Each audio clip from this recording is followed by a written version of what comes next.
Get started then. If I think we got channel 8 ready to go, and we're recording the meeting. So welcome everyone to the November 17th, 2022 business meeting of the Boulder City Council. This would have been a hybrid meeting, but because of the weather, we're virtual. So thanks for everyone for their flexibility on rolling with that. I'm going to start us off with an announcement, which is about COVID-19 vaccinations. So for information provider locations for free COVID-19 testing, please go to www.boco.org/COVID testing. The Boulder site for that is at 2445 Stasio Drive. It's open 7 days a week from 8 a.m. to 6 p.m.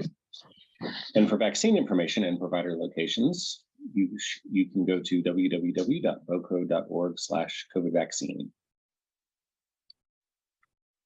So that's our one announcement there. All right, so now we are going to roll into the call to order, which I will now do. I hereby call this meeting to order. And Elisha, if we can do a roll call, please. Yes, sir. And good morning, good evening, everyone in CAC Brain. All right, let's start this roll call with Councilmember Benjamin. Present. Mayor Brockett. Present. Councilmember Folkerts. Present. Joseph. Present. Spear. Present. Weiner. Present. And Yates. Here. Mayor, we have our quorum. Great. And we'll just note that Councilmember Friend is at a Smart Cities conference, and Councilmember Wallach is out of town for some personal matters. So we'll be back next week or in 2 weeks, our next meeting. All right, so now I would like to request a motion to amend the agenda to remove item 3K, which is acceptance of the October 27th, 2022 study session summary. That's going to come back in 2 weeks with some minor modifications. And then to add item 8C, discussion on council appointments to the Library District Trustee Selection Committee. So moved. Second. We have a motion and a second. All in favor? Raise your hands. Okay, that's unanimous. The agenda has been amended. All right, so now I'll just talk about what we're going to do next here. Our council rules and procedures call for the mayor pro tem to be elected at this meeting in November. But we do have two excellent candidates, and we do have two absences tonight, including one of the candidates, Councilmember Wallach. So in order to have a full set of council members present for the vote, we are now going to call for a vote to suspend our rules of procedures to defer the election of the mayor pro tem to December 1st, and then to extend the term of the mayor pro tem for 2 weeks, because that's also in our rules and procedures that it's for 1 year. And finally, to continue the public hearing for the mayor pro tem election to the December 1st, 2022 regular meeting. So I would request, if anyone's so willing, to get us started with that first motion, or I can do that myself. So moved. I think we probably need to state it out, if you don't mind. Okay.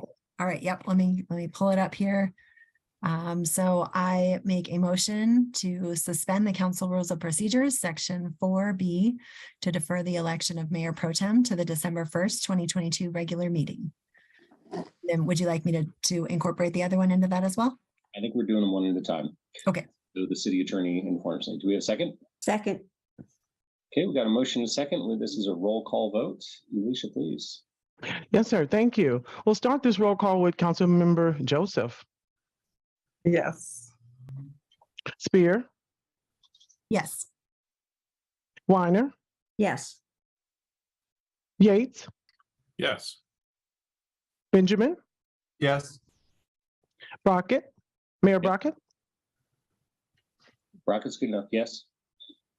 And Councilmember Folkerts. Yes. The motion to suspend the council rules of procedures in reference to the mayor pro tem election to be deferred is hereby approved unanimously. Thanks so With a much. vote to 7-0. Anyone like to take the next one? Sure, I'm happy to.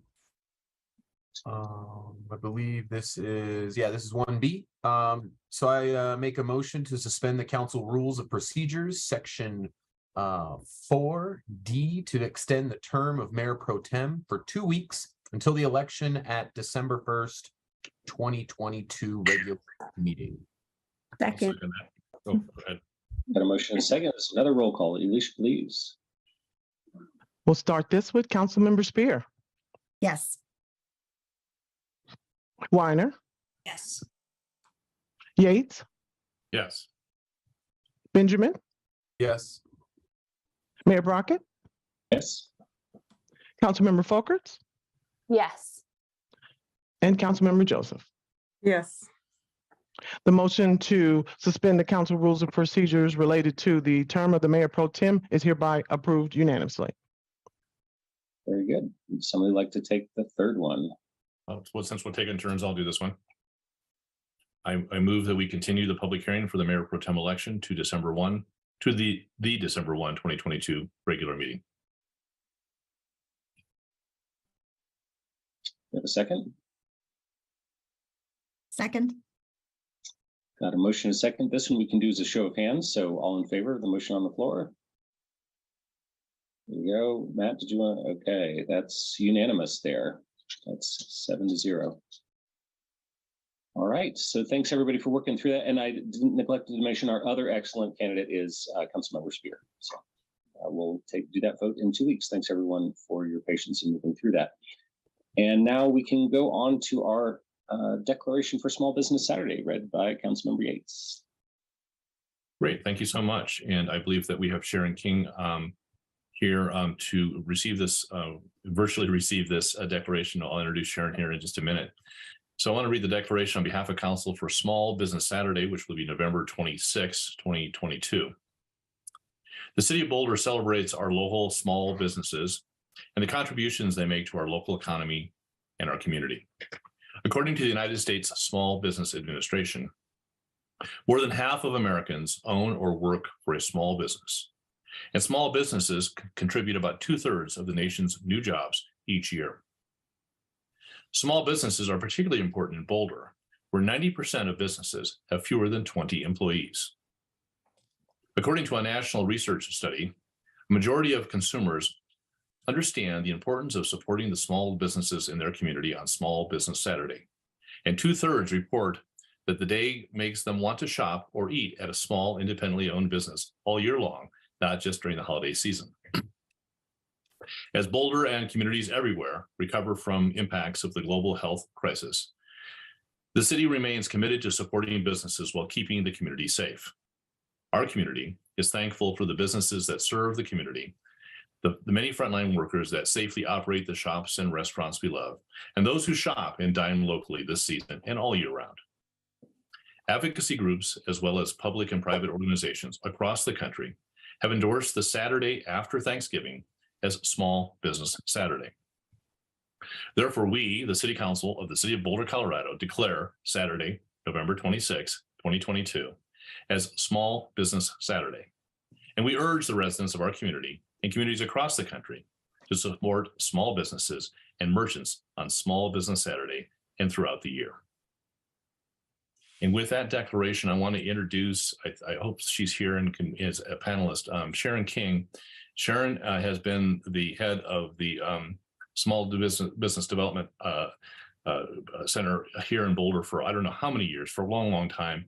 And she has helped so many small businesses get launched and to survive, particularly through the pandemic. And I want to maybe turn it over to Sharon to maybe say a few words about the importance of Small Business Saturday coming up, and also just the importance of all small businesses here in our community. Sharon? Thank you very much, Bob.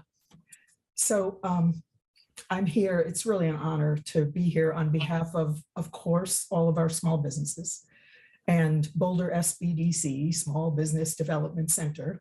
This is a mouthful. But also all the partner organizations that collaborate with us and support those businesses, and the city that has been a key partner, especially during COVID. So we want to thank the city and council for the long time support that you've shown. I do want to say that the Declaration for Small Business Saturday is especially meaningful because it demonstrates that the city and council really do recognize that small businesses are such an important part of our vibrant economy. And we know that they come in all types, including the folks that you're going to be acknowledging next, some of whom we know. They're scalable and high growth and can become very important parts of the bigger picture economy in our area, including the local companies. And they're the ones we think of when we think of Small Business Saturday, the restaurants and retailers and service businesses. And I just want to echo the declaration that I hope I see you and we're all shopping local on Small Business Saturday and every day. And there's another group that we don't always think about, and it's the folks that are launching and growing a micro business. Sometimes they're creating their own job or a couple of jobs for folks they know. And in many cases, that small business can be a bridge to economic sustainability. So all of these pieces go together, it all knits well. It's an amazing experience in Boulder. I've been very grateful to be part of this. This is all very important to the health of our economy, to our amazing quality of life in Boulder. And so again, I want to thank you for this recognition and for the longtime support that the city and the council has shared for small business. Thanks so much, Sharon, for that and for your many years of service to our small business community. We're extremely grateful, and we will see you out there on Small Business Saturday. Okay, thank you. Take care. And next, we're going to go to Councilmember Joseph for a declaration for the Colorado Companies to Watch Month. Thank you so much, Mayor Brockett. And I'm actually using multiple screens in order to keep us afloat, so please bear with me. For the past several years, we've taken a few minutes at City Council meetings to recognize Colorado Companies to Watch. Colorado Companies to Watch is a unique program that recognizes outstanding second stage companies that play an important role in creating jobs, generating revenue, developing new technologies, and supporting the local economy. Worth noting, second stage companies are small businesses that are past the startup stage and focused on growth rather than survival. Each year, from over 1,000 nominations, 50 businesses from throughout the state are recognized as Colorado companies based on their success and strong potential for growth, their exceptional entrepreneurial leadership, their innovative products and processes, their economic impact, community enrichment, and positive corporate culture. This year, we are recognizing both 2021 and 2022 Colorado Companies to Watch winners from Boulder. These small, fast-growing businesses represent a variety of industries, including aerospace, bioscience, cybersecurity, financial services, manufacturing, natural and organic products, and software. And they reflect Boulder's strength in innovation and entrepreneurship. Boulder is proud to be the home of these businesses, and we appreciate all they do to support our community and local economy. We're inspired by their visionary leadership, endurance, and their resilience. 4 of the companies being honored today are able to join us. After the declaration is read, each of the company's representatives will introduce themselves and provide a brief description of their company. And the 4 that are here tonight are represented by Beth Crawdell from Insight Designs, Trent Hine, Rule 4, Jack Elston from Black Swift Technology, and Ryan Bourne from Cloud Campaign. So here's the declaration. Boulder, Colorado Companies to Watch Month, November 2022. The governor of Colorado initiated an annual Colorado Companies to Watch Award program in 2009 to recognize second stage companies with high potential for future growth. From more than 1,000 nominations, only 50 companies from throughout the state are selected for the award each year. Since the program began, 125 of the Colorado Companies to Watch awardees have been from Boulder. In 2021 and 2022, Companies to Watch honorees include 12 companies from Boulder: 8Z Real Estate, Black Swift Technologies, Cloud Campaign, Darwin Biosciences, Double Helix Optics, Kick Further, Pact, Picnic Robotics, Roll Recovery, Rule 4, and Stream. These 12 Boulder companies represent a wide range of industries and are among the most visionary, innovative, successful, and impactful entrepreneurs in the state. The Boulder economy benefits from the jobs these companies provide, the expenditures they make, and the wages and local taxes they pay. Boulder benefits from the innovation and entrepreneurial spirit of these companies and their involvement in the community. The City Council of the City of Boulder, Colorado declares November 2022 as Boulder, Colorado Companies to Watch Month. Thank you, Mayor Brockett. Thanks so much for that, Junie. And so I'm now going to call on the four folks who are here in the order that they appear on my screen to say a few words. So Beth Crodel from Insight Designs, maybe you can start off by telling us a little bit about your company. Thank you, of course. My name's Beth Crodel, and our company Insight Designs has been making websites and apps and doing custom programming in downtown Boulder since 1999. So we are actually in our, well, we've just finished 23 years in downtown Boulder, and we love the lifestyle and the balance of work and life that Colorado and Boulder afford us. It's great for recruiting.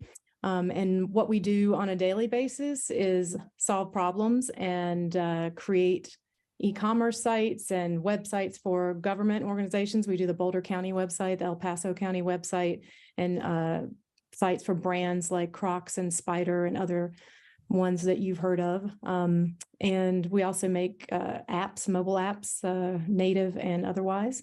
And yeah, we really enjoy our work, and we enjoy doing it here in Boulder, surrounded by lots of other smart, outdoorsy people. And we are thrilled to be honored by the Boulder City Council, and we were also thrilled to be chosen as a Colorado company to watch. So thank you. Thanks so much, Beth. Appreciate you being here in downtown for the last 23 years. That's a fantastic record. Next, I'm going to turn to Ryan Bourne from Cloud Campaign. Hi, everyone. It's an honor to be here. We proudly employ about 30 employees here in downtown Boulder. We're a software company that builds a digital platform that's used by marketing agencies to manage social media for their clients. But yeah, thanks again for having me here. Thanks, Ryan. Appreciate the introduction to Cloud Campaign. And next, Jack Elston from Black Swift Technology. Yeah, much appreciated. Thanks for having us here, guys. I'd like to thank Sharon as well. We're one of the companies that have benefited from a lot of the programs that she's put together at the SBDC. Been in Boulder since 2011, started the company basically in our apartment. I'm not sure it was zoned for that, so don't hit me for that, please. But just building autopilots on our coffee room table. And since then, we've expanded to do a lot of very interesting things. We use unmanned aircraft systems for all sorts of different scientific campaigns. We've worked with NASA and NOAA. We've done campaigns where we've sampled hurricanes. In fact, having participated on the one most recently, had a 2 launch aircraft go down into that. We do volcano observations with the USGS. We've done fights over wildfires, so that's something a little more pertinent, closer to home here. And then we've also done tornado chasing, Arctic ice surveys. We do a lot of work as far as atmospheric science to help with climate change monitoring, and we're getting more and more into helping with methane detection and remediation. So excited to be here in Boulder. It's been here a long time and don't have any plans to leave anytime soon. Thanks, Jack. That's fantastic stuff. And a zoning enforcement official will be in touch with you shortly about your past offenses. Just kidding, just kidding. And now we'll finish up with Trent Hine from Rule 4. Howdy, I'm Trent Hine. I'm co-CEO of Rule 4, and we are just starting to celebrate our 5th year in business here in Boulder. We're a cybersecurity consultancy, and I want to thank Council and the city for making Boulder such an amazing place. At the end of the day, we're a people business, and Boulder, just like Beth mentioned, Boulder allows us to attract the very best talent in the world. So thank you for all of your efforts, and thank you for this recognition and honor. That's great to hear, Trent. Thanks so much. Well, really appreciate all of you being here, and congratulations again for your extraordinary work that's been recognized by the governor. So take care and have a good night. Okay, that was very cool. Now we are going to move to open comment. And so I believe Ryan is going to go over our public participation guidelines here.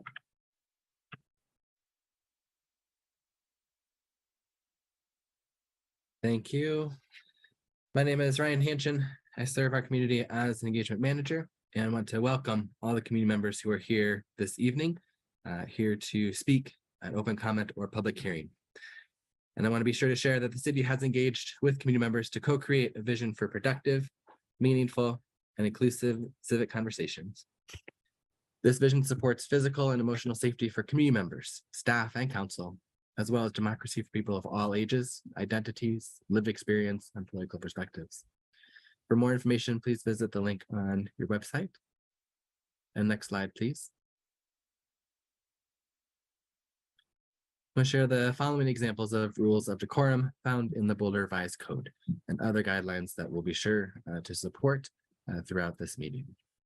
All remarks and testimony shall be limited to matters related to city business. No participant shall make threats or use other forms of intimidation against any person. Obscenity, racial epithets, and other speech and behavior that disrupts or otherwise impedes the ability to conduct the meeting are prohibited. Participants are required to sign up to speak using the name they're commonly known by, and individuals must display their whole name before being allowed to speak online. And currently, only audio testimony is permitted online. And want to note that if you have a presentation, please wait a few beats for that presentation to come up. The presentation will come up before the timer, and then your time to speak will begin. Thank you. Thank you, Ryan. All right, so we've got 20 people signed up for open comment, and folks will each get 2 minutes, and you're welcome to speak on whatever topic you choose other than one of the 2 public hearing topics. So please do not address the 6,500 annexation, Arapahoe annexation, or the disposable bag fee, but anything else is fair game. Our first 3 speakers are Patrick Murphy, Leslie Rhodes, and Michael Zhu.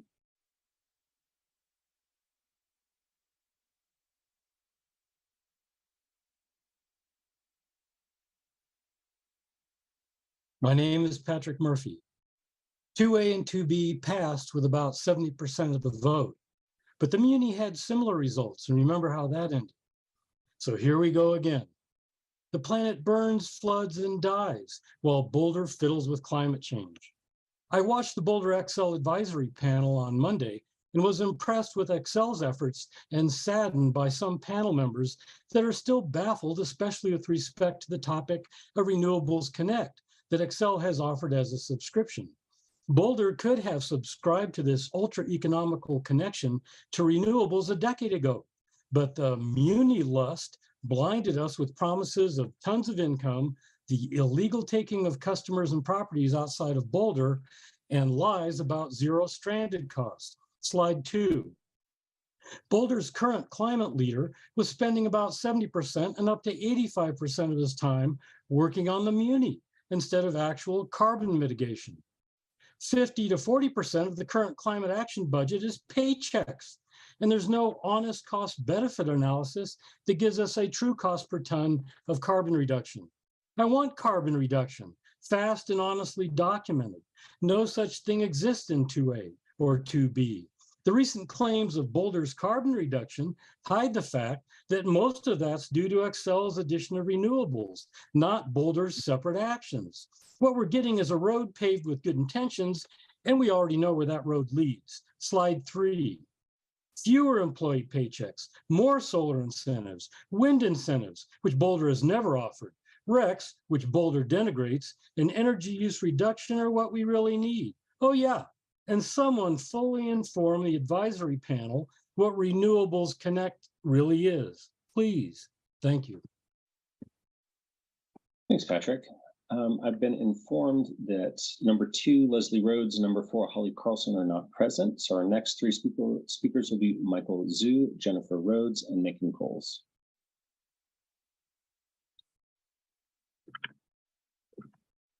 Hello, City Council. My name is Michael. I'm a Boulder resident, and tonight I'd like to talk to you about tennis in Boulder.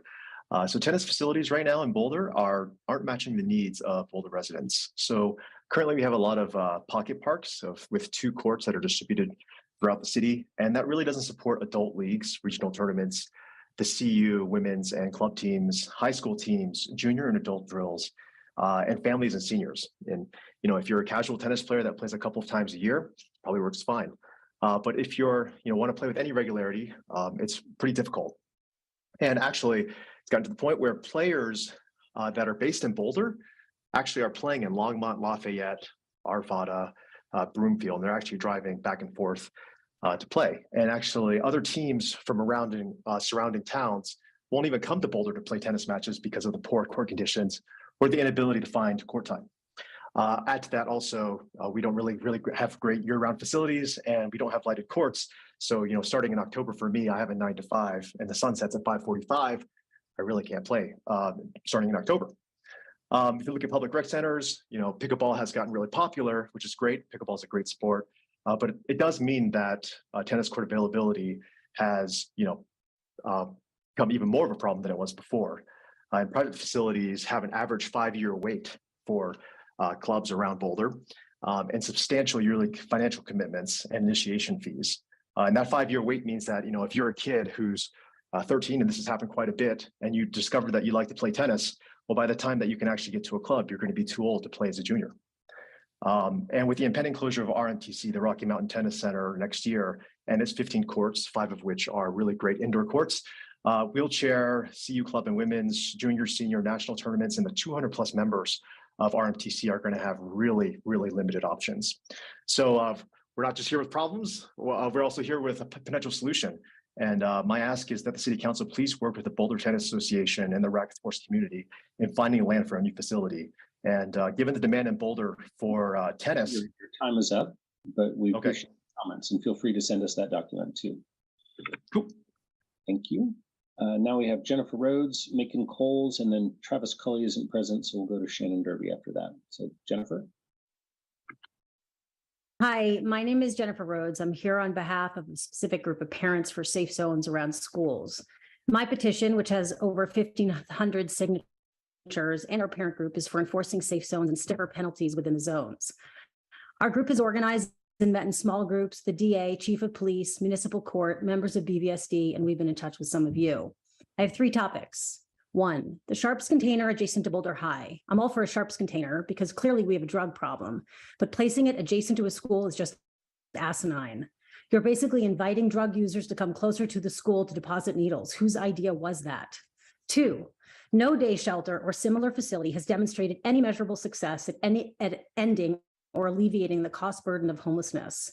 Why go directly against the recommendations of Housing and Human Services Director Kurt Fernhaber? Why do you think you can stop a national crisis alone? Speaking as a psychiatrist who treats the mentally ill, you need to collaborate with the entire county to get improved addiction and behavioral health services. Simply moving people from the creek to the shelter for the day is not going to make any measurable differences. 3, municipal court is enabling a percentage of the unhoused to continue to break the law without consequences. We met with municipal court. I asked them, if someone has 50 citations for camping, engages with the court, and the prosecutor finds out that there was a warrant out for his arrest for a violent crime, would they report him to PD? They said no. They repeated they don't believe in consequences. They said that they were more interested in, they were not interested in consequences for repeat offenders and would not explore the concept of enhanced penalties with exclusionary zones such as school. No consequences. I asked what would they recommend then to parents like myself who have teenage daughters walking to school and around town. They recommended teaching my daughters how to identify unstable people and avoid them. Teach my 12 and 14-year-old girls how to protect themselves, basically. I want those of you who have little children to think about what this approach means for your kids. 10 years from now, how will you feel when your kids are walking around the city without you holding their hands? Okay, thank you, Jennifer. We've got Macon Coles and then Shannon Derby, and then Leslie Rhodes is now in the meeting. Macon. Yeah, Macon Coles. 1 year ago, Boulder City Council asked the developer of Papilio to provide more and smaller housing units at the site of Folsom between Spruce and Pearl. You also wanted for sale rather than rental units that were smaller and less expensive. Papilio has done what the city asked, presenting the revised project to Planning Board November 1. Slide 2, please. In the new proposal, there are many more units that will be smaller, less expensive, and for sale. There were 64 units before, and now there are 101. There were 8 affordable units before, and now there are 28. There were 18 for sale units before, and now there are 101. But there is something that may kill this project, a requirement not imposed on a rental project, mainly that half of the affordable units be built on site. That site review criterion was adopted with good intent 5 years ago, but housing staff will tell you that no developers have been able to surmount the financial hurdles presented by that single provision. Slide 3, please. To make this project a reality, you will have to call it up on concept review. Repeat your support that you uttered last year for the density of the project, including the 4th floor, and without a mid-block connection from Spruce to Pearl, and without preserving the 1970s tire store.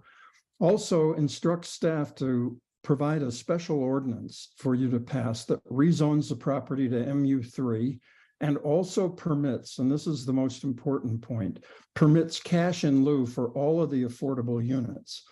The housing crisis, slide 4, please, calls for prompt action. Please enable this project, which was not welcomed by the 3 senior planning board members, and ask staff when they bring you the site review revisions in December to remove the provision that makes it impossible to do a 4-story for sale housing project because of the penalty exacted for affordable housing. Thank you. Thank you, Macon. Next, we have Shannon Derby, Leslie Rhodes, and Kendall Chittenbar. Good evening, everyone. I am here also to talk about tennis in the city of Boulder. My fellow board member, Michael, spoke with you earlier, and he gave you lots of information. Very well done. I want you to feel what it feels like to us right now. It feels sad. It feels frustrating. We feel like we're banging our heads against the wall trying to work with Parks and Rec. We feel like we're losing something that's important to us. And we want you to hear how it feels. I have a 100-year-old client who still plays tennis. With no public places to play, with RMTC going away, she can't wait on a wait list. We have kids that want to play. We have middle-aged people. You can't see me, but I'm plenty middle-aged. We can't find a place to play. We're trying to work with the city. We want to make something happen. And yes, Michael gave you our ask. We want to come up with a way to make racket sports, pickleball, paddle tennis, regular tennis, everything in Boulder. We want to make it spectacular. My friend Kendall is going to speak to you also this evening because we care. We're passionate. We're passionate about what we do, and we're passionate about our city. And we want you to feel that also. And we want you to work with us. We need you. We have a lot going for us. We've been working on it, but we need the city. We need your help, and we want to work together. And we look forward to making that happen. Thank you. Thank you, Shannon. Now we have Leslie Rhodes, Kendall Chittumbar, and Julie Berliner.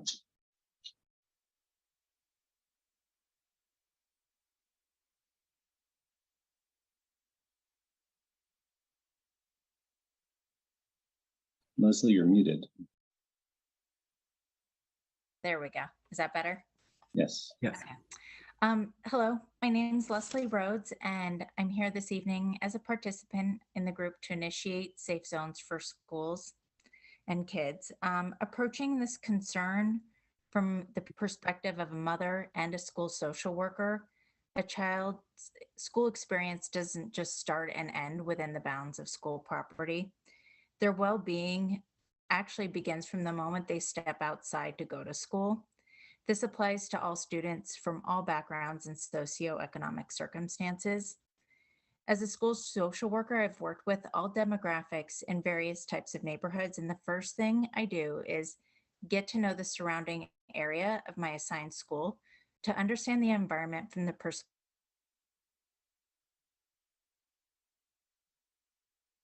Leslie, we lost you.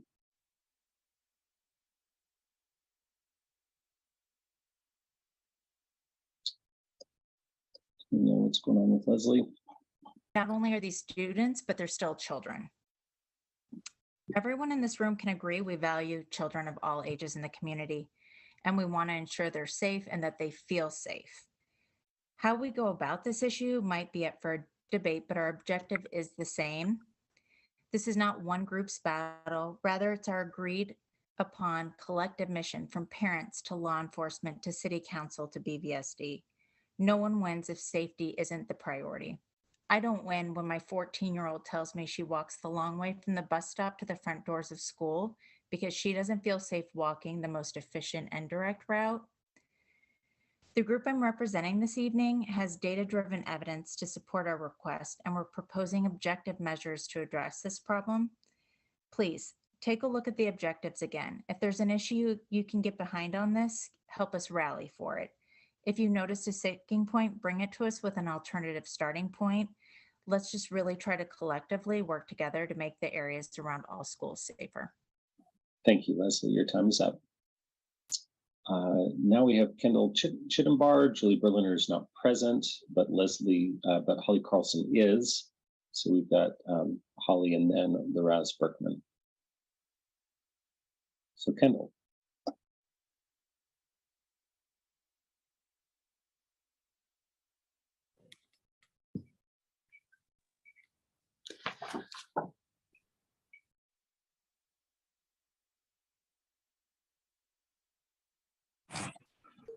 Kendall, you're able to speak.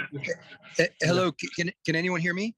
Yes. Yes. Okay, thank you. I'm sorry about that tech issues. First, allow me to introduce myself. My name is Kendall Chittumbar. I'm one of the managing owners of the Rocky Mountain Tennis Center, one of the decades long committed tennis providers of the Boulder community. I got to say my backhand's pretty good. I'm not a public speaker. I'm more comfortable coaching center court of the US Open than speaking here, so bear with me. That said, I am absolutely honored to be here to talk to you today, even briefly, because this subject is so vital to me. I hope it will be to you too. It's so vital to so many of us in the community. Michael and Shannon, my friends in the tennis community, spoke earlier about it. I've been privileged to be part of this community since 1999. My daughter went to Foothill Elementary, Casey Middle School, and Boulder High School. She's a two-time state champ in 5A tennis for Boulder High. First girl in history to win a state title in Boulder and for Boulder High. And so she and we as a family owe so much to the family community here in Boulder. And it's a privilege to be here to speak on behalf of the sport. I've had a chance to see tennis through a particular lens. That's what I want to discuss briefly. We've been running a well-intentioned tennis community called the Rocky Mountain Tennis Center since 2012. It was the Millennium Harvest House. Before that, we specialize in everything. I've taught thousands of recreational juniors, high-level aspirants, college potentials. We started a program for athletes with disabilities in wheelchair tennis. And that's one thing I'm most proud of is our high performance tennis program, which integrates able-bodied kids and kids with disabilities. I'm actually speaking from our tennis bubble right now. I've got one of our best wheelchair tennis players. She played at the U.S. Open Juniors this year. Just very exciting moment for us. But it's also a sad moment, as Shannon illustrated earlier. We're about to lose our facility. Our goal is to work with the city of Boulder, with Parks and Rec, with CU partners, BTA. I'm afraid your time is up, but if you could email us the rest of your comments, we'd appreciate that, please. Thank you. Okay, now we have Holly Carlson, Laraz Bergman, and Travis LaBerge.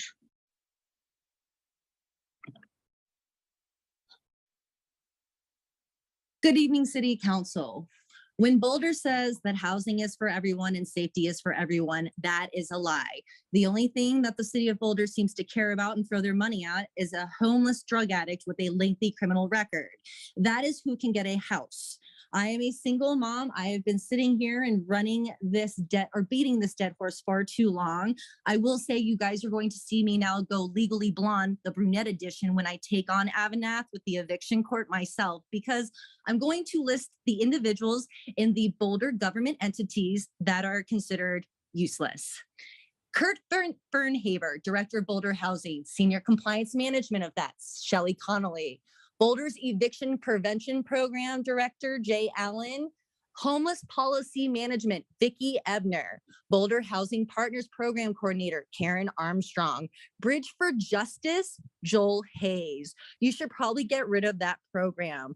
Also, Bob Yates, you don't care about me and my house. I don't care about your newsletter. So please stop sending it to me because it's as useless as you sitting there and not doing anything. And as far as Nicole and the Lauren woman, you guys as women, you do not have a clue what goes on out here. Because if you did, and if you actually walked around Goose Trail and got to see the needles, the garbage, the feces, the nonsense that goes on here continuously, I think we would start sitting here and going, yes, we are going to add $80,000 to the budget to pick up the trash because I'm really sick and tired of living around it.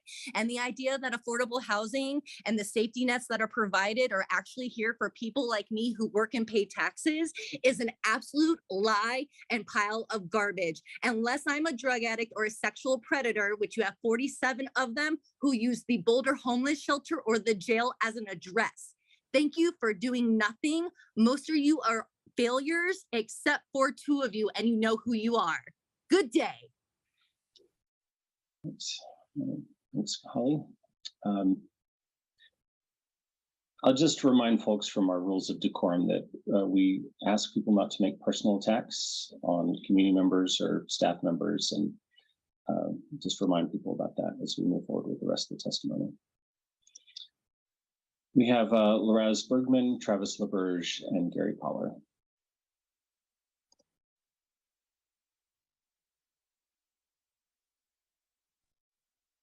Hello, can you hear me? Yes. Hello. Thank you for your time, council members. My name is Liraz Bergman Turner, and I'm a resident and homeowner in the Ridgely Hills neighborhood. My small business has been in North Boulder for the last 11 years. I love Boulder. I moved to this neighborhood where I am right now 2 years ago for the quality of life, for the view, for the quiet surroundings and tranquility. Let's get it straight. I support affordable housing, modular homes, and habitat for humanity wholeheartedly. But I will not support a project that will hurt my own and my family's quality of life. The 6,500 Arapahoe factory and manufacturing project is preposterous. Preposterous. Well, you got what I meant. It's trying to aid one section of the population while hurting a few others. The whole zoning issue sounds to me like a small loophole for the BVSD, but it could be a great hellhole for us. It feels to me and many others that this proposed factory project bluntly disregards the residents of Ridgely Hill neighborhood. Disregards the Columbine Mobile Home Park residents that will need to endure the heavy traffic, disregarding the wildlife in the open space habitat, in the open space buffer, the Sombrero Marsh, the environment disturbances, the severe noise and light pollution, the unnecessary fumes and dust. My job is not to find the alternative place to have this project running. My job is to protect my lair. The quality of my family's life is at stake here, and the value of my property is at risk as well. The phase 1 environment site assessment found no evidence of significant impact on the quality of human environment. I want to see a full transparency regarding all reports. I would love to see a report from an acoustical engineer that will show me that the noise will not produce, that the factory will produce will not impact the marsh habitat or disturb my Monday to Friday, 7 a.m. Thank you for your testimony. And I'll just note the public hearing on 6500 Arapahoe is coming later this evening. We will remember your testimony when we get there. I was a little slow there. If anyone else is speaking on 6500 Arapahoe and open comment, I'll ask you to wait till the public hearing. But thank you for your testimony. And now Travis LaBerge, Gary Poller is not present, then Raviv Turner and Mark Grassman.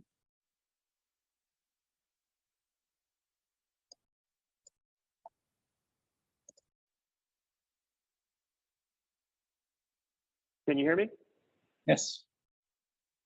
Thank you. My name is Travis LaBerge, and I'm the Executive Director and founder of Parlando School of Musical Arts. Parlando's been providing outreach in Boulder for almost 20 years. We've been offering music lessons and classes in the Dairy Arts Center for over 15 years. At a council meeting last month, I outlined many of the outreach programs Parlando provides to Boulder residents, due in large part to the general operating support we receive from the Boulder Arts Commission.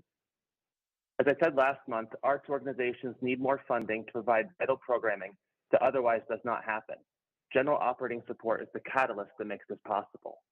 Understandably, the Arts Commission enforces a rigorous vetting process through a competitive grant application cycle to ensure that funds are only being given to organizations that meet a high threshold of quality, value to our community, and financial transparency.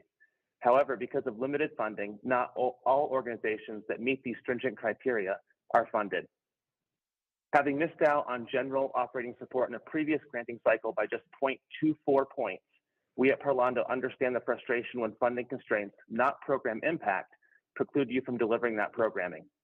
I urge City Council to allocate as much funding as possible from the ARPA funds to support other arts organizations who, like Parlando, are making a significant impact in our community by providing services that simply aren't available through any other source.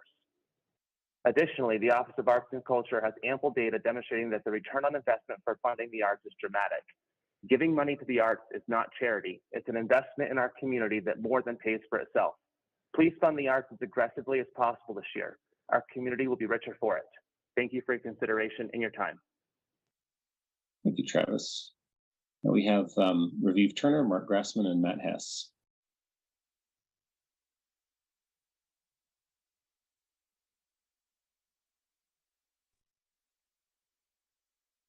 Yes, hi, good evening. Can you hear me? Yes. I'm also speaking about 6500 Arapahoe proposed factory. I don't know if you want me to wait for the public hearing or go now. If you could wait till the public hearing, Raviv, and we'll get you slotted in there. Thank you for your flexibility. Sure. Thanks. Great, thanks. So now Mark Grassman, Matt Hess, and Lynn Siegel.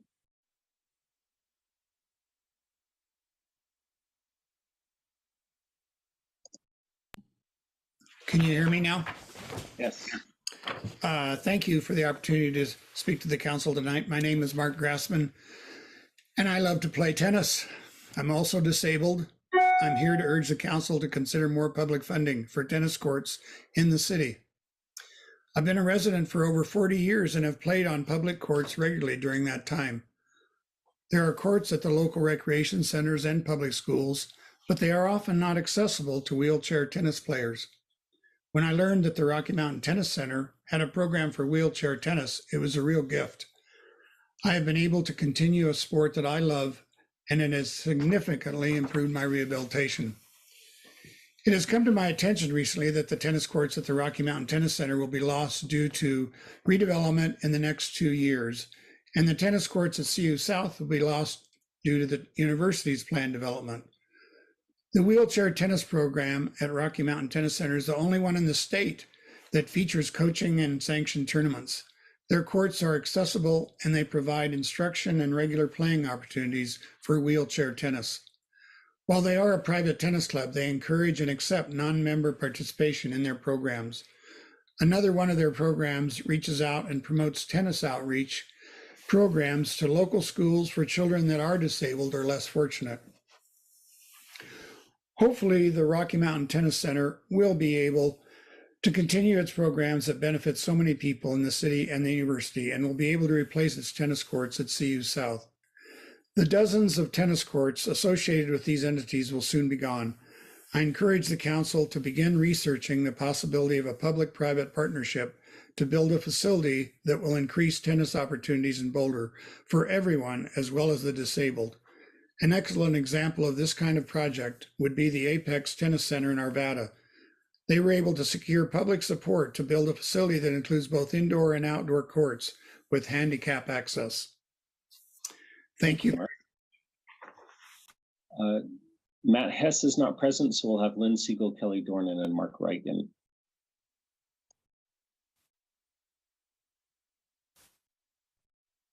Can you hear me?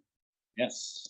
Please stop me instantly when you have any problem hearing me perfectly clearly. Will do. Yes, sir. Thank you. I've run for city council and for boards back in 2003, but you know, these days I couldn't do it. I don't have the time. I follow 8 city boards and city council, and you know, where you're failing here, it's so horrible with this house, the 8,000 square foot house that's being demolished at Flagstaff and Baseline, this historic home. And it's your responsibility. But I hear, since it passed straight through Landmarks Design Review Committee, which is not recorded and has full dominion, they have more power than the city council. That is stunning to me. That's the end of our landmarks in Boulder. You know, if things like this can happen when we lose James Hewitt and Marcy Cameron right at the same time as well, institutional knowledge is gone, and so is our landmarks. The things that make this city visually, you know, remembrant of all of the history here. So, regards Folsom and Pearl. This is horrible history in the making. I know that you wanted to get things cheaper for you know, people who are less able to afford, but you're making it much worse by not agreeing to the original concept plan. By agreeing to go higher, makes things more expensive in Boulder, which is exactly what the developer complained about in the first place. So this is a catch-22 situation. It's a paradox. You're making things worse by trying to make them better. All good intent, but it's the opposite of what you're intending and what you're actually going to get out of it. My friend said today he went out East Walnut and saw jobs everywhere and just for rent signs, and that's what we've got to stop. Balance, jobs, housing, done. Then your time is up. Thank you for your testimony. Now we have Kelly Dornan, Mark Reagan, and Fran Zankowski. Mayor Brockett, it does not look like Kelly Dornan is in the meeting. I recommend we go to Mark Reagan. Okay, Mark, your turn.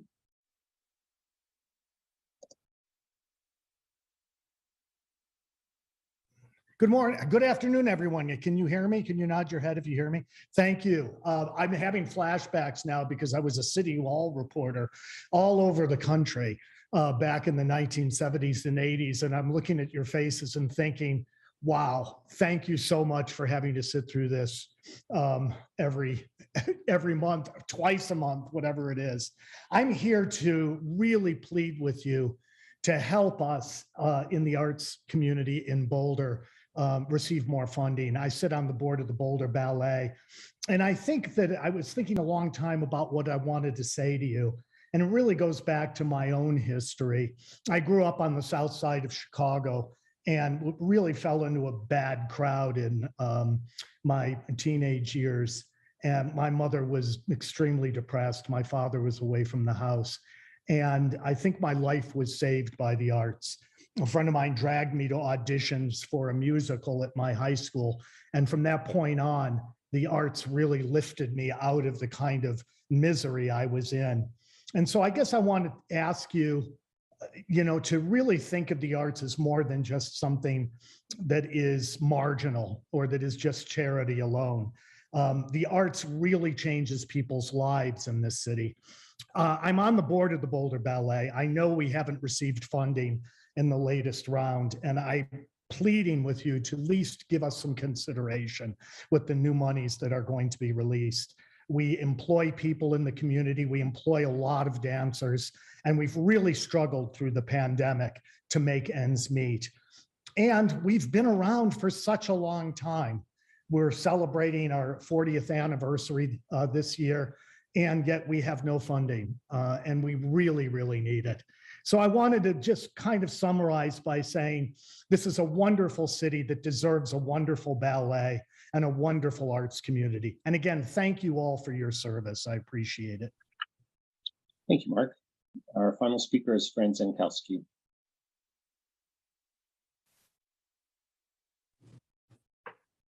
Thank you. Unmute. Thank you. As publisher of Boulder Weekly, and a little self-promotion here, Boulder's only truly local newspaper. Thank you for your small local business declaration this evening. I'm also a member of Create Boulder. I just have 2 points to make tonight. In these past few meetings, you've heard many stories from representatives of arts organizations. As a small business person, I do have a deep understanding of the difficulties and struggles during this tough post-pandemic economy.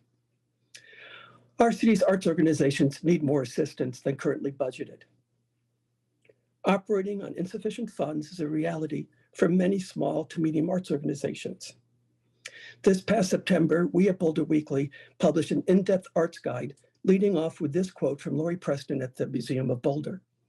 Quote, "I'm going to give you a little slice of reality, and that is we lose right now $50,000 a month.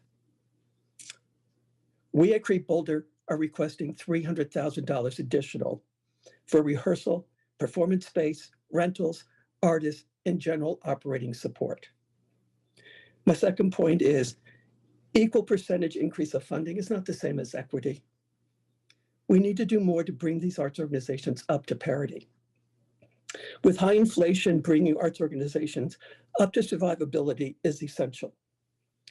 When we have done such an investment, we will make it possible that perhaps in 2 or 3 years, our arts organizations can once more flourish and bring Boulder the high level of creativity, arts, and culture we promote as an essential component of Boulder's high quality of life. Thank you so much. Good night. Thank you, Fran. Appreciate that. All right, that brings us to the end of open comments. So I will turn to city staff to see if there are any follow-up comments. Thanks, Mayor. I want to take a moment to apologize to staff. I recognize that the work we do as a city can be controversial, and I certainly recognize there can be differences of opinion as we go about our work. We welcome feedback and criticism at any time and hope that what we hear from community only makes our work better. But the individuals who work for the city are amazing professionals who are doing their best to serve the community in the best way that they can. And I just want to say, I see the work that each and every one of you do, and I am proud to stand with you in service. Having said that, I'll ask our Parks and Rec Director, Ali Rhodes, to address what appears to be a hot button topic tonight, tennis. Well, before Nuri, just thank you for that statement. I just want to echo that from the mayor, and I'm sure the members of council, how much we appreciate the incredibly hard work and high quality work of city staff. Thank you, Mayor. I'll ask Ali to discuss tennis. Who knew it was going to be a hot topic today? I guess you did. Well, we know we're very aware that it's a topic in the community. Good evening, everyone. I am Allie Rhodes. I serve as the community's Parks and Recreation Director. And luckily, we just finished a community-wide process to provide direction for how we provide services. And so everything I'm about to tell you comes from the recent and unanimously approved Parks and Recreation Master Plan. So first, I want to make sure everyone's aware we are engaged in this conversation. We're paying attention. We know that both tennis and pickleball are growing. We know that folks are very concerned about a level of change in the service in the community, given the redevelopment at the Millennium and giving potential changes at CU. And so, you know, while we know from our master planning process, most community members think we have the right number of tennis courts for folks like those you listen to tonight, there's a lot of concern. And so here's what we're doing. First, around the condition and quality of the current courts, we have 28 courts that we operate and maintain. And starting with 2023, we've reallocated $200,000 a year to take care of those courts better. We're behind in maintenance, and we're going to try and do better with that. We have lighted facilities at both Tom Watson Park, the East Boulder Community Center, and the North Boulder Recreation Center. So just making sure, folks, that is part of the portfolio so that you can play outside of work hours. The master plan also directs us to maximize benefit through our joint use agreements with the Boulder Valley School District, and we've done that. So as we've worked, and we have a recently updated joint use agreement, we've talked to the school district, and their tennis facilities are designed for high-level tennis play, and they've committed that they won't be painting pickleball lines on those courts. For some of the high-level players you heard from tonight, those pickleball lines are not preferred, and so the school district courts will not have pickleball lines. We've also tried to secure community access to courts through that agreement so that they can be open to the community. Now, a key tenet of the Parks and Recreation work is partnerships. I have had multiple meetings in the last 6 months, probably, with folks at Rocky Mountain Tennis Center, with folks at Coburn Development, who are the developers at the Millennium, with folks at the Boulder Tennis Association and the newly formed BOCO Pickleball Club. We have told all of them that we are interested in this conversation, that we would love to determine if and how we should partner on a racket facility in Boulder. The ask of you tonight was to direct us to give them land. I would ask you not to do that and allow us to be thoughtful in the conversation that we're engaged in, where we will do a level of service analysis to determine if and how we should be a part of this conversation. And then we can talk about if there's any land that might be appropriate. There is no concept plan currently in our system that indicates a need for a racket facility, and to repurpose any land should be thoughtful and should include community conversation. It's not something that's going to happen quickly. And so we've asked for folks' patience. Ways that they can support the conversation is to consider the requirements such a facility might have. One of the speakers tonight mentioned some of the models. Apex in Arvada is a great model. Steamboat has a great facility that was co-created with community members. Exploring those models and helping to think about governance and operations would be a great way folks can support while we do the work we need to do to be thoughtful stewards of public lands. Thanks, Sally. That's good to hear you're working on it. Thanks for that update, that you're listening to the community. Any other follow-up from council on open comment? Nicole? Thanks. Yeah, I just wanted to kind of remind the community and maybe all of us that we're a city of over 100,000 people. And I don't think we're ever going to be able to agree on anything, especially issues that are as complicated as something like homelessness. But whether we like it or not, we're still living in community with each other, and attacking each other's commitment to our community doesn't help achieve our shared goals, nor does dismissing each other's concerns. I really do hear people's frustration with our homelessness situation. We all see it too. Many of us are on the bike paths multiple times each week. We see everything that the community is seeing as well. And I really genuinely wish that we had the resources to make things better with a snap of our fingers. But just because we don't have that, it doesn't mean that our city staff is actively trying to avoid addressing our challenges. We are all doing the best that we can right now with what we are given. And I just want to honor that. And, you know, again, apologize, as Nuria did, to our city staff. I really hope that as we move forward and as a community, we can continue to discuss these hard issues in a way that recognizes that we're going to move forward a lot faster if we're working as allies rather than as enemies. Thanks for that, Nicole. Lauren? Thank you, Aaron. One of the community members brought up working with the county, particularly on some human service and homelessness issues. I believe that we are in the process of trying to schedule a meeting with county commissioners. Can someone confirm that?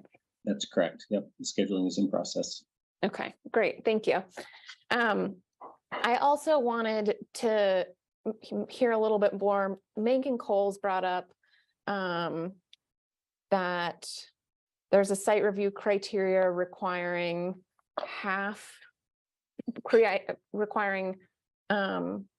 when there are for sale units on a property, that half of the affordable units be provided on site. I was wondering if he could go into a little bit more detail on that.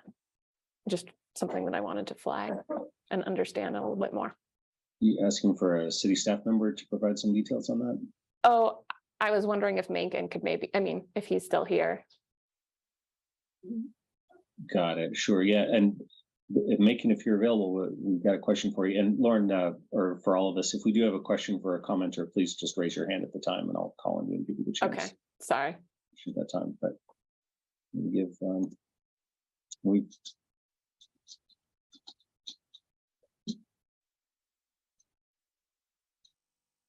Ryan, is it possible to get making the choice? I am still here. There you go. I'm making. Hello. I'm sorry, I didn't hear the question. Oh, you had just mentioned a site review criteria about half of the affordable units being required to be built on site. It's just not a rule that I was familiar with, and I was hoping you could maybe provide a little bit more detail about that. I will, and for staff, just a quick reference. It's 9-2-14 H2K, and it's part of the site review criteria that was adopted 5 years ago with the intent of council saying, if we're going to let people build residential units on a fourth floor, we need to require them to put half of those units, half of the affordable units, on site of the project.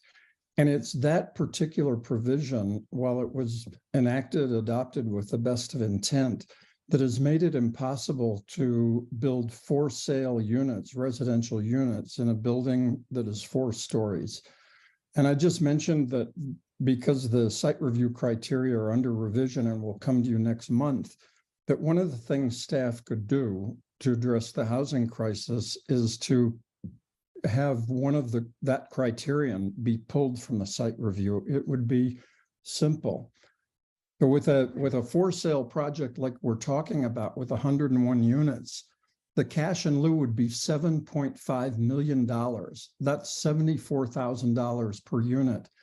If that were paid into the Affordable Housing Fund, which this development apparently would sustain, it could produce even more affordable units, because then it could be combined with LIHTC money. And as we know from past studies, permitting developers to pay cash in lieu actually produces more units for a given amount of money than it does by requiring or by building on site. And the final thing I'd say is, with 101 units, if this were a rental project, the cash in lieu that would be required would be only 5.9 million. But because of the provision that I mentioned, the cash in lieu would be 7.5 million in a for sale unit. Anyway, that's the problem. So I just urge you to look at it in December when it comes forward. We have to address, and quickly too, these perverse incentives that we have that keep us from building housing for people to live in. Thanks, Megan. You're welcome. I was wondering if maybe someone on staff could address, because I know some site review criteria are more taken on balance. Is this particular criteria one that is mandatory? Lauren, you know what, I'm going to. Can we table it for another time? Well, because we're considering a call-up on that in 2 weeks, I believe. Okay. So I wonder if this could be a question that could be answered ahead of that hearing, and then we could discuss it at that time. Sounds Would that great. be satisfactory? Thank you. Is that good? Mhm. Okay, thank you. Tara? First, I wanted to thank the tennis community for coming tonight and for telling us about wheelchair tennis. I never heard about it before, and so I find it really interesting. And it sounds like a big community need. So I'm hoping that we can all work together to solve some of those problems. And secondly, I want to thank some of the people from the arts community for giving truly moving testimony tonight. Thanks, Tara. Okay, not seeing any other hands raised, I think we can move to the consent agenda. Alicia, if you could talk to us about that, please. All right, sir. Our consent agenda tonight is item number 3 on the agenda, and it consists of items A through J because item K was removed. Very good. And I think we had an intention of calling out item I, which is a performance evaluation salary adjustment for the city manager, city attorney, and municipal judge. So I just wonder if we might go to that before we take general comments. And that's Nicole and Judy, you've been running that? Yes, yeah, thank you. We just had a few comments to make, and then I just want to open up a space for anybody else who would like to add anything. So overall, the evaluation process for our city council employees confirmed what many of us already knew. Our employees are doing excellent work for us and for our city. We're so fortunate to have the 3 employees that we have. You are all leaders in our community and beyond. Your staff, your coworkers, and peers across the region clearly respect you and are very grateful to work with you. So thank you for all you do for our city and for the innovative ways you approach your work. I wanted to also say on behalf of Junie and me, thank you also for your patience with this evaluation process, which had more than a few hurdles over the past year. Councilmember Joseph and I are working on a lessons learned document and some process improvements to make sure that future iterations of this committee can move forward in a more efficient and timely manner. So everyone look out for that. We want to make sure that we're better supporting all of our employees in our work because we recognize how valuable your work is to council, to city staff, and to the whole community. Councilmember Joseph, would you like to add anything?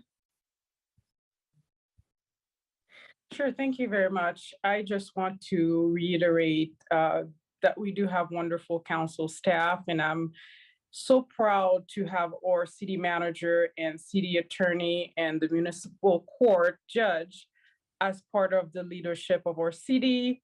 And I am honored to have been part of this process as well. And we look forward to continuing the conversation as well with city council and these 3 council staff and leaders in order to best improve the process, which will eventually be incorporated as part of the retreat agenda.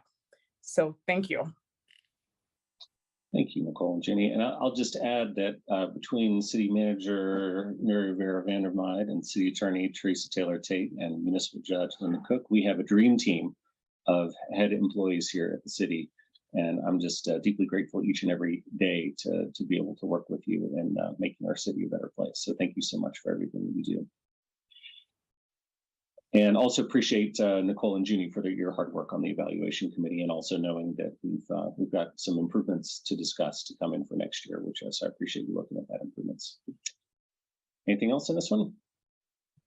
Just thanks to everybody again for doing the evaluations and participating in the process, and to staff and everyone who participated. Thank you. Thanks. All right. Any other comments on the consent agenda?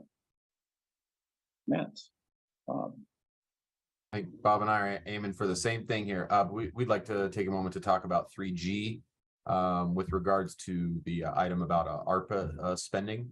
And in particular, I wanted to sort of draw some attention to the whatchamacallit here, the public health reserve and what's sort of currently in there, and wanted to sort of ask some questions of staff about what that's being spent on. So if we could take a few minutes to do that, I just want to make sure if that's indeed where Bob was wanting to go, since I saw his hand up as well.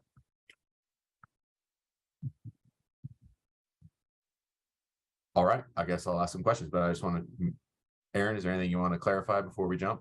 Go ahead, ask questions.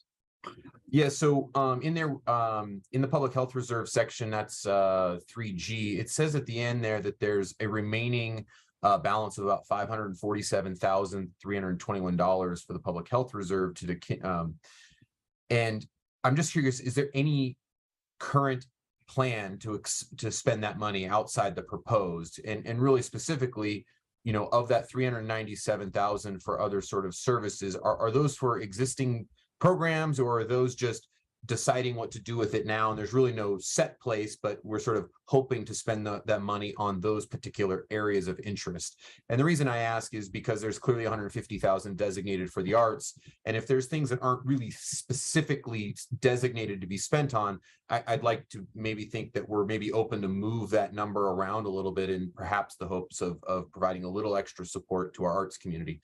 So I just sort of wanted to get some clarity from staff on that.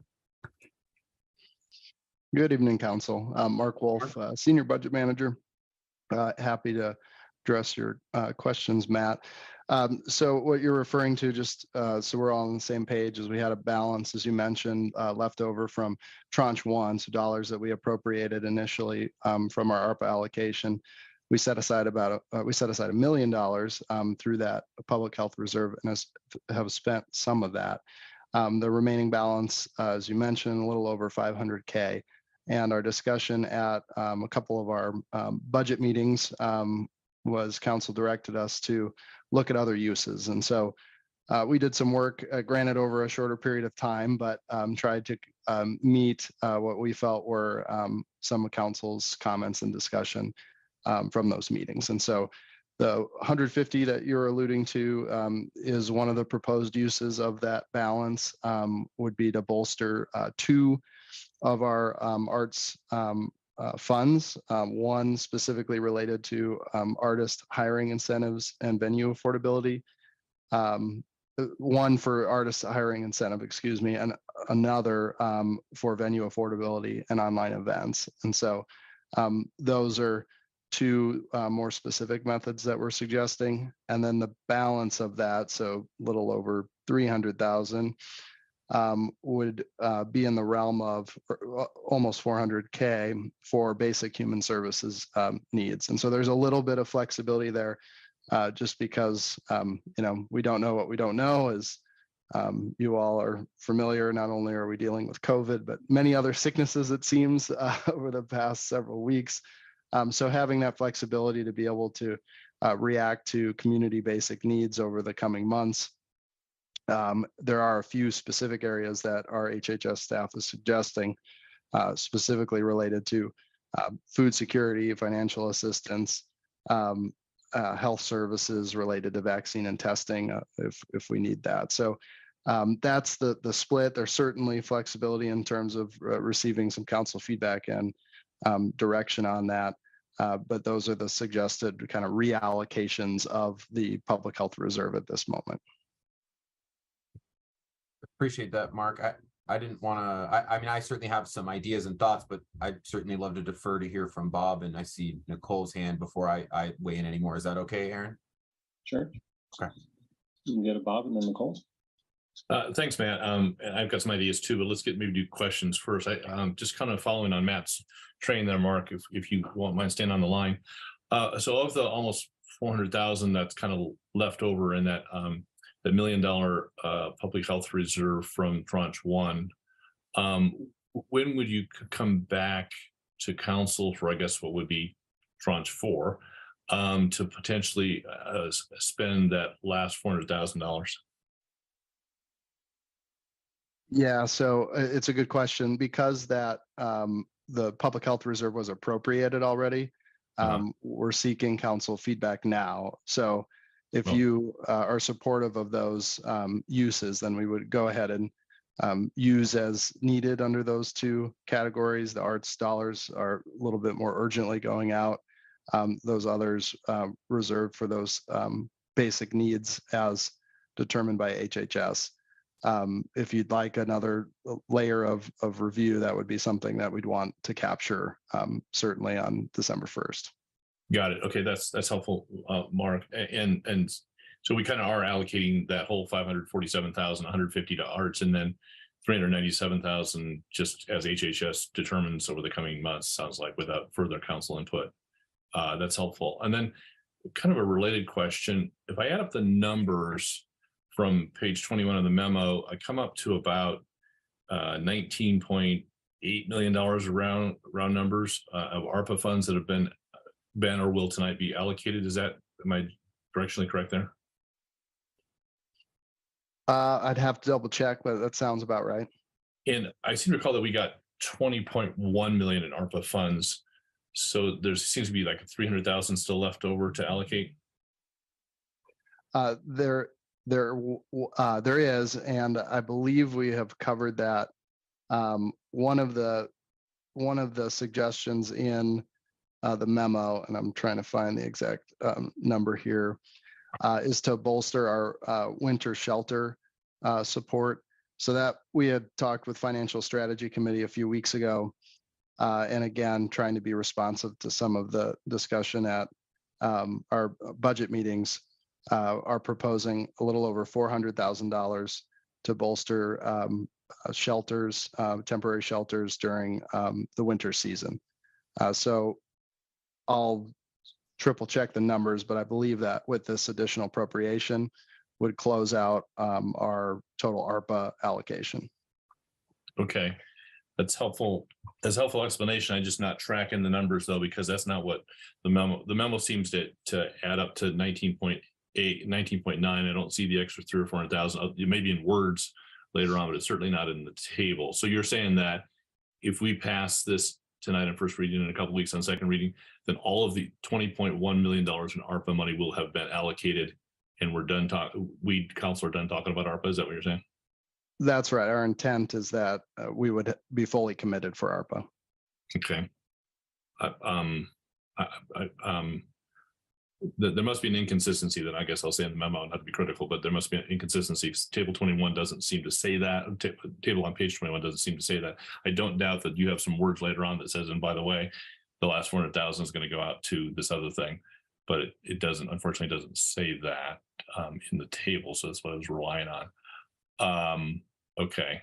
So there's two 400,000. The 400,000 is this left over that you want us to give to HHS for future spending as they see fit, and another $300,000 or $400,000 that you want us to allocate to HHS for winter sheltering over and above what's already been allocated. Is that what you're saying? Correct. And apologies for the inconsistency on the number there. I will get council an answer as to cleaning that up. You are correct on those numbers. So we're reallocating 547 and change from the public health reserve. Within that, 400K would be for those basic service needs. There's an additional separate $400,000 within the tranche 3 recommendations, which are for winter sheltering. Okay. Well, we can also get this worked out in detail in an email response before a public hearing on the 1st. I'd say that. Yeah, I agree from a clarity standpoint, Aaron, but we're being asked to prove this on first reading. And I think if we were going to ask for a change in things, it would be more polite to do that now rather than doing it on second reading and forcing a third reading. So I think what Matt and I are trying to get to is, number one, an understanding, and number two, to the extent there are changes to be suggested or considered by council, I think we want to try to get those on the table now rather than forcing a third reading into January. So that's just what I'm trying to get at. Okay, good. Well, I'll just get out your questions, your points today. That's great, but maybe we could just ask Mark, like, if we wanted to make changes at second reading, is that a problem from a timeline perspective? Or okay, yeah. And then my final question, I'll stop and yield to Nicole and Tara. When do we do our first adjustment to base on the 2023 budget, roughly? Normally it is scheduled in the May timeframe. I'll just note that with the ballot items as they played out, we'll be doing a special adjustment likely in early February. Okay, great. Thanks, Mark. So that's it for now. Nicole Montero. Yeah, and I just in the order of questions, I don't need answers tonight, but what I'm wondering about with the arts funding is whether HHS has what they need, because when I was talking with some folks from HHS about it, they had sort of already thought about using these funds for basic needs. And so just that, I'm wondering if they are still able to do what they were going to do and apply for the grants they were going to apply for and all of that, with the slight reduction in funds. My other question is just around the ways that one of the things that I so appreciated about the ARPA funds allocation process was how it was grounded in equity and addressing the needs of the community members who were most hit. And so I'm just wondering, within these programs that the extra funds are going to, is that already baked in to the process, or is there something else that's going to need to happen to kind of fit with that overall theme of the ARPA funds? Yeah, thanks for your question, Nicole. I think we did the best we could on short notice to follow the criteria that we outlined with council at the beginning. Certainly, there's some flexibility there related to basic needs going forward. And I know that Elizabeth Crow is on this evening as well. I believe the recommendation that we came to will provide what we feel like we need going forward. There's always more need than dollars we have available, but certainly as it relates to the use of these ARPA dollars. And I'll just mention, Bob, apologies, that table on 21, that total, the 19.26 is inaccurate. That column actually adds up to 19.6, and I'm able to make that change for the final packet. So apologies for that. Thanks, Tara. First, I wanted to thank people working on this, because one of the most fantastic parts of this ARPA memo was the attention paid to childcare. And really, people don't often bring that up, but I'm just really thankful how much time you put into this for that and how much money we're allocating towards childcare. So thank you so much about that, for that really important thing. And the second thing is a question is both the Boulder Phil and the Boulder Ballet said they didn't get funding. And I don't know much about the details of the arts funding. Can anybody say why that is? And if it is true, is there any way that we can get them funding, or is that something the city doesn't do? It doesn't sound like it's a great thing, because those are two institutions that are really superb, and I feel like we should help them. Yeah, appreciate your question, and I'm stalling, and I see Chris Jones popped up. I'll let him answer that. Good evening, Council. Chris Jones, Interim Director of Community Vitality. Normally, I would also deflect to Matt Shazansky because he knows the exact details on the nuances of funding. For one, I think it was the Boulder Ballet, there was a criteria change and they were just under the line. And I think that was the issue there. And then the Boulder Phil, if I remember correctly, they didn't actually apply. There was something that changed in the past and they didn't apply for the general operating funds.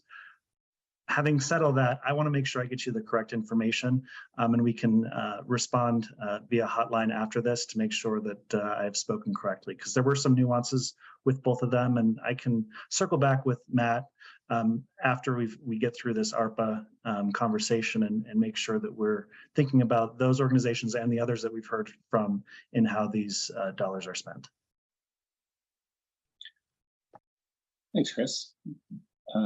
Okay, so Mark, I'm going to come back to you and ask this. It sounds like there's some potential interest in changes. If we were to make changes at second reading, would that be a timing problem? I'm just thinking about potentially deferring so that we've had a chance to think about them more and hear from the public and public hearing and all that kind of stuff. Yeah, I appreciate the question, Mayor.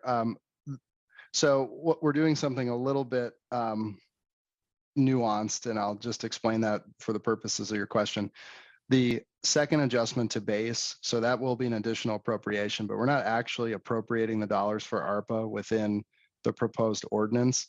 So if you wanted to make changes to the ARPA recommendations or suggest some changes and have us follow up at the subsequent meeting, we could do that, and you could move forward on the ordinance itself and go ahead and make those appropriations on December 1st. So we would essentially separate out those two items if that was council's will.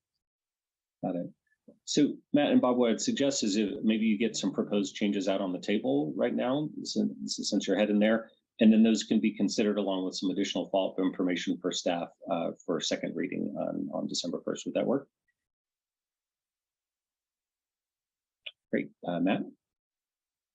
Thanks, Aaron. And I appreciate sort of the time to sort of spend on this. We've certainly been hearing a lot from the arts community, and we're coming towards the end of our ARPA money and meeting those needs of those disproportionately impacted from the pandemic. So it's nice to sort of try to finish that off well. So the proposal I'll make with regards to the public health funds is just kind of a modest one, and it would be simply just moving from one side to the other about another 100K to get the arts up to 250,000, and that would pull that remainder down on that HHS reserve down to roughly 297,000. And so that would just sort of bring a little bit more balance. And I think, as we've heard, certainly from the arts community, one of those bigger issues is affording rent. Like we've heard from Nick Forrester at E-Town, we've heard from a number of other venues that artists getting into the very venues is increasingly expensive.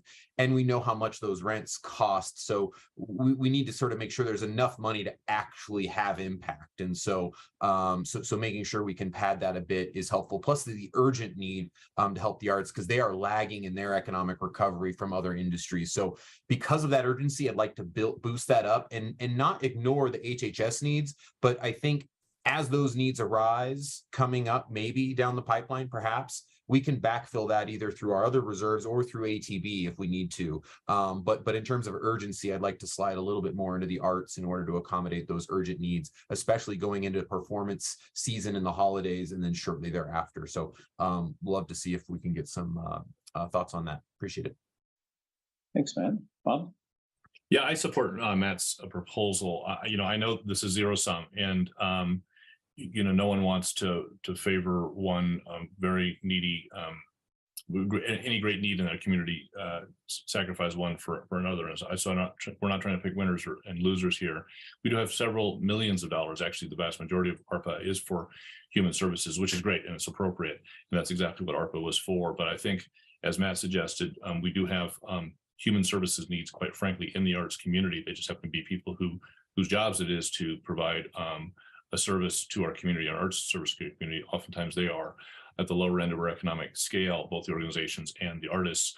And so I think Matt's modest suggestion of an extra 100,000 for the arts community, which really, in my mind, is really a human services need that needs to be satisfied, is an appropriate one, considering how much has been allocated for other human service needs. So I agree that taking it from 150 to 250 for those very specific arts programs supporting folks that are still struggling to recover is the right thing to do. Thanks. Thanks, Bob. I'll just note, I think Ginny got kicked out of the meeting and needs to be elevated to panelist. If somebody could do that, please. Nicole. Yeah, I just want to say I don't support the proposal to move additional funds beyond what staff has sort of said without more of an equity assessment that this is going to be in line with the other ARPA priorities and the way that we approach that. And that's not anything against the arts community. I think in my initial proposal, before I kind of realized that these funds were already earmarked for basic needs, I talked about basic needs for the arts community with these funds. I would just really like to know that this is going to be done in a way that is supporting those who were kind of most affected by the pandemic, that's in line with the way that we've allocated the majority of these other funds in terms of the process. So just adding some comments there. Thanks, Nicole. And I'll just call on myself here. I appreciate the advocacy from the members of the arts community that have been here tonight. And thanks for Matt and Bob bringing this up. And I look forward to considering this at second reading, and we'll make a decision on these matters in a couple of weeks. So if nobody else has yet, Nicole, did another ARPA thing, or are we done with separate ARPA? Item. Yeah, this was a separate one, but the last call on ARPA. Going 3 times. Okay, great. So Nicole, something else on the consent agenda. Yes, yeah.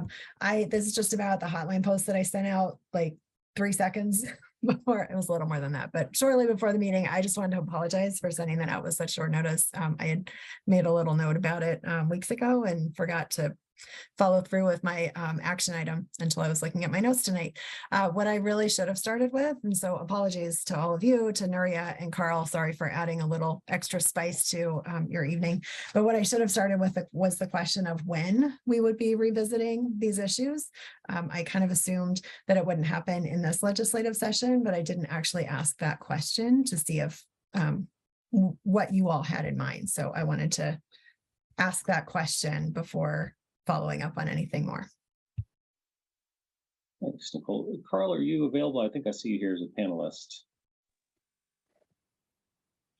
Yeah, hey, Mayor Brockett. So the answer is no, in terms of we're not expecting any legislation to be introduced or to be considered that would go to the issue, to either of the issues that you're mentioning. However, if they are introduced, by bringing this back to council for consideration in February, I think that would be ample time for the city to play a role in trying to influence any legislation that has to do with the city's authority to limit camping, or on the issue of healthcare reform. So short, we don't expect any issues to come up on this, but nonetheless, by addressing it in February, it shouldn't be too late to play a role in such matter. Okay, so let me just make sure I'm understanding. So it sounds like then this will come back to council for a discussion in February about these 2 kind of remaining issues on our legislative policy agenda, and we can discuss at that point and make a decision if we're going to modify the agenda. Is that, am I understanding? Yeah, yes, and apologies for losing light in the background here. So yes, when we come back in February, I will make sure that these 2 items are front and center for council to consider. Okay, thank you. Yep, then I retract my last minute hotline. Okay, thank you for your flexibility, Nicole. And Carl, I think would we have a chance to maybe check in on that at the legislative, the Intergovernmental Affairs Committee as well before bringing it back to council? Absolutely. I intend to convene the committee sometime before going to council, and we'll make sure that this is part of the conversation. Excellent. Good. All right, Nicole, good enough?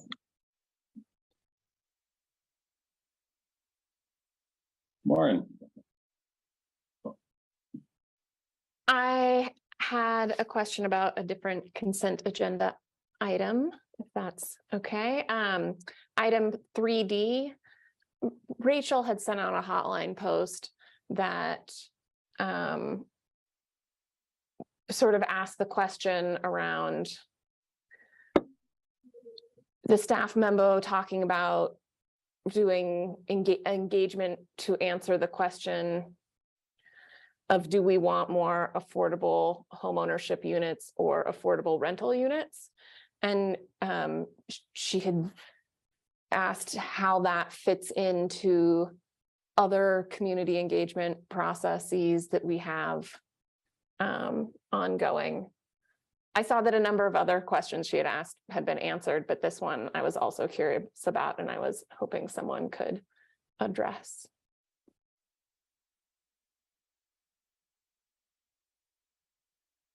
I'm looking around. I don't know that we have staff to do that, but what we'll do is go back, if not in the hotline, and address it the same way we have the others. We want to make sure we get the answer, so we'll be sure to do that. All right, thanks, Lauren. Way to speak up for an absent colleague. And seeing no other hands, I wonder if someone might be interested in making a motion.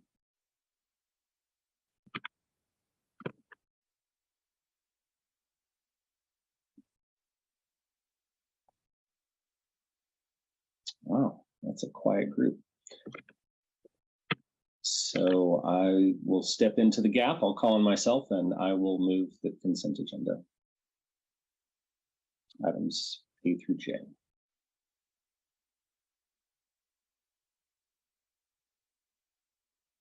Gonna leave me hanging? Got a second anywhere? I'll second. Phew. All right, and this is, I believe, a roll call vote. So Alicia, we have a motion and a second.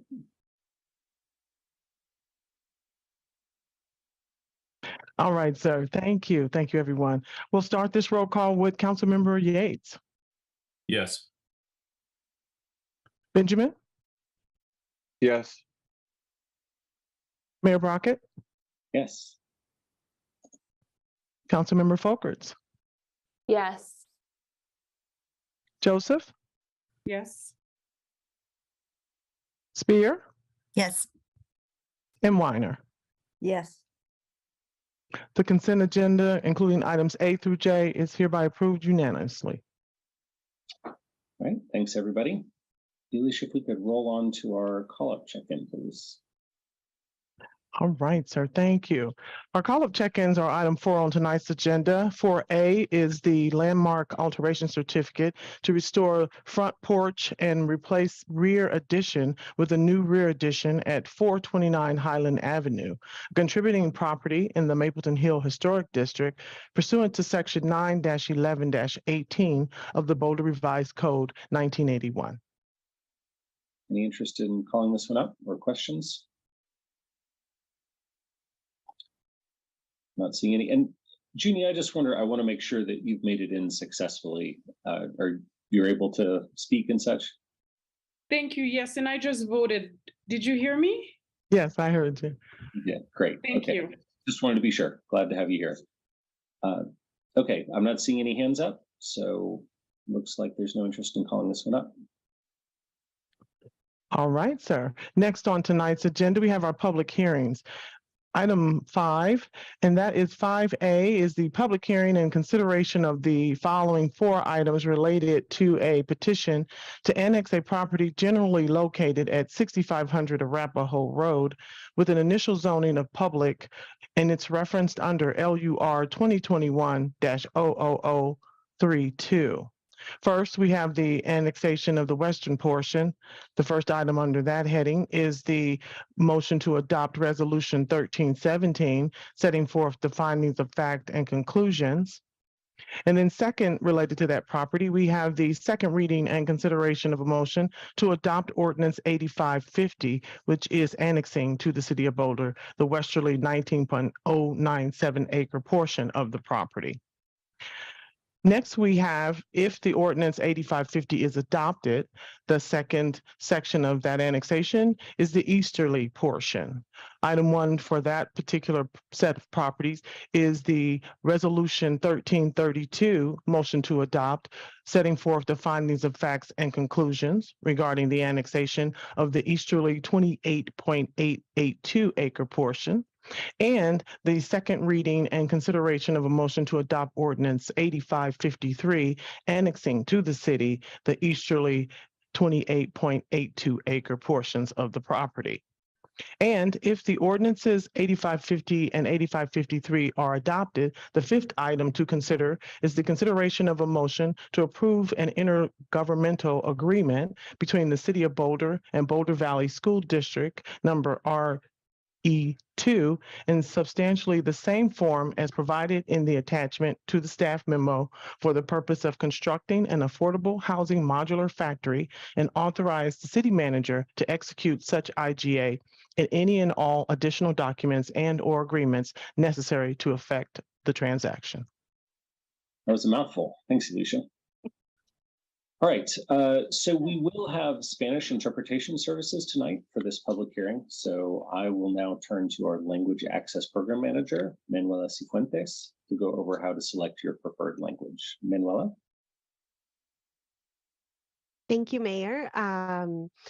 We should now have interpretation activated. And so for those of you who are on Zoom, please go to the bottom of your screen and you will find an icon in the shape of a globe, and click on that icon and select English or Spanish. I'm now going to say okay, just became activated. I'm going to say the same message in Spanish. Hemos activado ya la interpretación.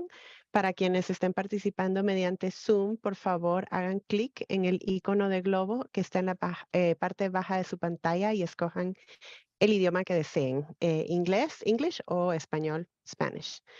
We also have a slide with some instructions for speakers, some guidelines. If you can please speak slowly and pronounce your words clearly. If you are reading your notes, please read slowly. If you have a headset with a microphone, please use it during this section, as it greatly helps the interpreters. And please, once you are discussing things, if you can wait for the person who's speaking to finish, and then so as not to interrupt or speak over the other person, that also greatly helps the interpreters. Algunas pautas que recomendamos para reuniones con interpretación es hablar despacio, pronunciar claramente sus palabras, respirar entre una oración y otra. Si va a hablar y tiene audífonos que tengan micrófono, le pedimos que los usen y también que no interrumpan a quien tiene la palabra. Thank you. Thanks so much, Manuel, and thank you to our interpreter this evening. Really appreciate that. Then before we dive in, I just wanted to check in on one matter with council here. So our council rules say that if there are 15 or fewer speakers, they're allotted 3 minutes of speaking time. At the time of signups, there were exactly 15, so folks were told that they got 3 minutes. We've since added 2 people, so a total of 17. But I would propose still allowing people 3 minutes because that was the amount that they were told that they had. So just want to check in, make sure that's okay with council before proceeding. Okay, I'm seeing thumbs ups. All right, so folks will have 3 minutes to speak when we get there. Thanks for confirming that. And so, Nuri, I'll turn it over to you to get this started, please. Terrific. Thank you, Mayor. And I'm going to go straight to Shabnam Vista, who's going to take us through a brief presentation. There's additional staff to answer questions later on, but Shabnam, yours. Thank you. Good evening. My name is Shabnam Vista, a senior planner with Planning and Development Services, and I'll be presenting on the annexation tonight.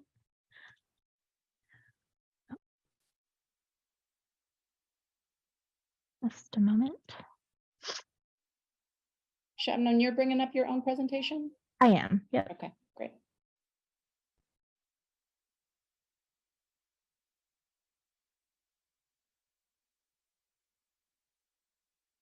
Please let me know if you're able to see it on the screen. Yes, we can. Thank you. Okay, good evening, council members. Today I'll be presenting on a request for annexation of a 47.9 acre property with an initial zoning designation of public located at 6500 Arapahoe Road. In terms of the review process, land may be considered for annexation if the proposal complies with the state annexation statutes, as well as the policies of the Boulder Valley Comprehensive Plan.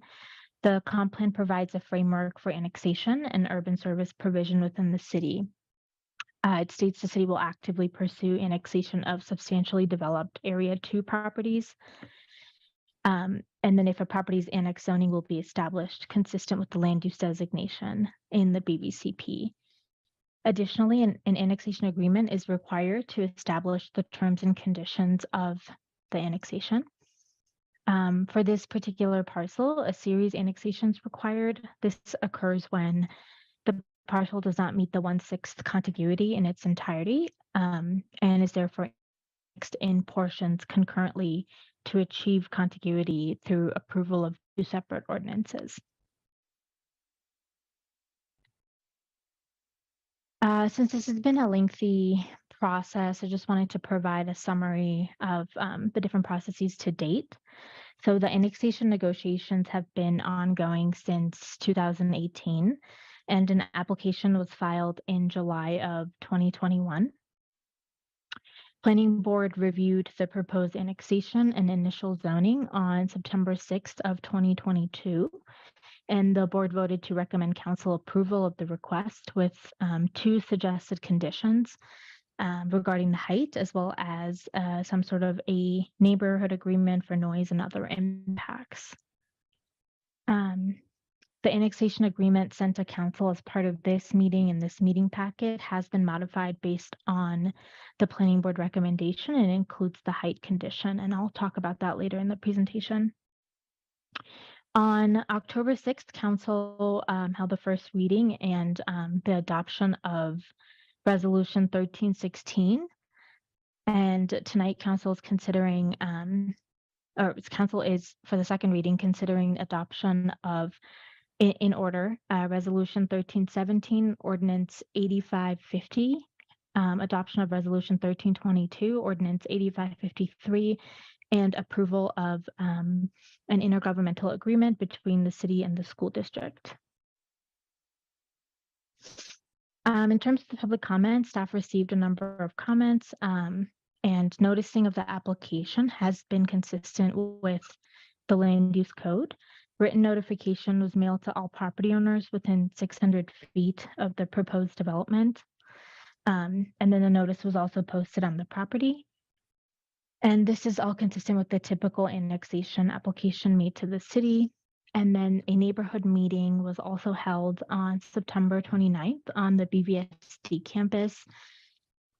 And the notice for that was sent to property owners and households within 1,000 feet of the property, of the proposed project property. And in terms of the project site, it's located south of Arapahoe Road and east of city properties where EcoCycle and other recycling facilities are located. North, there's some Sombrero Marsh to the south of the property. The site is located in Area 2 of Planning Areas map of the BVCP, and Area 2 is the service area for where city annexation can be considered. In terms of the BVCP land use, the property is designated as public or semi-public, which anticipates uses including municipal and public utility services, educational facilities, and government offices as well.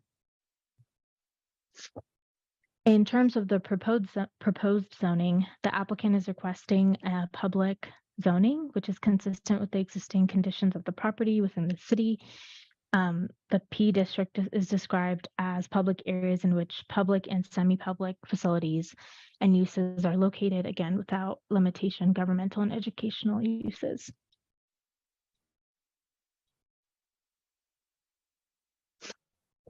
In terms of the existing conditions, so the property is currently connected to city water and sewer facilities. In 1964, the city passed an ordinance granting water and sewer utility services to BVSD on a revocable permit basis, and it limited the use of those services to certain uses and facilities on the property. In 2022, a central kitchen was added on the property, extending those city services, which was one of the triggers for this annexation, along with the proposed affordable housing modular factory. That's a partnership between the City of Boulder, Housing Human Services, Flatirons, Habitat for Humanity, and Boulder Valley School District. Currently, the site contains the Arapahoe Ridge High School campus, the Boulder Tech Educational Center, BVSD offices, the Thorn Nature Experience, and the central kitchen. So moving into the annexation terms, annexation is a negotiated process.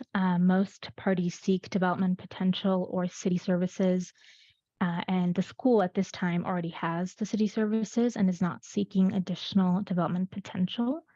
In light of that, this is just a brief overview of the annexation terms that have been negotiated at this time. So BVSD will pay stormwater plant investment fees. They will comply with the city regulations regarding flood and the current city outdoor lighting standards. There is an agreement that states future owners are not sovereign and must meet city inclusionary housing requirements and comply with city zoning. The BVSC will provide land for a 10-year period to operate the factory. And then they will comply with the city's charter height limit. Additionally, council is approving the intergovernmental agreement today for the Affordable Housing Modular Factory. We have staff from Housing and Human Services to go over that in detail, but just wanted to highlight the some of the agreement terms that talk about potentially looking at noise impacts as well as quiet hours for the neighborhood.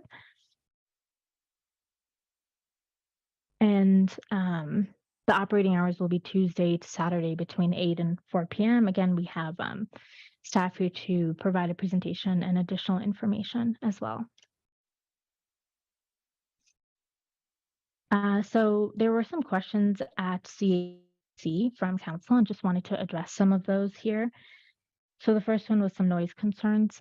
Just want to point out that this is included in the IGA, that the city will hire acoustical engineers to understand what the noise impacts might be.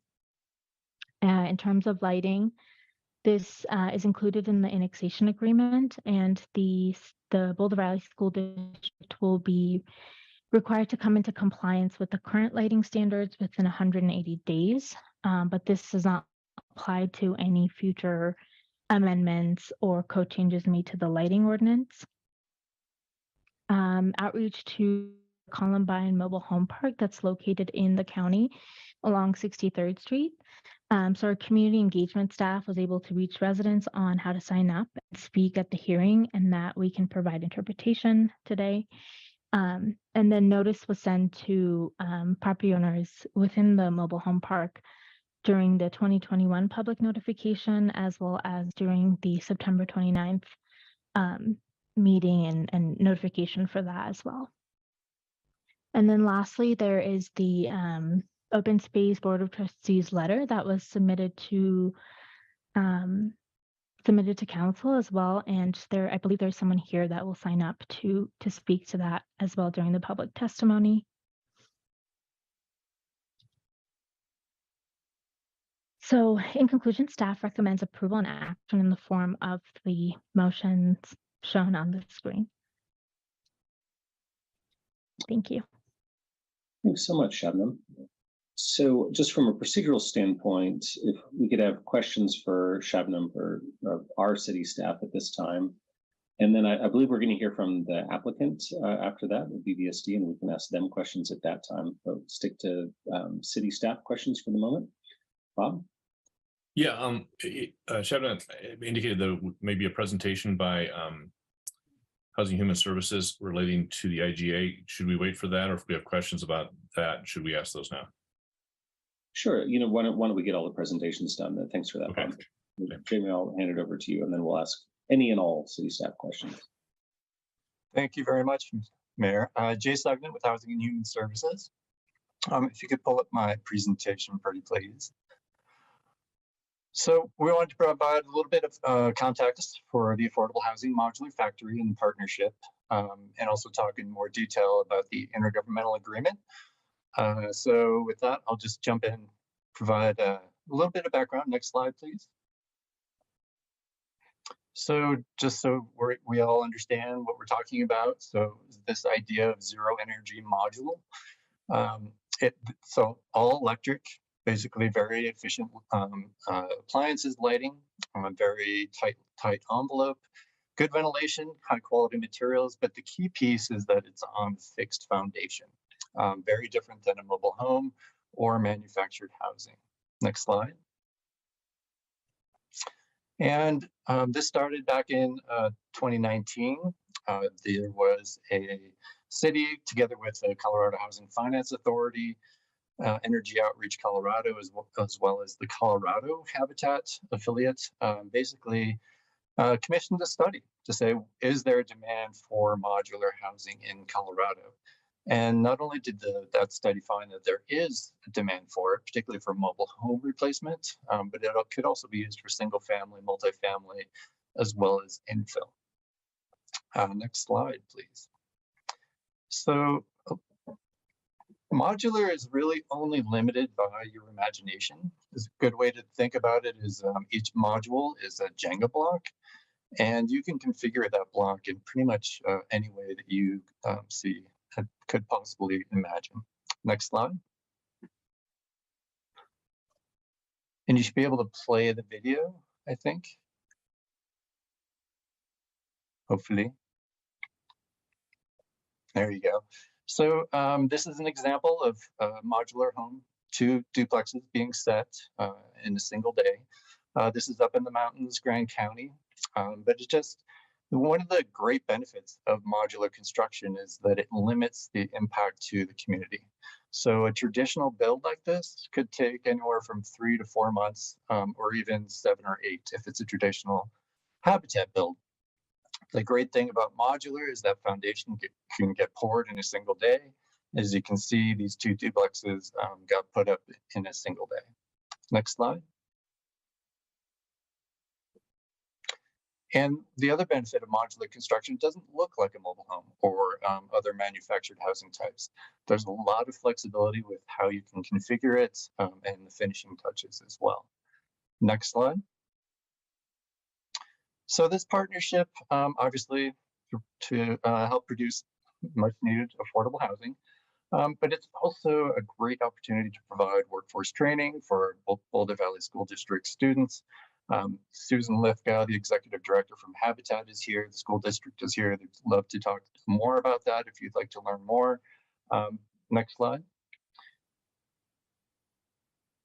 But this is an example of the students from BVSD. This is a habitat build at Powell Park. And traditionally, there's been a very strong collaboration between Habitat as well and the school district. And the idea is this modular factory could help strengthen and grow that workforce housing component of the BVSD programs. Next slide. And the initial genesis of this project has to do with Ponderosa Mobile Home Park. Next slide. I think you're all familiar with that. The city purchased it back in 2018. The park has experienced an infrastructure failure. All that infrastructure has been replaced at this time. And a lot of those homes are fairly old and certainly in need of replacement. So this modular construction is really intended to allow those residents to move into fixed foundation, very energy efficient, very healthy, new modular homes. Those homes will be permanently affordable to extremely low, moderate, and middle income households in perpetuity, of course. And most importantly, it will allow those residents to build wealth over time. Next slide. So the roles of this partnership, the city, Housing and Human Services is providing funding to construct and equip the factory. Flatirons is managing the facility. They'll procure all the materials, provide logistics, and organizing the volunteers and ensure that the students are integrated into the operations. The school district has agreed to provide the land for a period of 10 years and use the operation as a teaching facility. And the school district has agreed in the IGA to specific language to make a good faith effort to renew that lease at the end of 10 years. Next slide. So we looked at sites for the factory, different city-owned sites throughout the city. We also looked on private land throughout the county and really settled on the school district property. And as you can see here in yellow, it is on the southern edge of the or southern portion of the site. You can see 63rd or Arapahoe to the north. 63rd is over to your left. Hopefully you're somewhat familiar with the site by now after seeing all the slides. But we also hired a consultant to look at a feasibility analysis for siting the factory on the property. And this was really the only site that was viable. Next slide, please. So as you can see here, it's zoomed in a little bit more. There are these dashed lines on both sides of the proposed facility, and those are overhead power lines that converge to the north. So we tried to move that factory as far north as possible, away from the marsh, away from the neighborhoods, but our options were really quite limited. Next slide. So why modular? Just really important to emphasize the ability for Habitat to basically take their model and move it indoors. It helps increase production, particularly of home ownership opportunities. And our hope is that this is really going to be a lower cost, higher quality product, a lot less waste in the manufacturing process. There's less exposure to weather. Your volunteers and workers are not out there in the freezing cold or the brutal heat. Worker safety is definitely improved in this factory setting. There is everything is that nobody's up on ladders. Everybody is on scaffolding, doing work at eye level. And as I mentioned, probably the most important benefit is it minimizes that disruption to the community in terms of long-term construction. Next slide. So this just gives you a sense of what the factory looks like. It'll be a net zero building. It'll have a solar array on top, and it will be very well insulated and with all electric. So there'll be electric forklifts, electrical heating, cooling. That allows us to make sure to keep the doors closed during summer as well as the winter. Next slide. And this just gives you a sense of what's inside the factory. Next slide. Not very easy to read, so we simplified it a little bit, but just to give you a sense, all the materials, building materials, are delivered through the exterior doors. They're stored around the interior of the building, so there's no visual clutter on the outside. And everything is basically assembled along these lines. So we have the ceiling and the roof, the walls, those are set into place, and the modules move through these different positions. The plumbing is installed, the electrical, as you go from right to left, you go to drywall, paint and finishes, doors, windows, trims, everything gets done inside the factory. So even the appliances, all the furniture, and the final clean that gets stored, 2 in the factory, 2 to 3. Others are stored on the outside and transported all at the same time. Next slide. So a little bit about the activity that you can expect. The capacity, our consultant has told us, is about 50 units a year. But because we're relying on volunteer labor, it will really be closer to 12 to 15 homes each year. So that's about 1 each week. And the number of deliveries are actually quite small in comparison with the current operations at the campus. So the small delivery trucks, we expect about 1 to 2 per week. The large semi trucks, those are about 1 to 2 a month. And the modules, as I mentioned, once they get completed are stored, and they will get delivered every 2 to 3 months.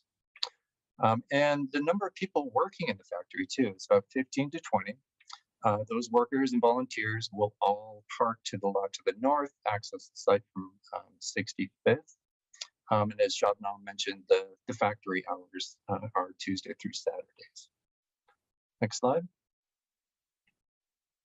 So a little bit more detail on the intergovernmental agreement. As you know, it's dependent on council annexing the property, but its real intent is to outline the roles and responsibilities for the construction and the operation. And most importantly, I think what we've tried to do is make sure that it responds to what we've heard from neighbors' concerns about the potential impacts to the marsh, as well as to the neighbors. And this is what we've heard from the community since the spring, but also most particularly at the September public meeting. So certain things that we have agreed to was to hire an acoustical engineer. We will do that to better understand the potential noise impacts from the factory operations. Our commitment to eliminate backup alarms. I think what we heard loud and clear, that the neighbors are already impacted significantly by a lot of truck activity, backup activity from EcoCycle, from the central kitchen, from other operations happening in that area. We would like to be a good neighbor. So we have proposed to eliminate all backup alarms and rely on flaggers instead. We've also designed the factory layout so that delivery trucks don't back up at all. They can go circumnavigate the building. And we've established operation hours, quiet hours, and have committed to meeting both city and county noise regulations. And as Shabnam mentioned, the light and building heights concerns, those were addressed in the annexation agreement. Next slide. So the factory is there's still a number of steps that need to be complete after potential annexation and adoption of the intergovernmental agreement. There still needs to be finalization of the lease. There's financing that needs to be obtained for any potential gap funding. We're still in the civil design phase, the architectural design phase, but we also have to go through the permitting, as well as getting the factory licensed, coming up with detailed factory operational designs. The earliest we would be able to even begin construction is probably February or even March of next year. And then if everything goes well, we could be potentially equipping and staffing that factory the following year around the same time. Next slide. And that is the conclusion of our presentations. Thanks so much for that, Jay. Do we have anything else from city staff before we go to council questions? Seeing none, let's do those questions. I see Bob's hand up. Jay, that was an excellent presentation. I had a long list of questions. You answered almost all of them. So thank you so much for anticipating them. I have just a couple of lingering ones, Jay. You mentioned the capacity was about 50 modular homes per year, but it may run only at about 12 to 15 just because of limitations on students and volunteers, which I understand. And it looks like some of the initial modular home builds will be for Ponderosa. I think that was 73. So just doing the math in there, it sounds like the first at the rate of 12 to 15 per year. It sounds like the first 4 or 5 years will be mostly dedicated to building housing for Ponderosa. Is that a fair assumption? Yes, I should have mentioned that in the presentation. But that's great. And then since there's a 10-year lease, I assume that there'll be capacity, even if it's only at the 12 to 15 a unit, there'd be capacity to build modular homes for other places that are not Ponderosa. In other words, if opportunities come along, whether they're city low-income housing opportunities or maybe just even some commercial opportunities for modular homes, other places, I assume that would be kind of one of the customers, so to speak, of the factory. Is that a fair assumption? Absolutely. I mean, I think the city of Boulder is the first priority. Habitat is the second priority. But we've also talked about the potential for multifamily housing. It could also be used to build ADUs that could be easily dropped into someone's backyard. So again, the options are pretty unlimited. That's great. That's helpful, Jay. And then finally, my final question, I'm sure there's others, and that's just around the access to the property, both during the construction and then when it's operating and supplies are being brought in and then modular homes are being brought out the backside.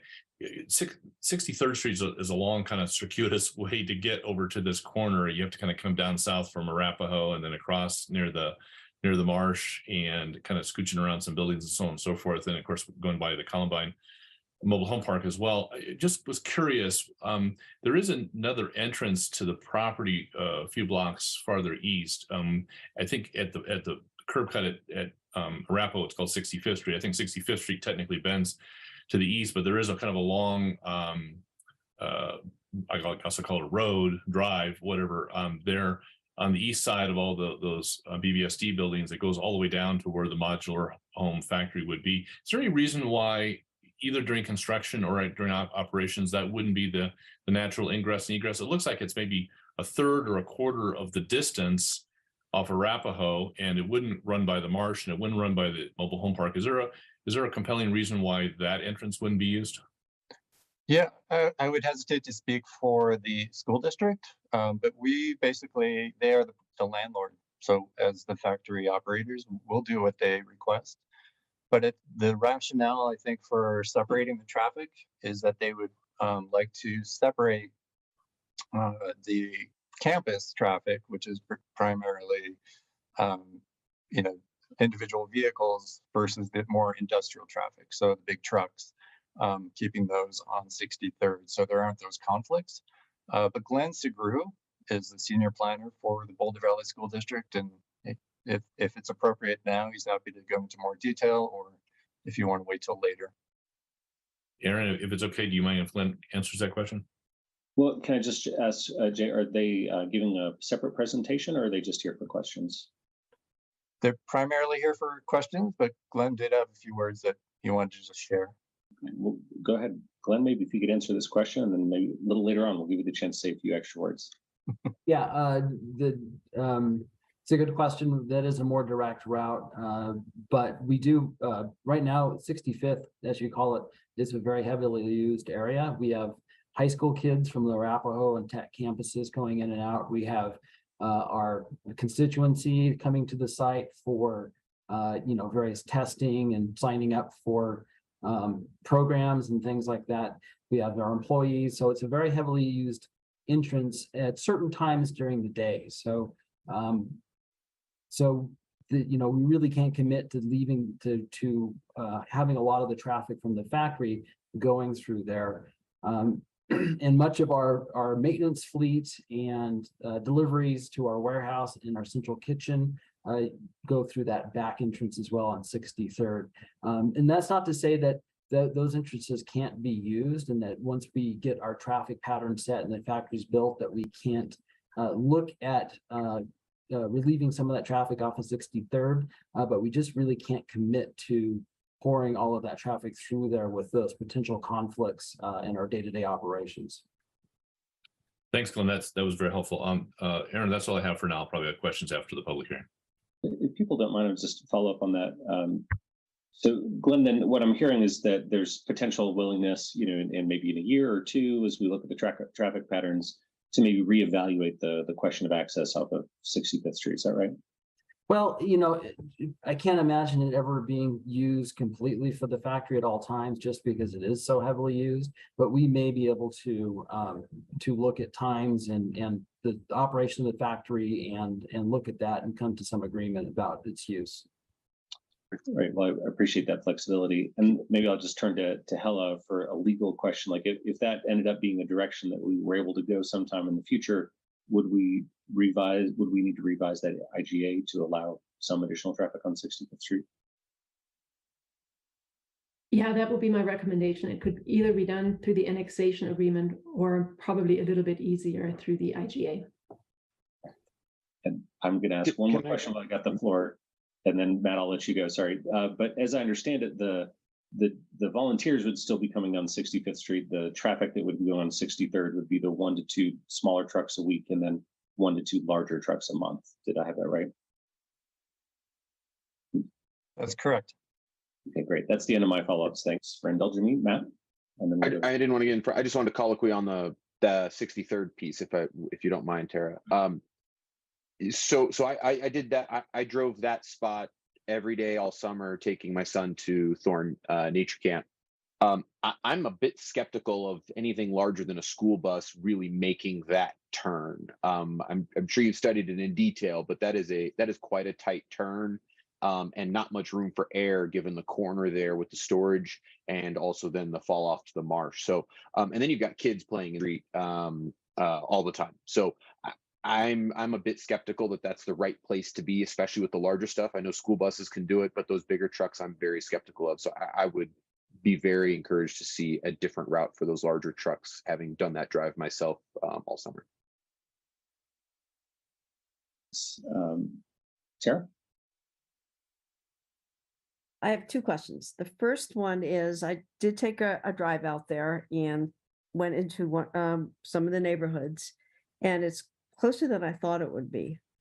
So I visualized a loading dock that was open and said you would surely hear that. But Jay, did I remember correctly that you said the doors, the windows, everything would be closed?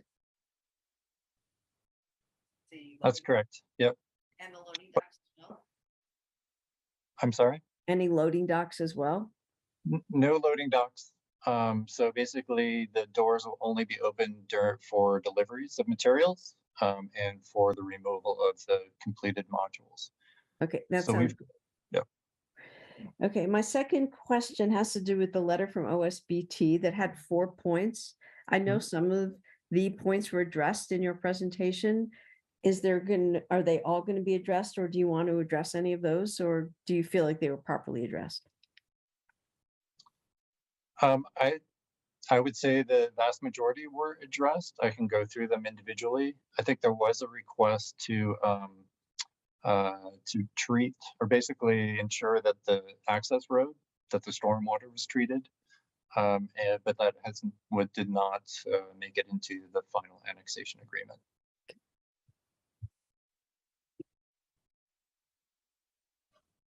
All right, sounds Tara like you're done.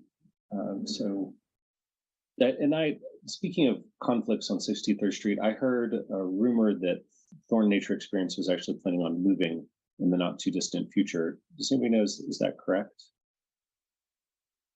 Glenn? I can speak to that, yeah. So they're moving their administration offices off. Currently they're running some of their programs and their administration in that building. And they're building a new administration building, I believe in Lafayette. And they're going to be moving into that. Their programs will still remain there. Got it. Thanks for clarifying that. Terry, you still got your hand up. Anything else? Okay, not seeing any other questions for city staff. Glenn, I guess I'll turn to you to say a few words as a representative of the applicant in the school district. Yeah, I really didn't have a lot to say. I think that the package is pretty thorough. And Shabna gave a good presentation. I just wanted to kind of reiterate how we got here. The school district started construction on the central kitchen some years ago, and that triggered the water needs for that facility, triggered the needs for this annexation. Unfortunately, we were halfway through construction when that was discovered. So we had to come to an agreement with the city to allow construction to go forward. And if we followed through in good faith with an annexation agreement. And that is the primary reason why we're here with our annexation process is to fulfill that commitment. And in parallel at that time, we were also exploring what Jay was talking about with our tech program, which we already have a constructions trade element to that. So I know Housing and Human Services and our tech program and other administrators had been talking about this exciting opportunity to combine these two, our program with this facility. And as it went forward, I think some point it seemed to make a lot of sense to put these together on the same annexation packet, and that's where we are today. And that's really all I had to say, but I am happy to answer any more questions if you have them. Thanks, Glenn. Of course, we deeply appreciate our continued partnership with BVSD, between the city and BVSD. Any follow-up questions for Glenn? All right, seeing none. Thanks, Glenn. We may get back to you with more questions or comments later on. I appreciate you being here. That's good for now. And I just also want to note that Susan Lithgow, the Executive Director of Flatirons Habitat for Humanity, is attending tonight. So if anyone had questions for her, since they are a player in this, feel free. You can speak up now or later, say during our comments, if you have any questions for her. But for now, seeing no more hands, I think we can go to public testimony. Ryan, do we need to reread those rules of decorum?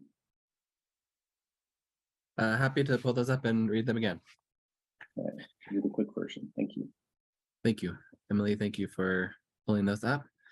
And to confirm that the city has set out to ensure that we have productive atmospheres during our open comment and public hearing.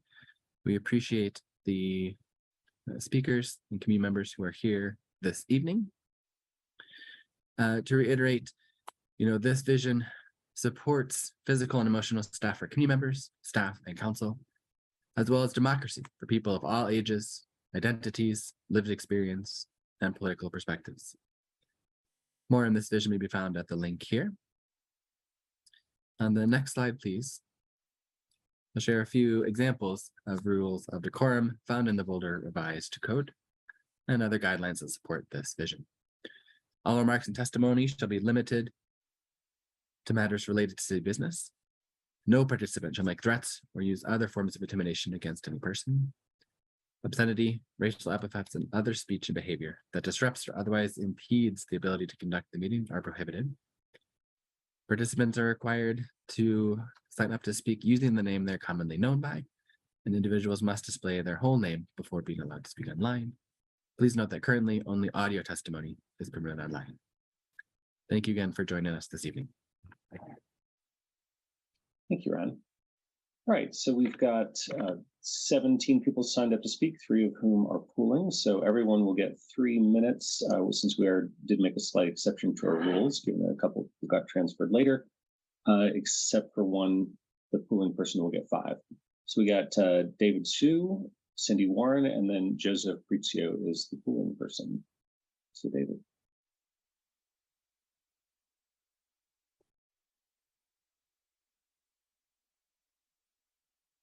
Hello?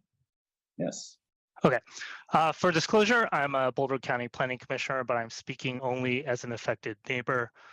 In 2019, I lived in the city and had the opportunity to vote for you, some of you, and I'm asking for your help now.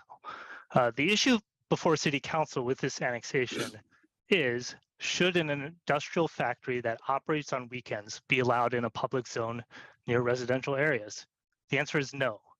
Manufacturing use is not a use by right or allowed under special review under public zoning by city code. Manufacturing use is explicitly prohibited under public zoning.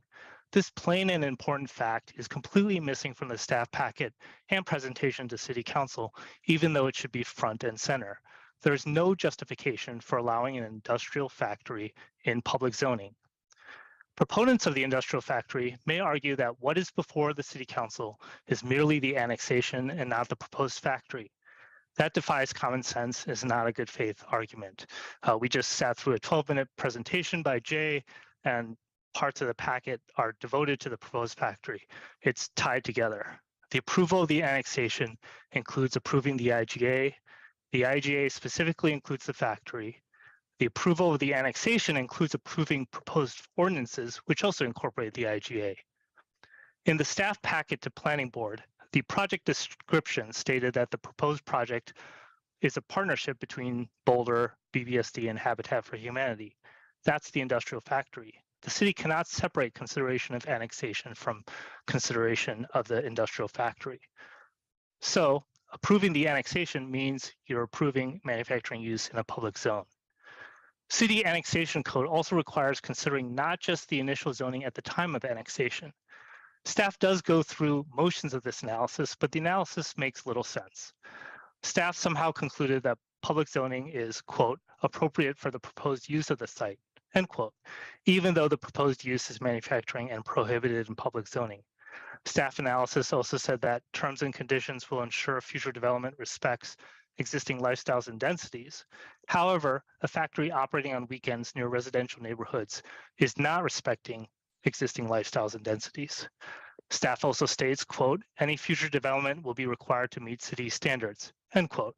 This is directly contradicted by the IGA, where BBSD asserts its sovereignty status. The staff analysis is not objective view of the proposed project. The analysis of the annexation requirements presented to City Council is deficient and does not allow City Council to make an objective determination on the annexation. Manufacturing use is explicitly prohibited by City Code. City Council should reject the annexation. Thank you. Thank you, David. We have Cindy Warren, Joseph Prizio, and Andrew Morley.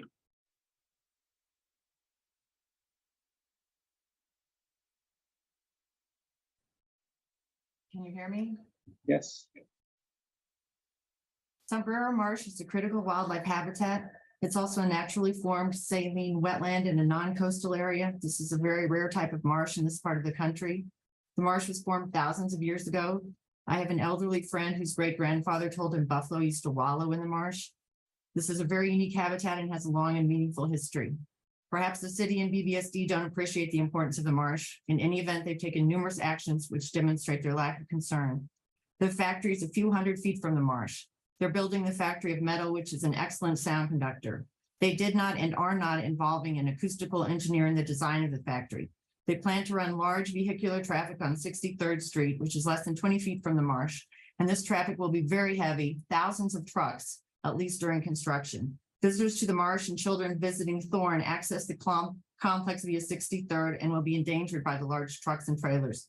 The marsh wasn't mentioned in the annexation agreement. There is no mitigation plan for the marsh. No environmental impact study was performed, and the September 22nd City Planning Board document states the factory will have no negative impacts on the marsh. The statement is unconscionable and untrue. The marsh is a noise-sensitive environment, and the noise associated with construction and factory operation will be very significant. Additionally, the amount of traffic and activity during and after construction will be overwhelming for a wildlife environment. Wildlife will also be impacted by light, vibration, and fumes, all mentioned in the county planning and permitting document from September 2021. Also of note is the city regulations that protect the environment at every other location in Boulder from being except this one. In this collaboration between BVSD and the city, the land is owned by BVSD and BVSD is exempt from city regulations. Thus, the city can circumvent their own rules. For example, the city can build a manufacturing plant in a public zoned area adjacent to a critical wildlife habitat. This would never be allowed to happen elsewhere, and it's truly shocking that officials are willing to let it happen here. And importantly, in this no rules scenario, there's no protector of the interests of the marsh. This runs counter to Boulder's widely publicized pro-environmental stance and raises questions about the validity of that perception.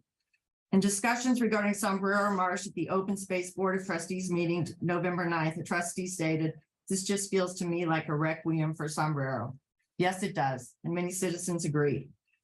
Only City Council has the power to protect Sombrero Marsh at this time. You can delay voting on the factory tonight and take time to evaluate other possible sites, including land close to the proposed site, which has less environmental impacts. If you vote yes tonight, construction on the factory will begin shortly and the marsh will very likely fade away. This will be a terrible loss for Boulder. Please reevaluate potential construction sites and support the relocation of the factory. Sombrero Marsh is an historic and unique ecological site. Please don't sacrifice the marsh for a factory that could be placed elsewhere. The fate of the marsh is literally entirely in your hands. Please save Sombrero Marsh. Thank you, Cindy. Now we have Joseph Prizio, who's pooling with James Warren and Edith Sagona, and we've confirmed that they're present. So Joseph will get 5 minutes. And after that is Andrew Morley and Alex Cassidy. So Joseph. Hello, my name is Joseph Prizio. I live next to Sombrero Marsh in unincorporated Boulder County. I'm here online to express the view that the school district campus at 6500 Arapahoe Ave is an unsuitable site for constructing the proposed modular home factory. The large manufacturing facility will extend to within 100 feet of Sombrero Marsh open space, which in turn abuts 4 county residential neighborhoods. As you've already heard, older residents in the area still recount Native American folklore describing a time in which bison would wallow in the salty mud flats. But that was then, and this is now. The proposed manufacturing facility will introduce a new level of use and a new industrial type of use in a location presently having relatively low use intensity, to quote a county planner. The use may not be consistent with several Boulder Valley comprehensive plan policies. The route along which all traffic will travel for factory construction and later operations, namely 63rd Street south of Arapahoe Ave, will pass within feet of both the wetlands and the Columbine Mobile Home Park, which is one of the 4 impacted neighborhoods. Near the Thorne Ecological Institute, 63rd Street merges into paved and unpaved spaces between buildings, and the travel route assumes less definition. This general area includes 2 former bus fueling stations that held buried fuel tanks. During closure activities, contaminated soils were encountered both tank pits. These incidents and a separate environmental incident in 2020 illustrate that any industrial activity creates some potential for soil and groundwater contamination. To qualify for a HUD loan for factory construction, the city commissioned a phase 1 environmental site assessment report for the factory site. The report sought only to identify recognized environmental conditions indicating the presence or likely presence of hazardous substance on the factory site. It found none on the factory site. From this, city staff has issued a statement that the project will not result in any significant impact on the quality of human environment. This conclusion is not justified by the limited scope of the phase 1 study. The process of site grading will require several thousand round trips by earth-moving equipment, all of which will travel along 63rd Street, passing by Columbine and the wetlands. Construction vehicles will emit glaring light during dawn and dusk, loud sounds and fumes that will affect the Columbine residents, which include children. The vehicles used for later factory operations will have similar effects, some of the similar effects.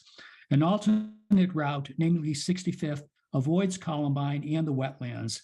65th is signalized, short, concrete paved, and resident-free. It avoids the Thorn Institute, instead skirting district buildings, district offices, and a campus side road.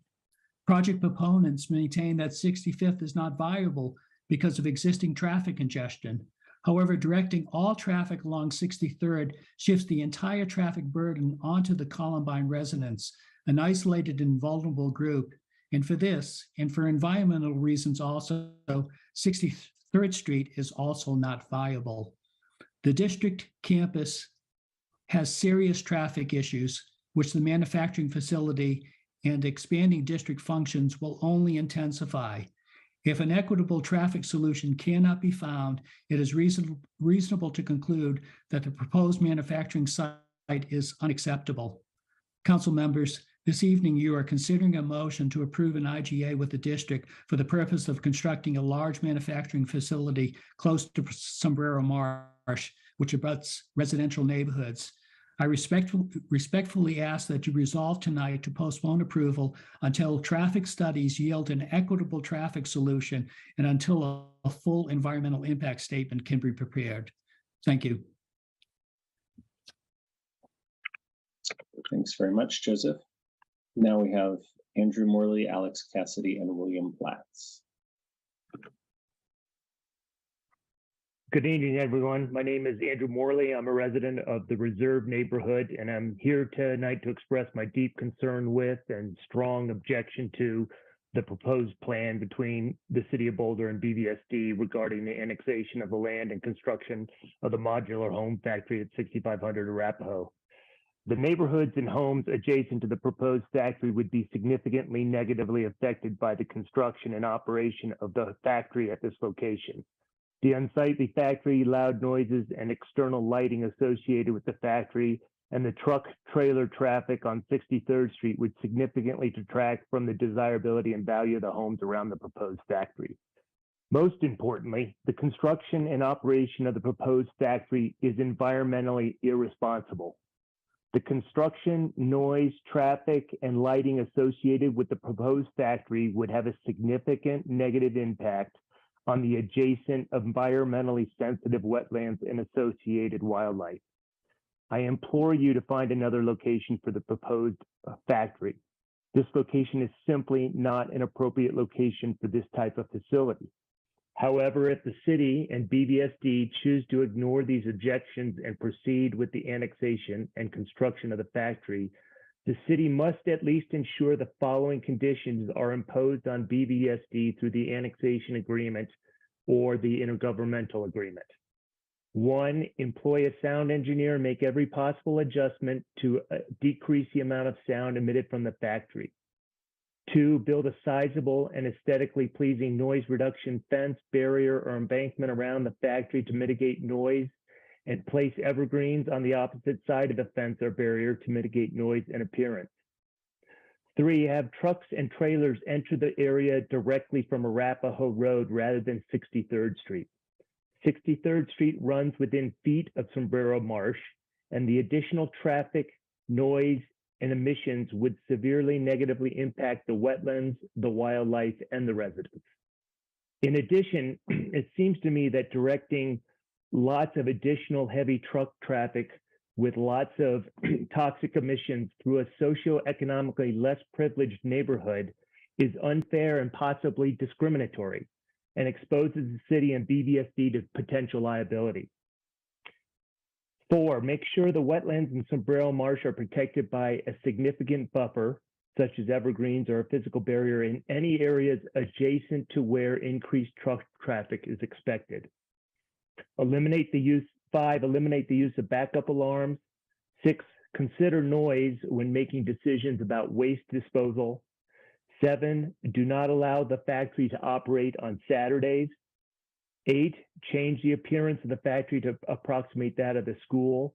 And 9, postpone the planned construction start date so there's time to make changes to the factory with regard to these issues. Thank you for your consideration. Thank you. Your time is up. Appreciate your comments. And just wanted to pass along a reminder from our interpreter, Elena, to speak slowly to all the testifiers when you're speaking. Thanks so much. Now we have Alex Cassidy, William Platts, and Mary Bachman.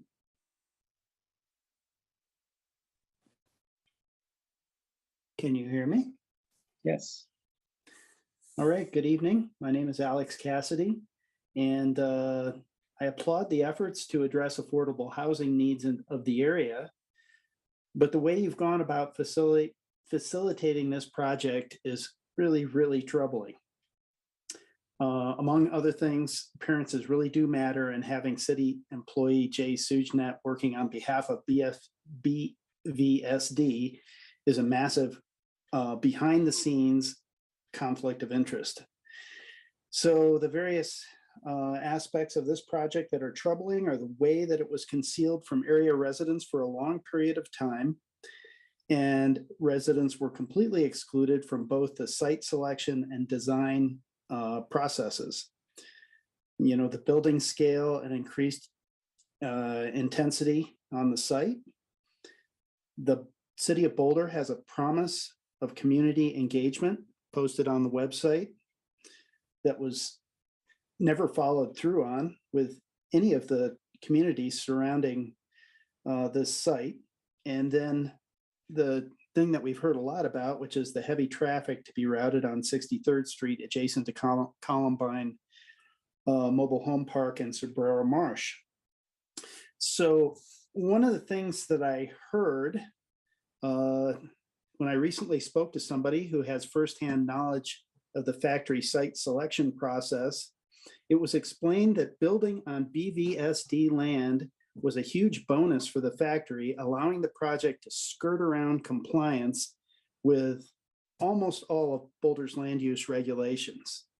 Maybe that's something that Jay forgot to mention, but it's quite surprising and shocking to learn that those regulations are seemingly for everybody except this project. The zoning, well, David talked pretty clearly about the zoning. And then the traffic and environment. At the very least, an environmental impact assessment and traffic study should both be completed for a huge project like this factory. Heavy traffic should be routed on 65th and not 63rd, where it will adversely affect residents of the Columbine Mobile Home Park. And then a traffic study, that includes the construction should be completed. And it's not enough to say that you're going to get an acoustic engineer involved. You also need to take the recommendations of the acoustic engineer and involve them, wrap them into the project. And also gathering water off of the road 63rd there and treating it means that that water is being robbed out of the marsh. I'm out of time, but we need barriers too. Thank you. Thank you for your testimony. Now we have William Platts, Mary Backman, and Scott Backman.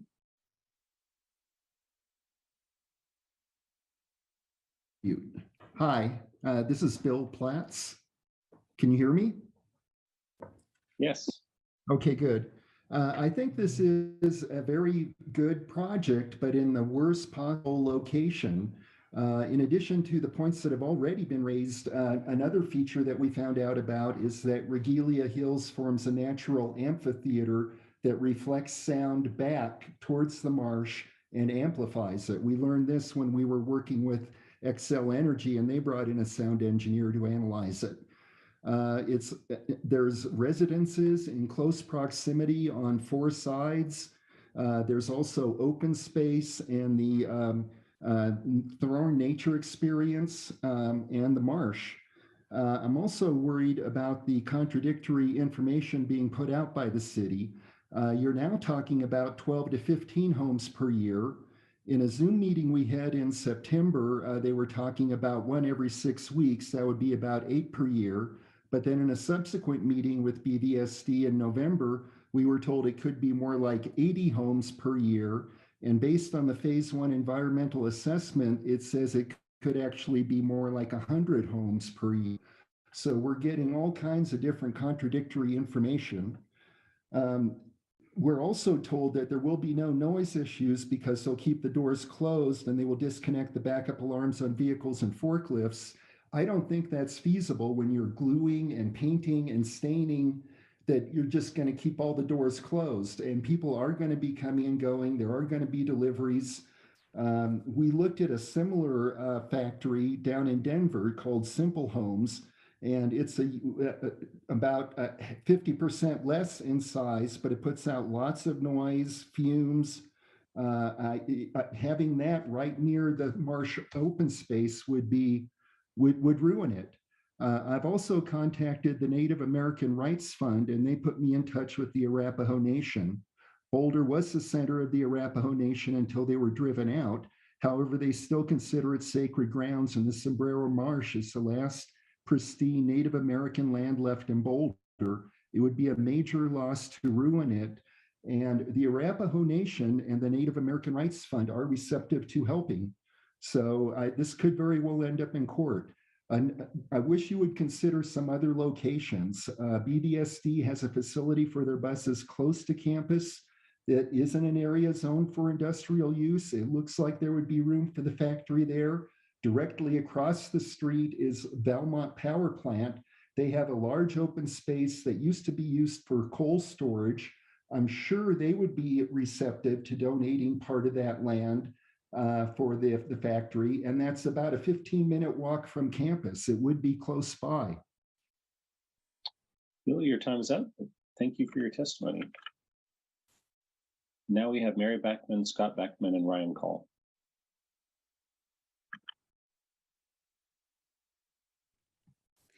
Hello, this is Mary Bachman. I also go by as Marisha Bachman, and I want to thank you, Council, for being available to listen to our concerns as unincorporated Boulder constituents. And I would like to just address, thank everybody who has participated as our neighborhood. I do want to reiterate that the idea of having this modular factory here within our neighborhood is it's disappointing, and it's detrimental to our location of selection of where we chose to live. I've heard a lot of conversations about the road, but I also want to incorporate not just 63rd, but also Arapaho. I understand there may be some reconstruction of it, but I live off of Westview, and that is our access in and out. And that is incredibly congested. As Boulder has grown, I've lived here my entire life. I lived in the city, and now I live in an unincorporated. But I have seen the amount of people driving in and out of Boulder. And so now you no longer can have specific times of when people are commuting in and out. I've also witnessed, as a neighbor here, Arapaho Ridge High School students speeding out, racing out, intimidating many of the residents that are trying to pull out of the way that Glenn had responded that they use 65th, but they also have a little outlet that allows them to go off to the side, heading east on Arapaho. These are concerns of mine for predominantly safety. I don't feel safe driving home very often because people on 63rd must turn to the left, to the right, if they have to go into Columbine. Otherwise, they could use it as a merging line to continue on out of Arapaho. It's very, very dangerous. It's also a lot of traffic. So that's my point on that. I am also concerned very much about living right across the street from where the construction is going to be, meaning open space. My backyard butts up to that open space. So the noise level will be there. I'm very opposed to having the facility run on a Saturday. That is my time that I can enjoy my home, my peacefulness, my neighborhood, the Sombrero Marsh, being able to walk in open space and not having that noise resonating onto my Saturday weekend. So that's all I have to say. Everybody else said everything wonderful for me. Thank you for your consideration. Thank you for serving Boulder City. And I'd like it to be a unity with the City of Boulder, Boulder Valley School District, Boulder Housing Partners, as well as Ridgely High Hills. Thank you. Thank you. Thank you, Mary. Now we have Scott Bachman, Ryan Call, and Mohan Amasa. Hello. So I'd like to thank the council for the opportunity to speak. And I'd like to especially thank members of the council who have come out over the previous weeks to inspect the logistics of this project.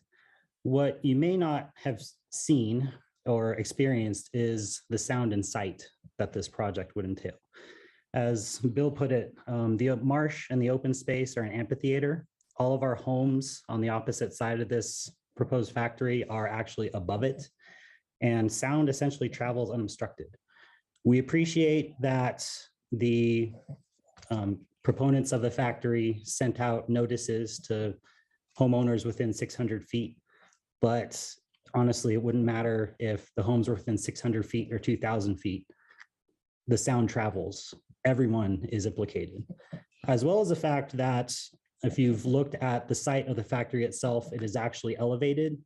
It will be above the marsh and basically in clear sight of everyone in the neighborhood, like a ziggurat on the hill. And so it's quite obstructive. Like others who have spoken, I think I speak for my wife too, that we do support the idea of the factory. We support the spirit of collaboration between the city and the school district and Habitat for Humanity. That's for a great cause, but we do not support the location of the factory. We've already heard a great deal of concern on legal grounds, environmental grounds, the grounds of us as neighbors. The factory could still serve its purpose, even if it's moved just a short distance away, just even across Arapahoe. It could still serve as an educational facility. It could still serve the less fortunate of the community who would receive these homes. And we ask the council, if not to reject this annexation, to at least delay it and give strong consideration to nearby sites so that everyone can still win, particularly the neighborhood. Thank you. Thank you, Scott. And I understand Ryan Call is actually going to speak on the next public hearing. So we have Mohan Amasa, Lynn Siegel, and Chuck Hardesty.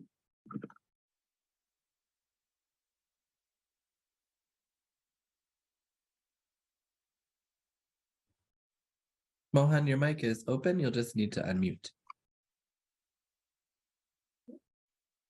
Hello, can you hear me? Yes.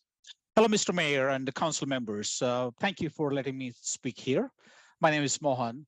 I live on the 1402 Meadowlark Drive, just nearest to the factory. I'm a proud Boulderite. Boulder means where nature and environment is valued, a brand of trust and high standards. I speak of that to all my friends outside of Boulder or anywhere in the country, where quality of life matters. I'd like to share a few thoughts about the factory. Building affordable homes is a great cause. In fact, as a taxpayer, I'm supportive of the $8.5 million towards this project. But we're trying to solve one problem by creating two other problems. That makes no sense to me. By harming the wildlife at Sombrero Marsh, by hurting the quality of life in the neighborhood area. If I ever wanted to live next to an industrial factory, I would have moved to Commerce City. There are plenty of factories. Why would I move to Boulder? I feel this is betrayal of trust and morally unjustifiable.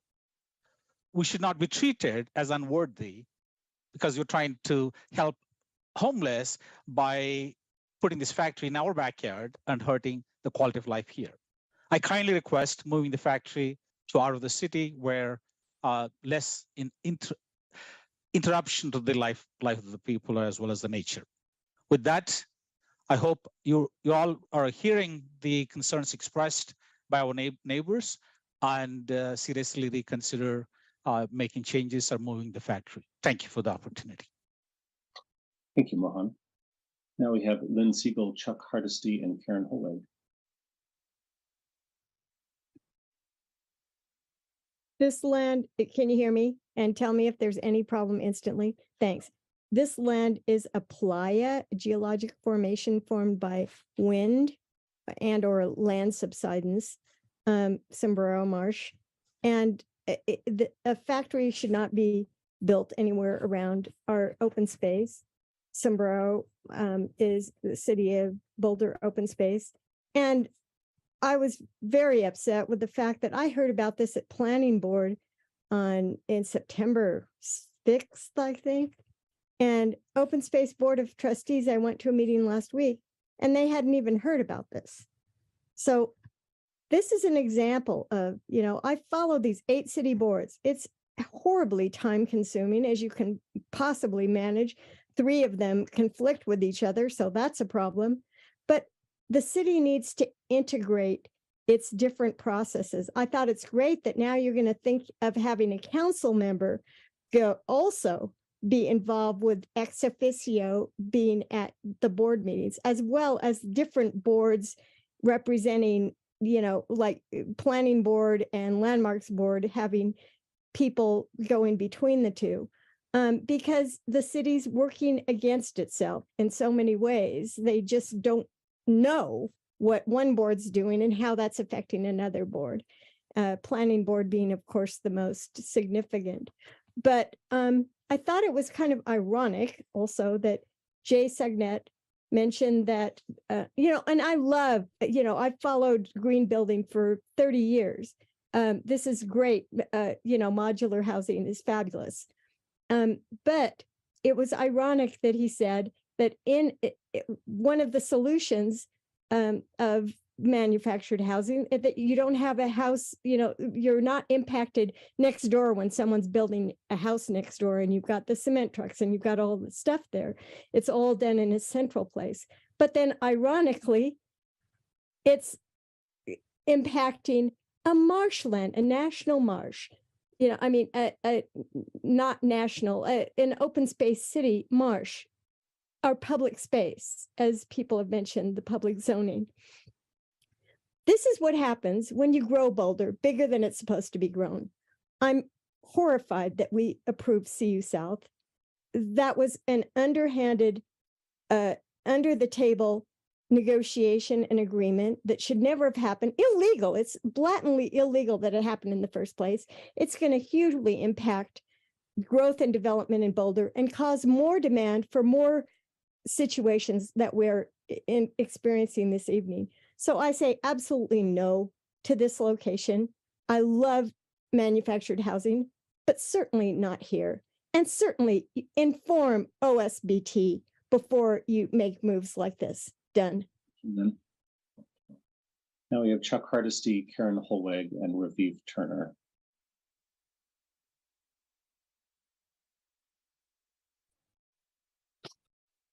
Hello, can you hear me and are my slides up?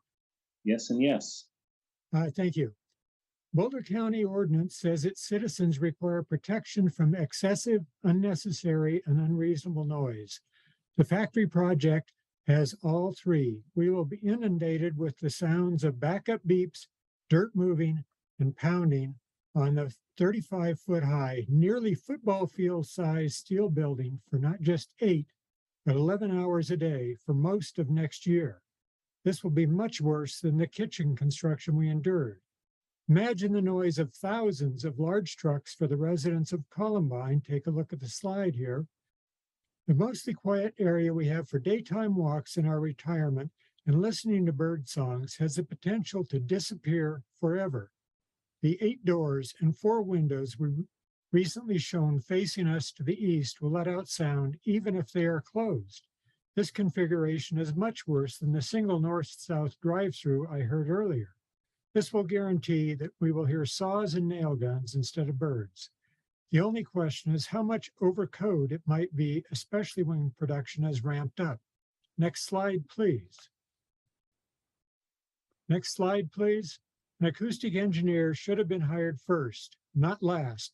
Please ask Jay why he has refused requests for this for a year. He won't tell us. It is because there will be too much noise or too many dollars to fix. Simple calculations show just one 100 decibel nail gun or saw with the door open is approximately the full 50 decibel periodic code limit in Meadowlark. With 20 workers, noise from many possible quieter tools still adds up. Why is keeping openings closed in the FAQ, but not in the draft IGA? We will have no recourse if not written. Please ask why. Did staff who said this project was okay for open space in March know about the approximately 20,000 cubic yards of fill and thousands of big trucks on 63rd for most of a year? Did they say okay before the change from 65th to 63rd? The FAQ portrays 12 to 15 houses as a minimal disruption per year. Increasing to 50 to 80 multiplies the noise in trucks to extreme disruption. If this proceeds at all, especially with no more restrictions, you are agreeing to majorly disrupt the neighborhood for most of the 2023 and forever degrade our quality of life and home. Improving Ponderosa is sacrificing Columbine, the neighborhoods, the open space and marsh, and students at the Nature Center who won't see any wildlife that has been scared away. Neither the neighborhood nor BVSD asked for this factory that belongs in an industrial zone. Please stop imposing on us. Thanks for your time and consideration. Thank you, Chuck. Now we have Karen Holwig, Raviv Turner, and Gary Poller.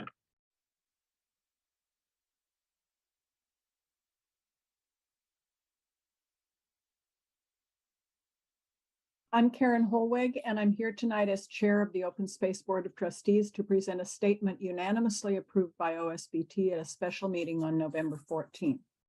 The board would like to remind council members and the Boulder Valley School District of the value of Sombrero Marsh and to underscore the requests the Open Space and Mountain Park staff made regarding this matter. Sombrero Marsh is a unique and valuable wetland. Both the Boulder Valley Comp Plan and the Boulder County Comp Plan clearly state the environmental significance of the marsh. The city began acquiring the marsh and its surrounding wetlands in the 1990s, and in 2005, City Council designated Sombrero Marsh as a habitat conservation area. Sombrero Marsh is a rare alkali marsh that supports a variety of microorganisms, insects, and wildlife, and is a vital part of the Rocky Mountain Flyway. Next slide. The City of Boulder has invested more than $1 million in acquiring and restoring the marsh and essential parts of the small closed basin watershed that supports the marsh.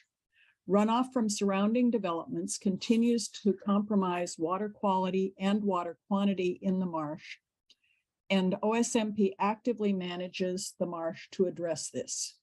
Next slide. Natural areas like Sombrero Marsh have received more attention of late due to the well-established contribution these places make to the community's sustainability and resiliency in the face of changing climates and the need to sequester carbon and preserve biodiversity. Each year, important educational opportunities are provided to thousands of Boulder school children and adults at Sombrero Marsh as a cooperative effort by Boulder Valley School District, Thorne Ecological Institute, and the Open Space and Mountain Parks Department. Next slide. OSBT supports OSMP staff's previously submitted comments provided during the development review period.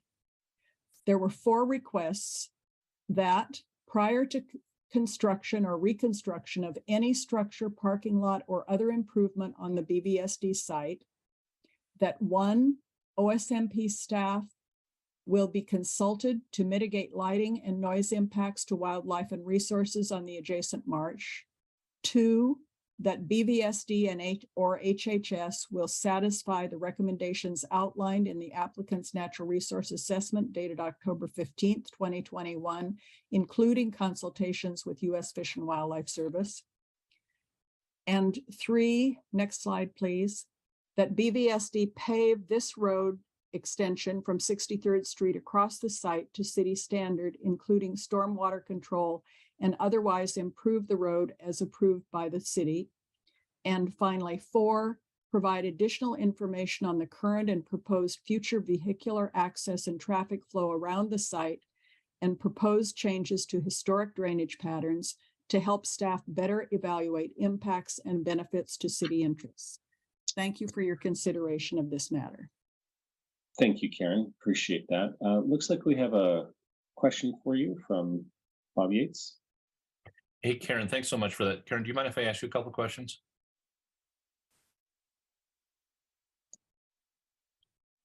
Is Karen still with us?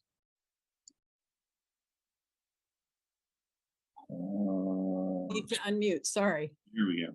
Karen, is it Okay. okay if I ask you a couple of questions? Sure. First of all, thank you so much to you and for all the Open Space Board of Trustees for putting together that letter and sending it to council. That was really, really helpful. I wanted to address the third and fourth point in your letter, which I think both relate to the 63rd Street, which we were talking about a little earlier, and I suspect we'll be talking about more in a few minutes here. If the access, the ingress and egress access to the factory for those small trucks a couple times a week and those big trucks a couple times a month was shifted from 63rd Street to 65th Street, and that is away from the marsh, would that start to satisfy the third and fourth concern that the Open Space Board of Trustees raised in their letter? We discussed that in the board and felt it was more appropriate for staff to be involved in the technical decisions about that, which is what number 3 and 4 say, as you know. So that's the best I can tell you. But as you can see from that last slide, the location is,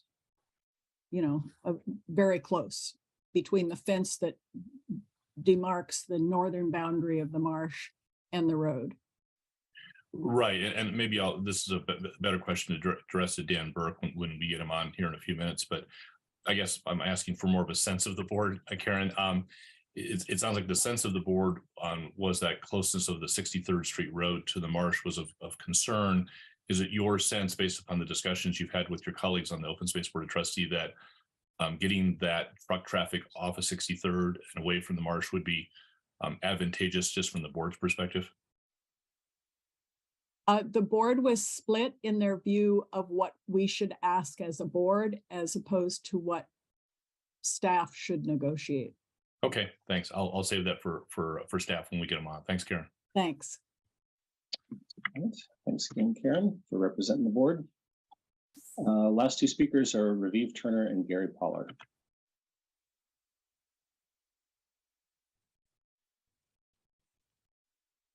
Yes, can you guys hear me? Yes. Thanks for the opportunity to speak to the council members. I think other people already addressed most of the points that I wanted to make. My name is Raviv Turner. I'm a concerned resident at Ridgely Hills. And while I support affordable housing, modular homes, and Habitat for Humanity, I do not support a full-blown factory at 6500 Arapahoe Avenue in the midst of our residential open space area with really limited community input. Other members already talked about it. We do have the right for peaceful enjoyment of our homes here at Ridgely Hills, and I'm deeply concerned about various aspects of this project and lack of transparency. Specifically, Combine Mobile Home Park residents on 63rd Street will be crushed with truck traffic. This was already mentioned.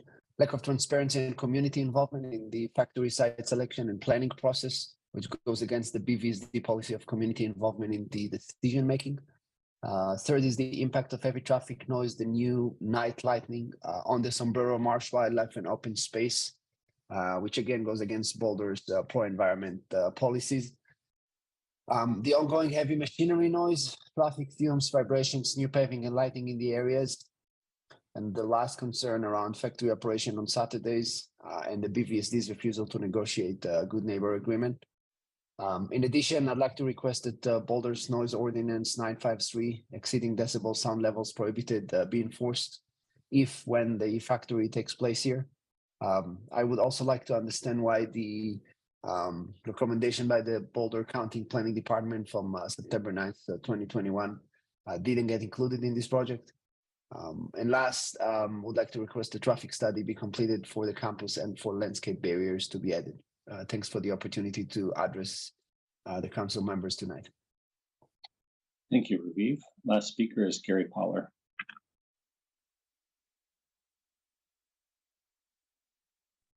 Can you hear me? Yes. This is Kathy Paylor. I'm speaking on behalf of Gary Paylor, who's sitting here with me. The plan for annexation in order to build the modular housing factory in East Boulder was far downstream before a few neighbors received a small postcard. Quite frankly, speaking tonight feels futile. The people behind this $8 million enterprise have the influence and a vested interest in its completion. The impact on open space and the Sombrero Marsh, pollution, traffic, and noise are all obvious obstacles and have been previously mentioned. But still, in the already crowded industrial and commercial East Boulder area, the factory will most likely be built. We have lived on Meadowlark Drive for 32 years, and it is personal for us. We had hoped to live out our lives in our home without being squeezed out by dense industrial growth. Boulder is an ever-expanding city with exponential growth and no slowing down in sight as companies continue to expand into Colorado and especially Boulder. It is astounding that the best place to build a factory manufacturing 50 to 80 homes a year would be on school property in a congested commercial area adjacent to a residential neighborhood.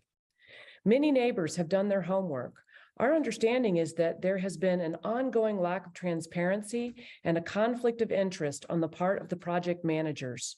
Please deny this annexation and encourage the factory proponents to continue their search for a suitable property away from a nature preserve and a residential neighborhood.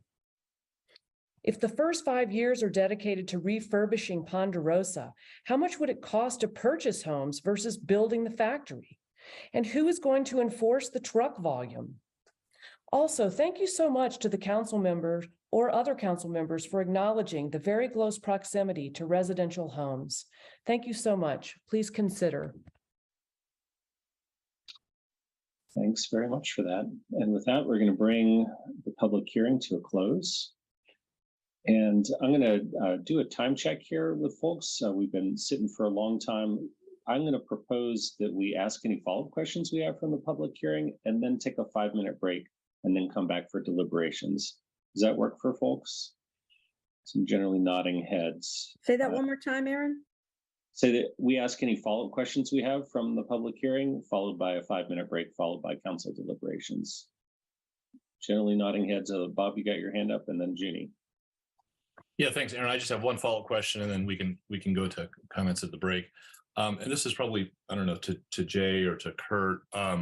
We talked a little bit in our early questions before the public hearing about this access of the 1 or 2 small trucks a week and the egress of 1 or 2 large trucks as they take the mobile homes out or modular homes out, 1 or 2 trucks a month. So it sounds like a pretty low volume. We talked about the debate between 63rd Street, which of course is a long, convoluted street that is next to the marsh and next to the mobile home park, and 65th Street, which at least on my Google map is a much shorter route and doesn't go by the marsh or the mobile home park. I heard what Glenn said as far as access to their employee parking and so on and so forth, but a couple trucks a week doesn't seem like much. So I guess that was a lead up to a question to either Jay or Kurt. Do you guys have a view or a feeling on this on 65th Street versus 63rd Street as we're trying to kind of talk a little bit about this? We eventually we'll have a discussion with Glenn about this. I know that he has input, but I'm kind of curious what our city staff says about that. Thanks, Bob. Kurt Fernauer, Director of Housing and Human Services, and Jay may have something to add as well. I think from the use of the factory perspective, it certainly makes sense to have that traffic go up and down 65th versus 63rd. As you mentioned, the traffic from the truck traffic isn't significant in volume. The individuals that will be working in the factory will be parking in the same parking lot that the students and staff park in. So I don't really think that's an issue, and I haven't heard that as a concern either. My assumption is with the low volume of trucks, my hope is that we would be able to figure out what those schedules look like of what the busy times of the day are that Glenn had mentioned, and maybe coordinate around that. But it's been, Glenn can speak for the school district, but it's been their intent to try to keep truck traffic on one road and vehicular traffic on the other road. So that's where we are at this point. I don't know, Jay, if you have anything to add from the staff perspective. Nope, I don't. That's fine. And Aaron, if you indulge me, can I ask the same question of Dan Burke, if he's available, or somebody from the open space staff? I know Karen Hellweg was quite gracious in deferring to staff, so I'm going to take her up on that, Dan. And if you would mind answering my earlier question about just as Jay and sounds like Jay and Kurt said that they would be probably a little more happy with 65th Street than 63rd Street. Because 63rd Street does go by the marsh, do you have a preference? Yeah, thanks, Bob. Dan Burke, Director of Open Space and Mountain Parks. So our city staff did participate in offering comments and during the development review process to other city staff. And yes, some of the traffic flow pattern on 63rd was definitely a point that we raised that we would like to see addressed in some form or fashion. And mainly, Bob, it was around potential dust that may be produced on that road based on traffic patterns. I believe at the time that the staff provided input, we didn't have a really good feel for what the traffic patterns would be. As it turns out, the traffic patterns are going to be fairly light during the operation. We weren't considering during the construction of the facility itself. So our staff didn't weigh in on the first year of sort of building the facility. So dust accumulation as well as stormwater were the issues around the 63rd Street that we've raised. And we provided such possible solutions as paving or ensuring stormwater conditions that may accumulate from the road be mitigated. So those were our concerns around 63rd Street. As it turns out, the use of 63rd during the operations itself is fairly light. But ideally, there could be improvements to 63rd Street that probably would address the OSMP concerns. But if 65th was the access, those improvements might not be necessary. I think that makes sense to say that. Yeah. Okay. Thanks, Dan. That's it for now. Thanks, Aaron. Good. Junie, then Tara.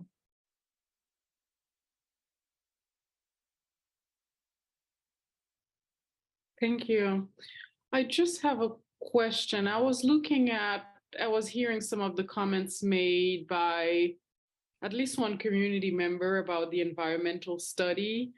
And I saw that there's an environmental assessment on page 21 of the slide. So I'm wondering, is that not the same thing?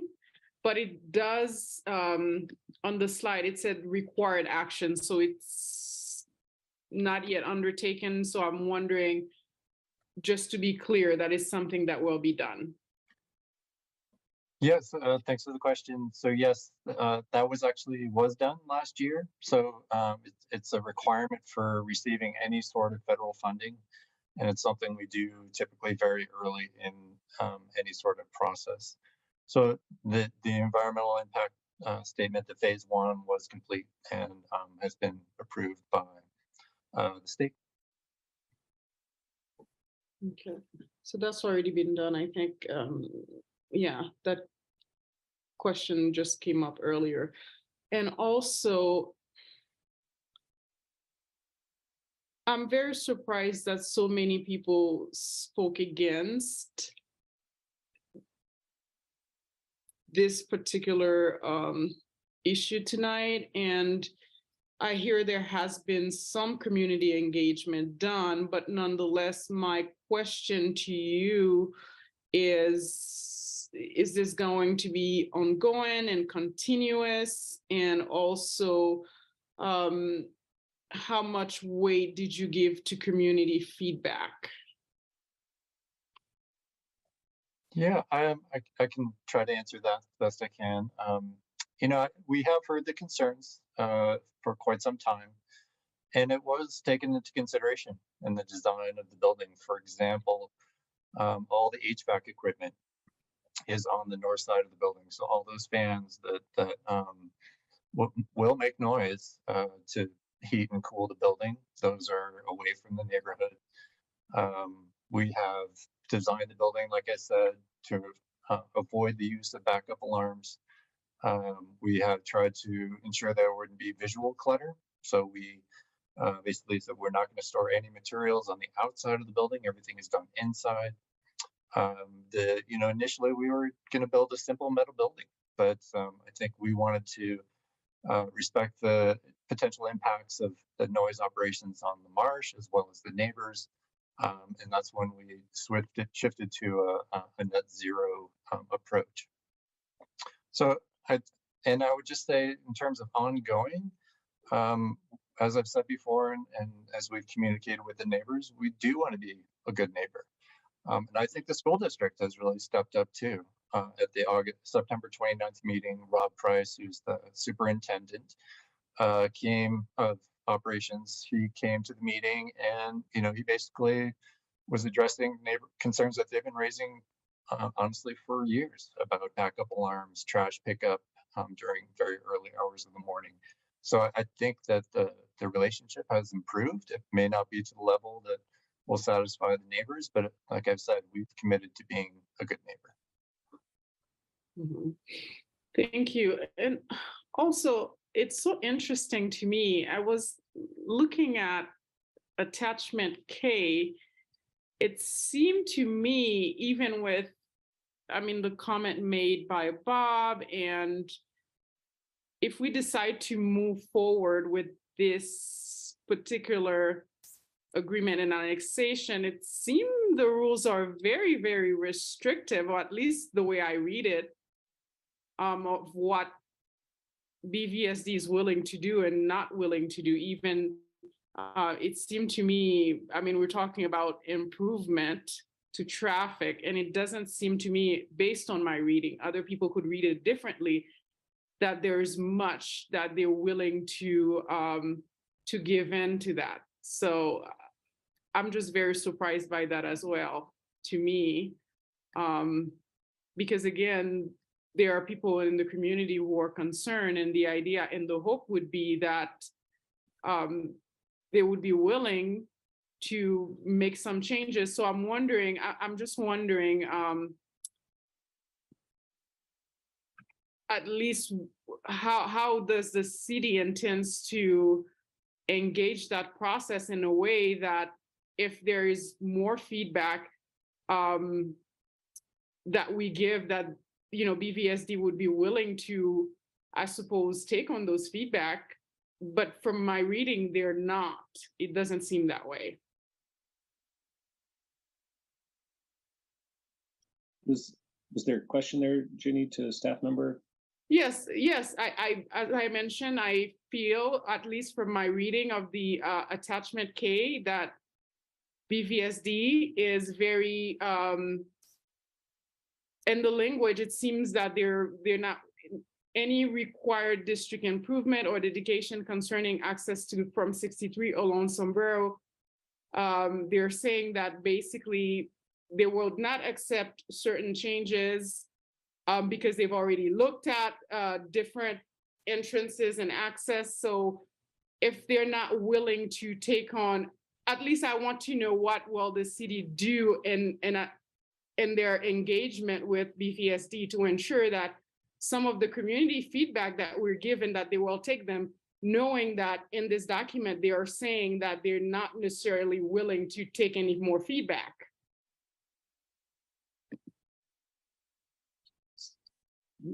Staff member want to take a crack at answering that? No, Teresa. So I see Glenn popped up as well, and I want to invite, I want to make sure Glenn has an opportunity to speak to this. And then I would invite Hella Pennewig from my office to address this as well in the course of our negotiations and what further negotiations might look like. Without trying to run the meeting, Mayor. Right. So Glenn, if you want to take that opportunity you've been offered.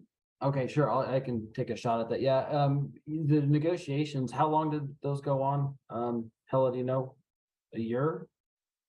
From when we started, at least. So, one of the major considerations the school district had was, of course, our sovereignty under state powers, and maintaining our those powers are those rights that have been granted to us by the state, and also interruptions to the operations on our campus. So again, coming off of 65th, we have a lot of families accessing that. We have a lot of public.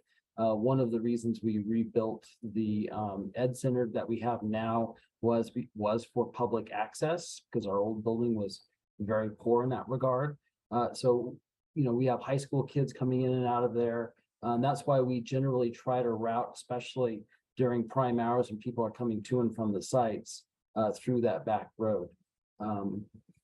So I can say that is a major consideration of ours. It doesn't mean that we're not willing to talk about how we can do some things a little differently and tweak it so that we can minimize those impacts. But it is going to be hard to open up that 65th route in its entirety at all times, given that public need that we have at that site.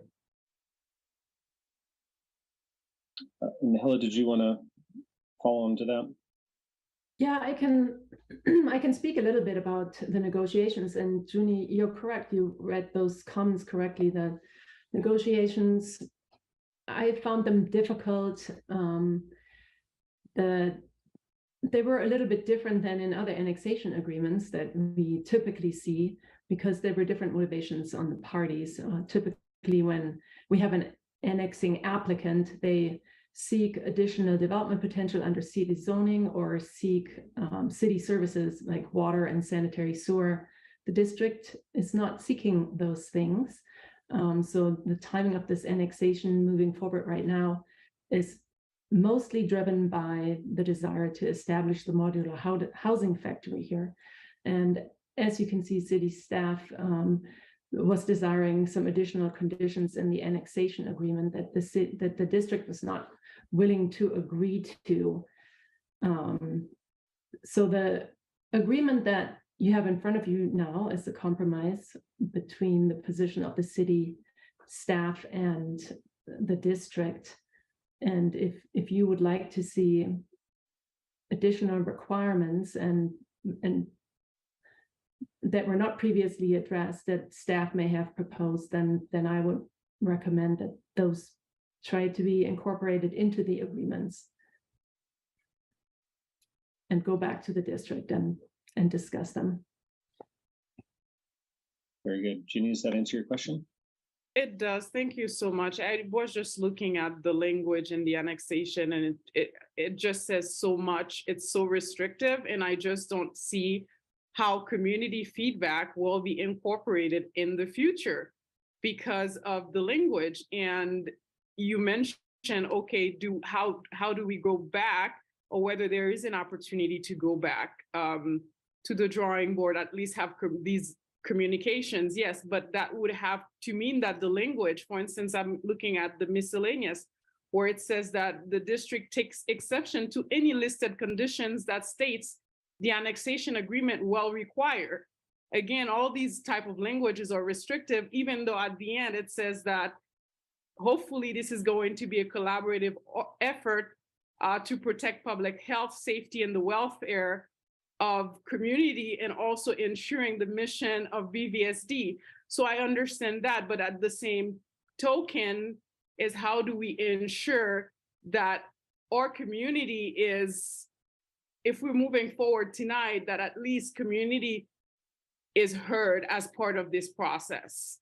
So that's my thought for now. Thank you. We can address that in our discussions, right? So that's, and I will note that the attachment K from BBSD was from over a year ago, and a lot of negotiations have happened since then. So those were not their final words on the subject, but your points are well taken.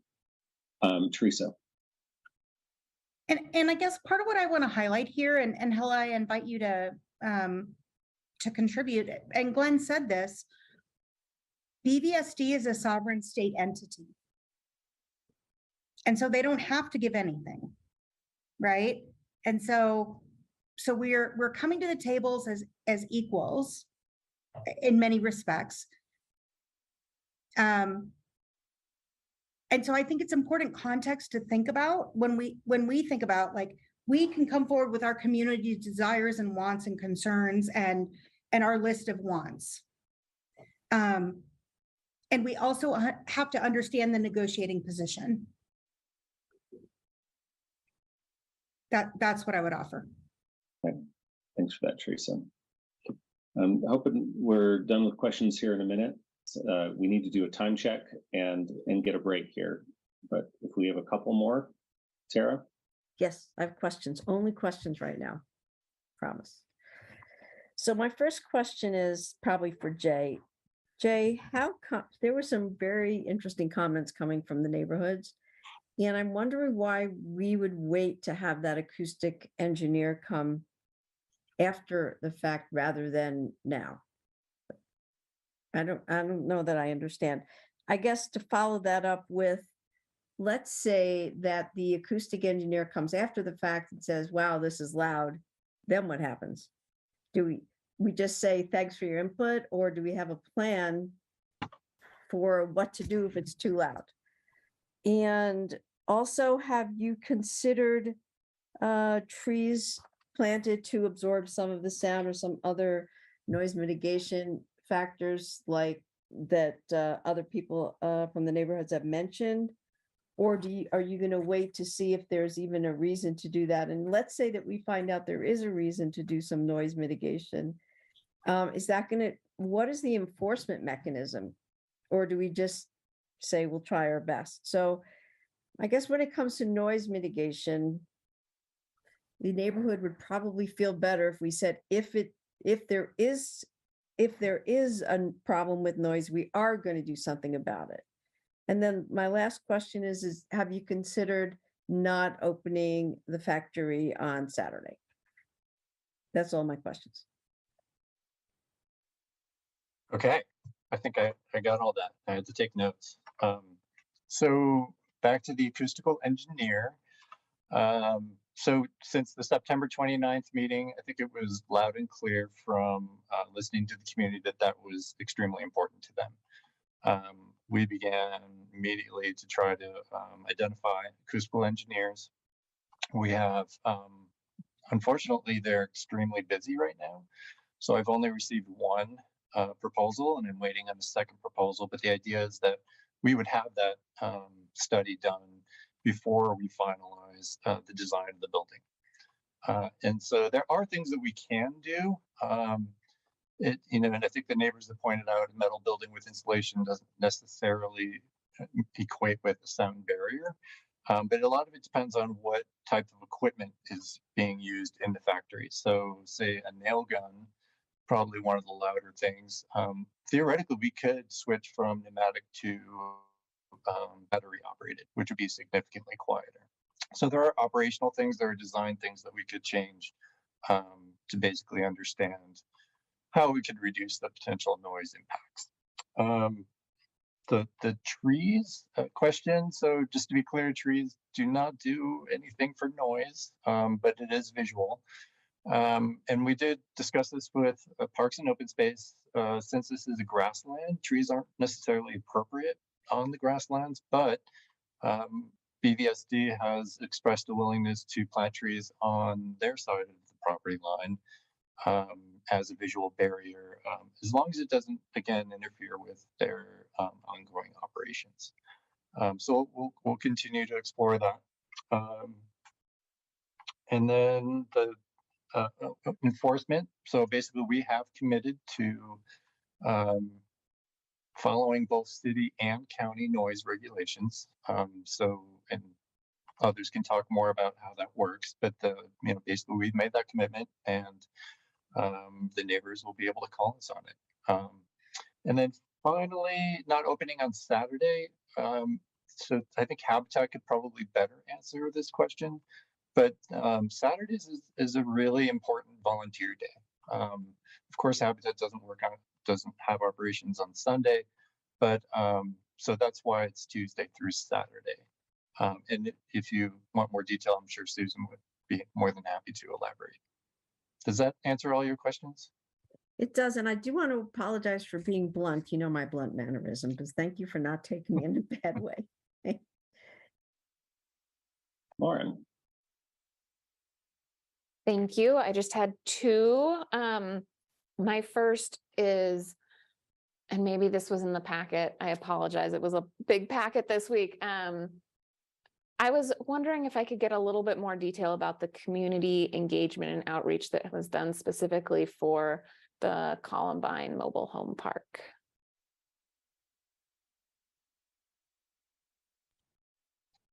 Shabnam, do you want to start and then I can follow, because there's two different pieces we did notice for the annexation process, but then Housing and Human Services also did notice for the separate community engagement for the modular factory.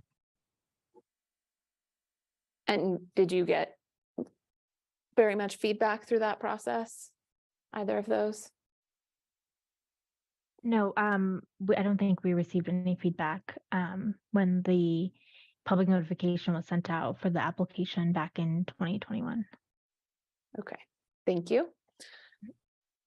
But I can talk more about what we heard. So we, for the modular factory, we held a public meeting September 29th at the BVSD campus. We did send out notice. We did beyond the 600 minimum. We did to 1,000 feet of the property. And that did include every resident of the Columbine Mobile Home Park. And the notice did include in Spanish, the option saying that translation services would be available at that meeting. So the meeting on the 29th, I believe we had, I didn't count specifically, but it was close to 30 people. And we spent about 2.5 hours, almost 3 hours, basically fielding questions, concerns. And then we went out, staff with the residents, and we walked to where the factory is going to be and continued to talk about it. So we did get quite a bit of feedback. You've gotten lots of emails. And like I've said, we have made an effort to try to incorporate as much as we can. There's a Q&A in your packet that tries to respond to those concerns. Anyway, hopefully that helps give you a flavor for what was done. Thank you. My other question was regarding siting. You mentioned that, because there are converging power lines, the building couldn't be moved any farther north, but it looks like there actually is a fair amount of space between the easements and the proposed building, and it could be slid farther north just based on that single constraint. And so I was wondering what other constraints might have come in to play. We pushed our civil designer on this point specifically, but it's not just where the easement is, but it's also a setback from that easement. So we're within inches actually of that easement. So there, like I said, there isn't really an option to move it any farther north. Okay, thank you. All right, very good. Great questions. I probably should have had a sticker break before the questions, but thanks for hanging in there, everybody. So we also need to do a time check. So I think here's what I'm going to propose. We should at least delay Bob and my update on sister city visits later on. Bob agrees with that. I think a couple other things under matters are probably time sensitive, but let's see how long our discussion takes us. I have hopes of still doing the disposable bag fee, but it will depend on how long our conversation will happen. So our folks, do we want to try to get disposable bags done tonight, or do we want to try to let those folks go home? Quick comments, Nicole. I was thinking, yes, I was just going to offer that I could do the Dr. Cog update another night as well. And that might let our transportation staff go to bed before we keep them up too late if we decide that. I'll take that. Are we okay continuing on disposable bags, Matt? Just in case it's worth for anybody paying attention who hasn't, just worth noting that BVSD and St. Vrain went on delayed starts. So just for those with kids. Thank you for the public service announcement. Good to know. I'm fine with pushing the plastic bag port back to a different day. Okay. Is that a question? Do you have an opinion on that? Well, mostly a question, and I'm just waiting, I think, for Jonathan to get promoted because I'm asking staff if there is any kind of time sensitivity. I'm not aware myself, but I just want to make sure that that there's not. I'm hearing that perhaps it's not ideal, but as long as we get it done this year, it would be preferable. So. Okay. All right. And by the way, you can promote Jonathan anytime if you want to, Mary. It's within your discretion as the city manager. Teresa. You're muted. Excuse me. Veronique Van Giem from my office is here and would definitely understand the timeline of when we need to come into compliance. So we have till the beginning of the year. Veronique, do we need to do this tonight? Let us know. 30 days. We have 30 days. Like it takes 30 days for an ordinance to become law unless we do it on emergency. And Vero, I'm sorry, please go ahead. Yeah, we wanted to get this started by and effective by January 2023. And we really need to communicate to the businesses beforehand to make sure that there's an understanding in the community of what the obligations are. So our staff members think it's okay to push back to the next meeting, but we can't really delay much longer than that. Well, but the next meeting would be a study session, so we need No, the a next public meeting is hearing. December 1st, but it's already very Oh, full. that's right. Yeah. So I'm gonna say let's try to keep it on because of the time sensitivity. And let's see how our discussions go. Are people okay with that, given the time sensitivity? All right, I'm seeing nods heads. Let's go ahead. Let's take a 6-minute break. Let's get back here at 9:46 and see very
So I've just been informed that interpretation services are ending for the evening. Sorry, my dog's coughing in the background. Although, so it's ending before we're done deliberating, I guess. I'm not, seems like maybe it should continue until the end of this entire item. Thank you, Mary Brockett. In conversation with our language access program manager, recommended that some of the deliberations ahead may be able to be shared with Spanish speaking community in a more condensed format.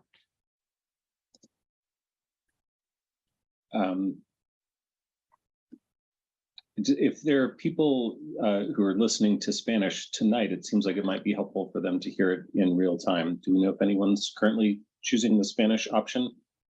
There is no one who is in the Zoom meeting that has not spoken English or written English, so we do not believe there are Spanish speakers here this evening.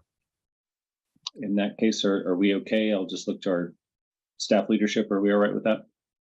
Okay. We are, Mayor. Thank you. Okay, then interpretation services are done for the evening. Thanks very much to Elena for doing that for us tonight. Thank you. Okay, so deliberation time. So I'm hoping we can be efficient in our discussions. And what I would like to start off is by saying, does anyone want to propose any amendments to the ordinances and agreements that are in front of us for discussion by council? Now, let's start there. Bob. I have a one-word amendment, literally one word, two numbers. Actually, one number. I want to change a 3 to a 5. And the IGA, and I'm just going to do this for the benefit of the lawyers, section 2, subsection B, subsection 12, and then below that G, 2B, 12G, the IGA. My proposal is to change the number 63, as in 63rd Street, to 65th, as in 65th Street. That's the only amendment I'm proposing. I heard earlier Glenn's concern about how long this AGA has been in negotiation. We heard that a few weeks ago when this council raised the concern about height limit, and we were told it can never be done. And lo and behold, it got done in a few weeks, which was great. And I understand Glenn may or may not have authority to agree this change tonight, and that's fine if he needs to go back and check with the superintendent or with the school board. That's fine. We can park this, but that's the change that would be required to earn my vote to approve this. I would not approve this with the 63rd Street access. There's 1 or 2 small trucks a week, 1 or 2 big trucks per month. I'm very concerned about the impact on open space, as the open space board and the open space director indicated. I'm concerned about the mobile home park to the west, Columbine Mobile Home Park.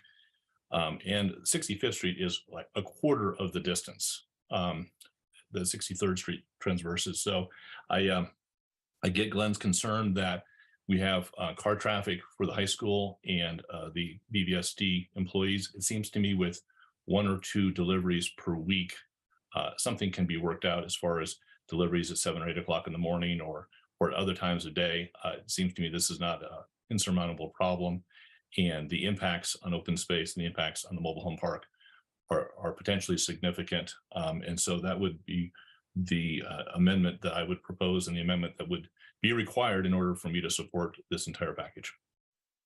Thanks for that, Bob. Did I hear that? Was that 12G? Was that the right subsection? You're muted there. You're muted, Bob. Sorry, 2B, 12G.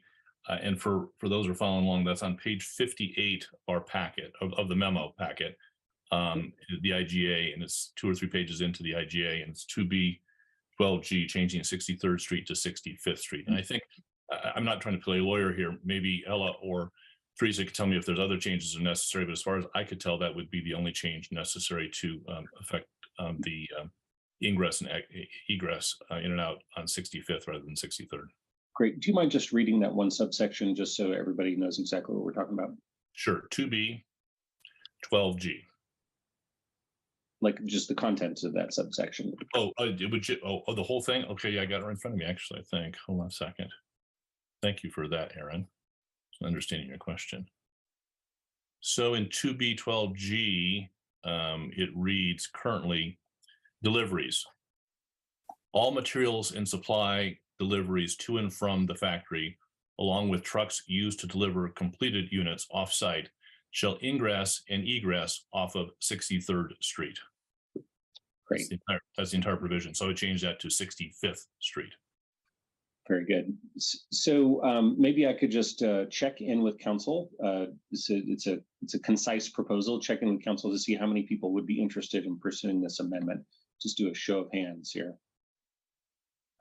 We got, that looks unanimous, I believe.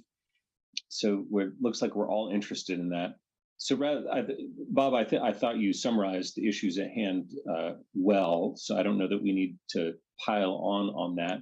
And so maybe what I might ask is, we'll first check with Hella or Teresa if this is a legally admissible amendment, and then we can turn to the school board to hear their opinion. To Glenn. Yeah, it's a negotiation, it's a contract, so you can certainly make that proposal. And yeah, I would recommend that you check in with Glenn.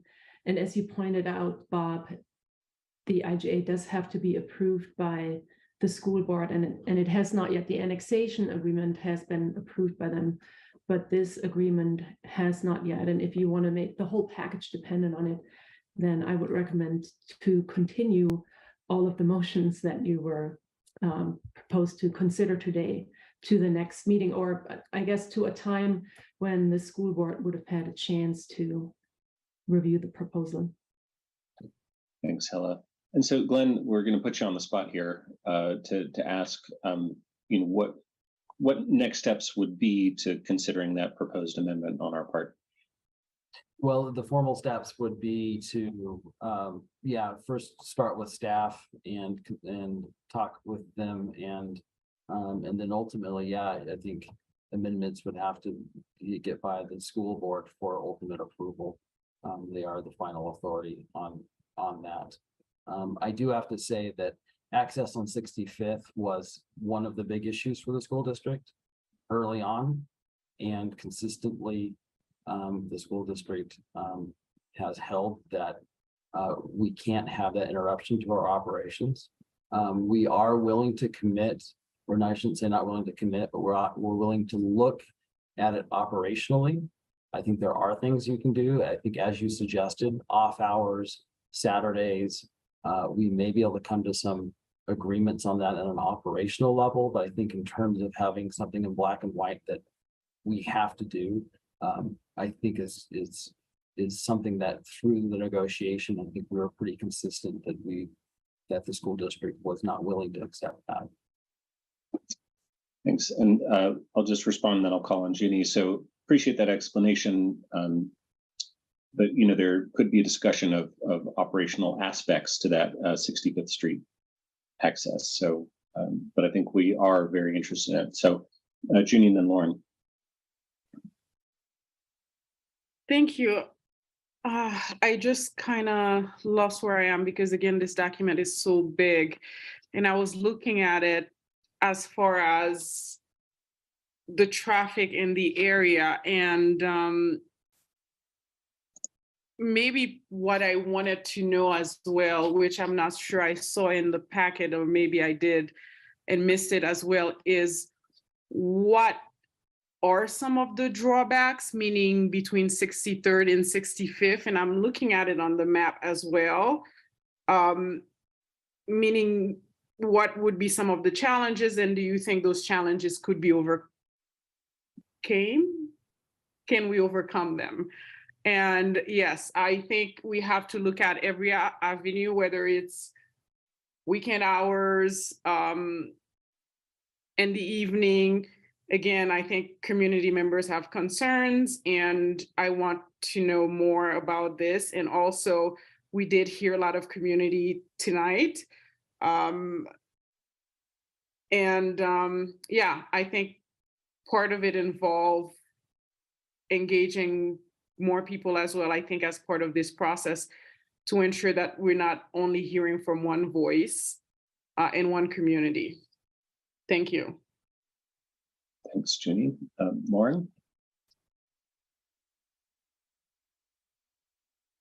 Thank you. I just wanted to kind of share two thoughts on this. I understand the concern with having more impact on a egress and ingress that's already highly utilized. But if this site didn't have access to 63rd, I don't think this is a conversation, we wouldn't,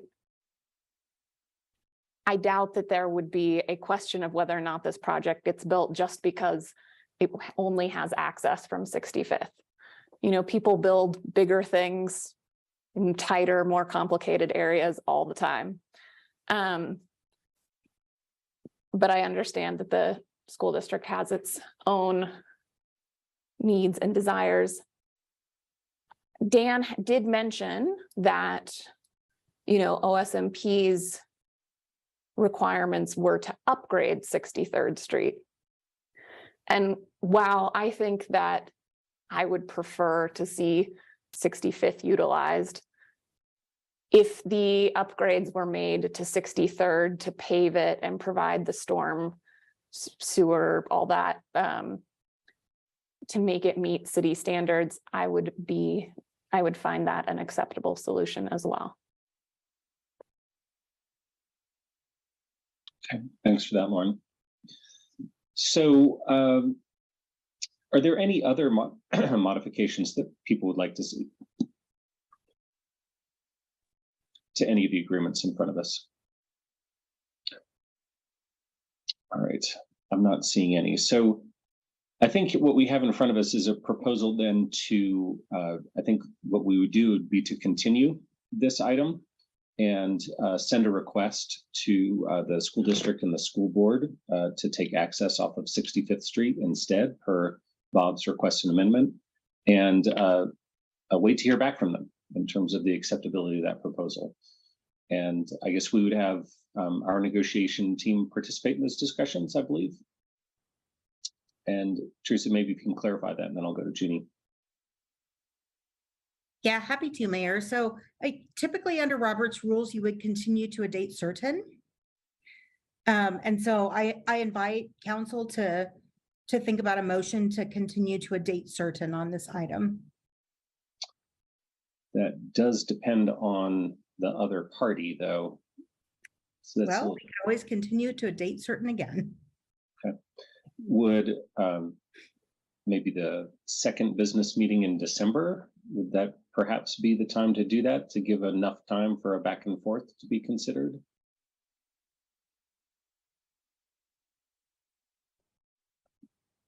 Nobody's. I apologize, Mayor. I guess I was waiting to see I don't know what the calendar of the school board is, right? And just to see if that seems like it would be timely. But again, to Teresa's point, we can certainly come back at that day and say we've either come back or not, or we've been able to negotiate or not, or we have to move for another one. So that can certainly be a pin for an update. But Glenn, I guess I defer to you on what your calendar looks like, if that's enough time.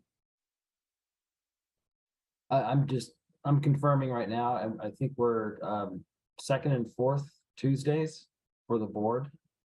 But I do want to double check that.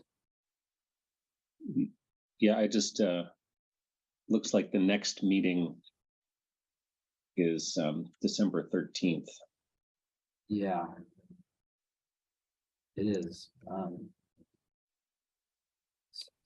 Yeah, it's typically second or the second and fourth Tuesdays.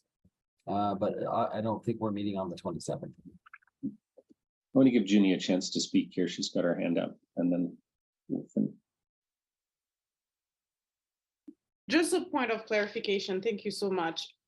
I think there's more than one proposal actually on the floor. Sorry, I don't know what's going on outside. Lauren's proposal was also if the school district was willing to make some modification And I don't want to speak for her, but that was one proposal that she brought forward as well. So if ultimately the school district is not willing to go with Bob's proposal, is Lauren's proposal a proposal that they would be willing to go with? Lauren, were you putting that forward as kind of an alternate point in negotiations? Yeah, I guess I just wouldn't want this whole deal to break down over one thing, and I can see there being two different ways to solve the problem. And while I do agree that the 65th option is, in my opinion, better from the city and the community standpoint, I would be open to the other option as well. Matt? Since we're throwing out what are the desirable options, I think the lowest for me is 63rd. So I'm going to stick with where Bob's at, but for a place of perhaps middle is repurposing the inlet on the west side of the education center, east side of Charm. That just runs a straight shot at parallel 65th. But when you look at it, is low traffic, low impact on parking, and really subverts the impacts on Columbine, subverts the impacts over on Sombrero Marsh. So if somehow 65th is just untouchable, I would really prefer another on-site mechanism for ingress egress that still does not touch 63rd. I think that is the least desirable option here. It is concerning that the site is deferring its impacts onto our housing and our open space and not taking the impacts internally to itself. So I think that's the most appropriate, is one of those two options. Okay, so that's a possible alternative there. So here's what I might propose is to say that I think we have a strong interest in seeing the access taken at 65th Street. And maybe there is a willingness to talk about operating characteristics of that. Maybe we don't put trucks through there, for example, on exactly the time that people are arriving in the morning. You know, that might be one, concession or something like that. I might suggest that we say, okay, we're willing to talk about alternatives. 65th Street is a strong desire. And we would, if there's some issues with some times of day, maybe that could be explored before laying out a menu of 3 or 4 different options. What do folks think about that? Getting like 2 subtly nodding heads. I mean, we're sending feedback back for things to be negotiated on, right? So this is not a motion per se, right? So we don't have to make a motion on the exact thing, but if people want to add additional things they'd like to see included in the negotiations, maybe speak now, but I'm gonna leave that there for now as a potential summary. Any other hands? Okay. All right, so Teresa, do we need like 5 separate motions to continue this thing, or can we just have one motion to continue to a date certain?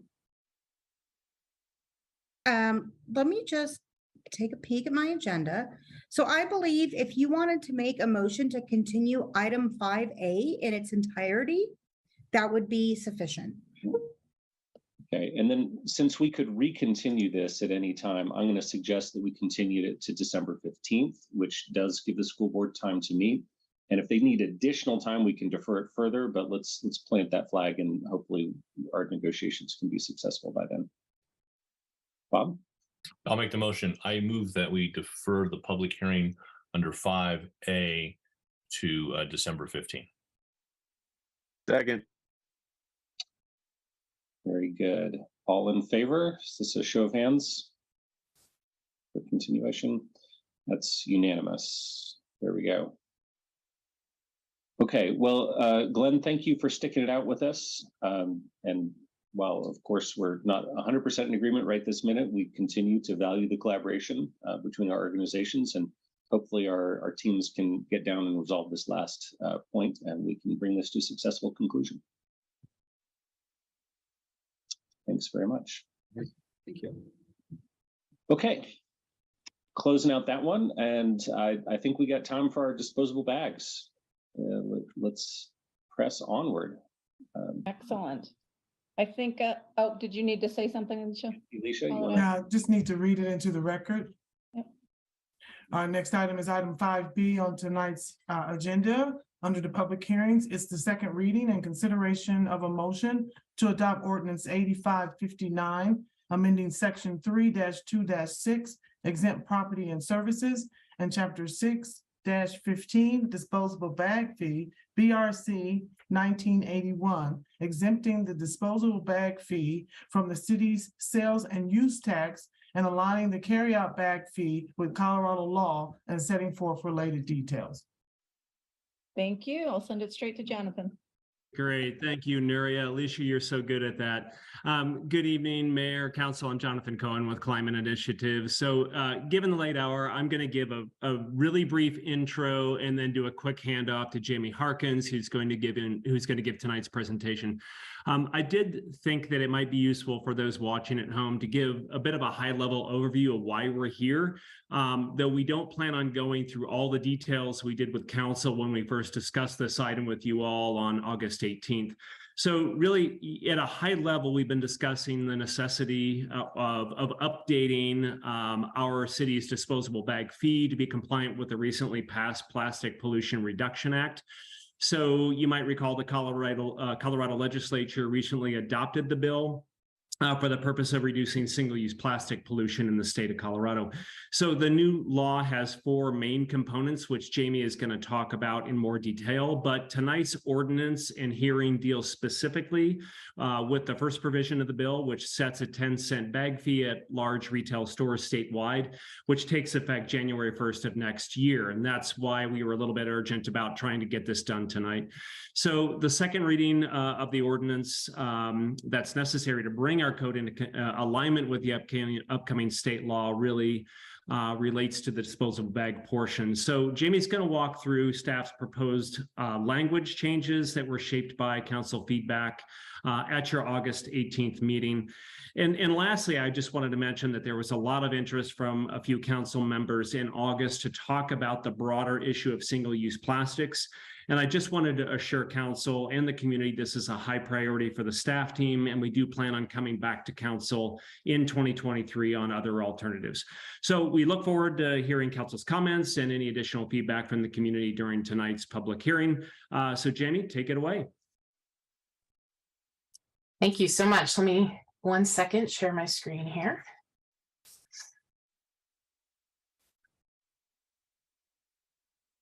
Hey, can you confirm that you're seeing my slide? All right, thank you so much. All right, thank you, Jonathan, and good evening, Mayor and Council. Jamie, Jamie, I just want to mention that you're, yeah, I think your note slides are on too. Oh, hold on. We don't want that. I practiced this earlier. I think I shared the wrong one. Hold on. How about that? There, we're good. Thanks. Okay. All right. Please interrupt me if it switches again. All right. So as Jonathan mentioned, this item is the second reading of the proposed ordinance 8559, which makes changes to the disposable bag fee to align it with the state's Plastic Pollution Reduction Act. So as a reminder, Boulder's disposable bag fee became effective July 1st, 2013. So we're coming up on 10 years now. And it is a 10-cent fee on all plastic and paper carryout bags at all food stores, regardless of size, which is currently about 33 stores. Stores retain 4 cents of that fee, and they remit the other 6 cents to the city. And then to provide another overview, I know we talked about it. August feels like a long time, since then. But the state's Plastic Pollution Reduction Act, or the PPRA, was adopted in 2021. And as Jonathan mentioned, it does have 4 provisions. The first to take effect is this statewide bag fee, and it begins January 1st, 2023. The fee is a policy floor or a minimum, and cities may impose bag fees in a broader way or at a higher level if they choose to do so. The amount of the fee and the split in the state law is exactly the same as Boulder's current bag fee program. The main difference, which we talked about previously, is this small store exemption that is in the Plastic Pollution Reduction Act. And this exemption is really more of an independently owned store exemption. In order to qualify, a store has to meet all three of these criteria to be exempt. So they have to operate solely in Colorado, have 3 or fewer locations, and they cannot be a part of a franchise or corporation or partnership that has a physical location outside of Colorado. So if they meet all 3 of those, they fall into that definition in the state as a small store. So the example I gave at your August 18th meeting for why this exemption is complicated is that a store like McGuckin's Hardware, which is a larger store that appears to meet these criteria, would be exempt, while smaller stores like Pharmaca are part of a larger corporation and would not be exempt, even though they use fewer bags. This exemption just introduces a lot of inconsistency and confusion among consumers about where they'll encounter a bag fee and where they will not. So as a summary, Boulder's fee applies at all food stores regardless of size. So it is currently collected at some very small stores. And the PPRA's minimum bag fee applies to all stores that do not qualify for that exemption. And this inconsistency is the exact reason we had to open this code back up and make adjustments to our disposable bag fee. So the city has about 100 to 150 stores that we estimate do not meet this exemption. So Home Depot, Nordstrom, stores like that, because they are not food stores. Okay. So, as I said, this inconsistency is why we're coming back this evening. And at your August 18th meeting, council supported the staff recommendation to align the 2 policies by adding all of these large stores covered by the state law into our bag fee program on January 1st, 2023, since that is what is required by state law. They have to do that regardless. And then to transition our fee to citywide, covering all stores at a later date to allow for more implementation time. So tonight you're considering proposed ordinance 8559, which would accomplish this goal.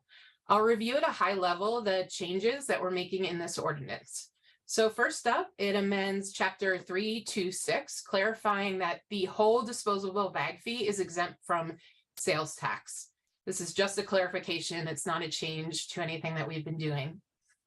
And the rest of the ordinance amends chapter 615, and it includes updates and additions to the definitions. That's probably the meatiest of the amendments you see in the ordinance, in order to align all of our definitions with the PPRA.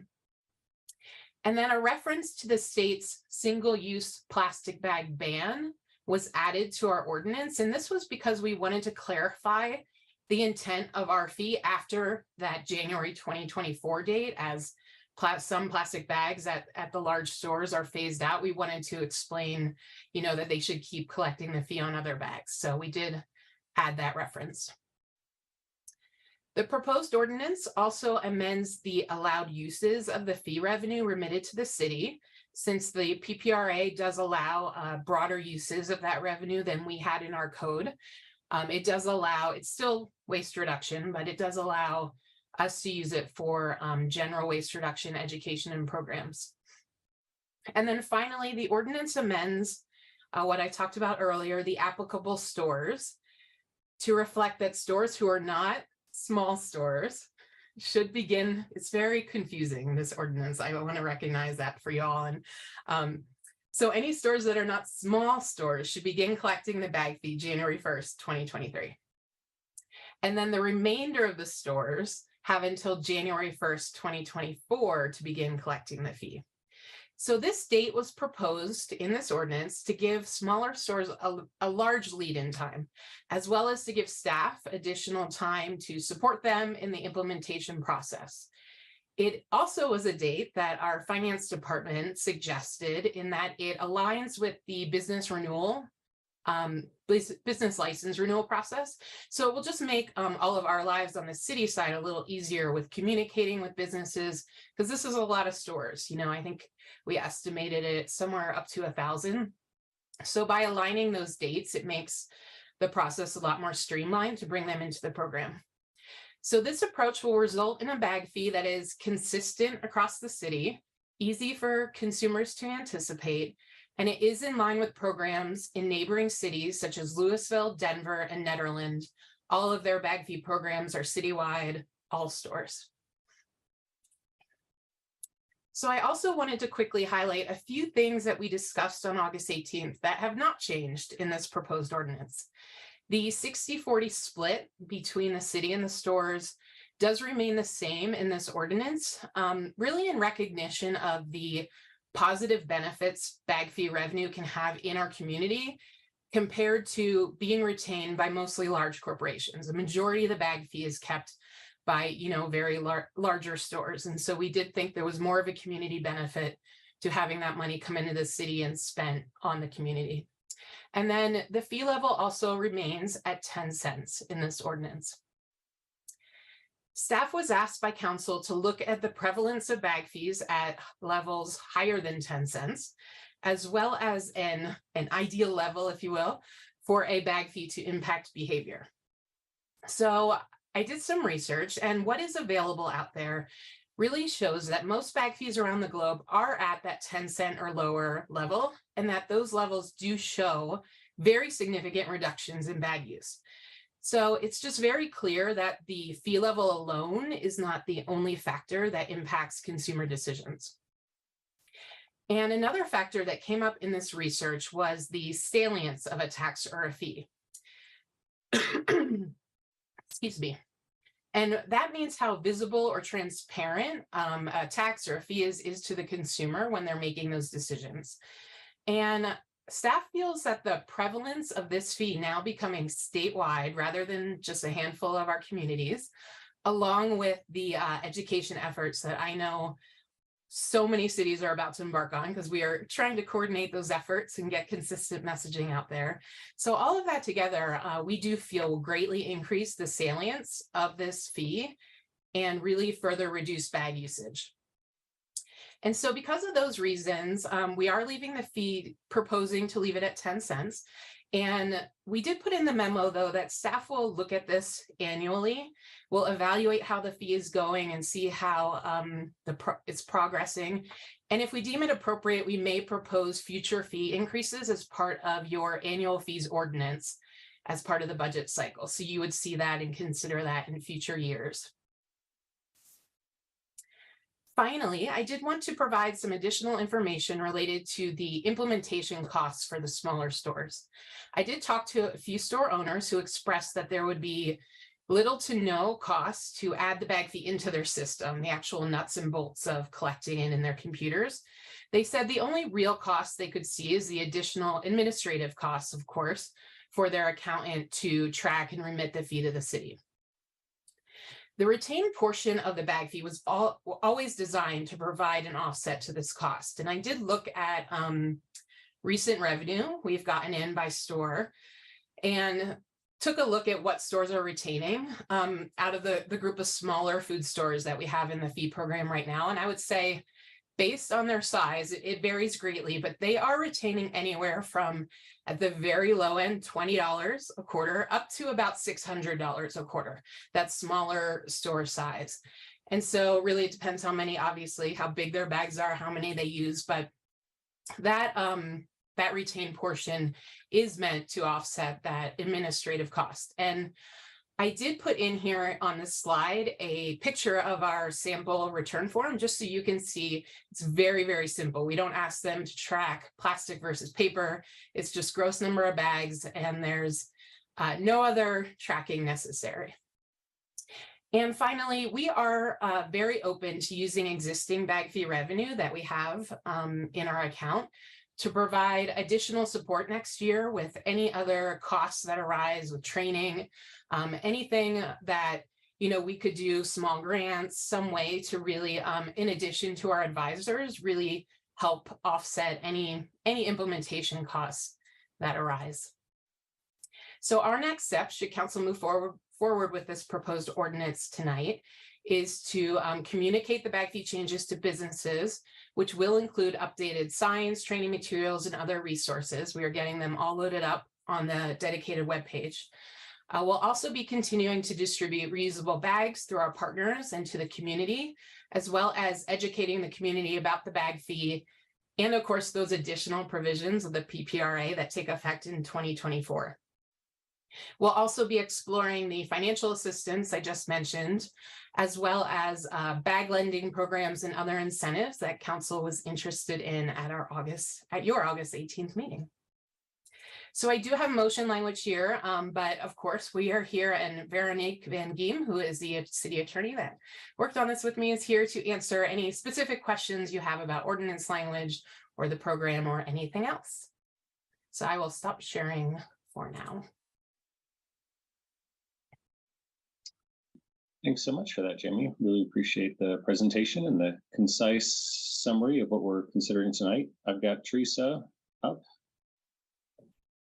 So I'm very happy to introduce council to Veronique Van Giem in my office. It's her first time before council.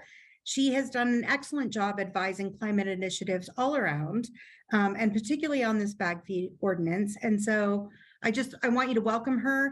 And, you know, I tell you to take it easy, but listen, she can stand toe to toe with you. So there we go. Thanks, Teresa. Veronique, we're so glad to have you. Welcome to the team and welcome to your first council meeting. I wish I could tell you this will be the last time that you'll be at a council meeting after 10 o'clock at night, but I cannot promise that. So hopefully you don't mind too much. Great. So questions for city staff before we go to the public hearing. We got Matt? Yeah, thanks, Aaron. And Veronique, welcome. Yes, a good way to get indoctrinated into the business by having a late meeting. Sort of par for the course.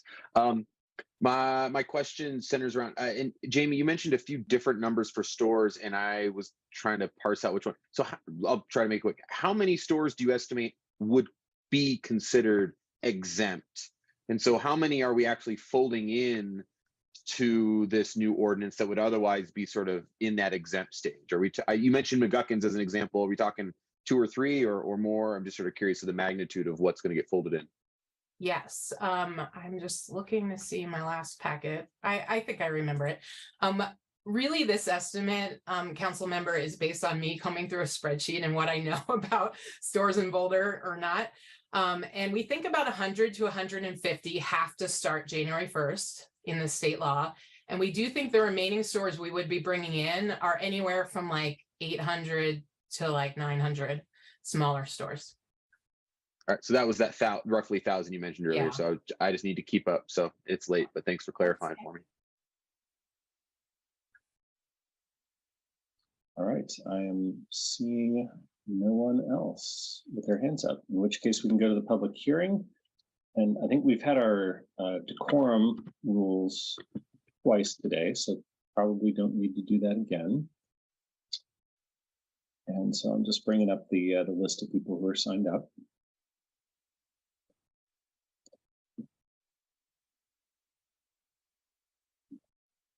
Got it. We've got 3. So we have Lynn Siegel, Maxwell Gulliver, and Ryan Call. Everyone will have 3 minutes to speak. We can get started with Lynn.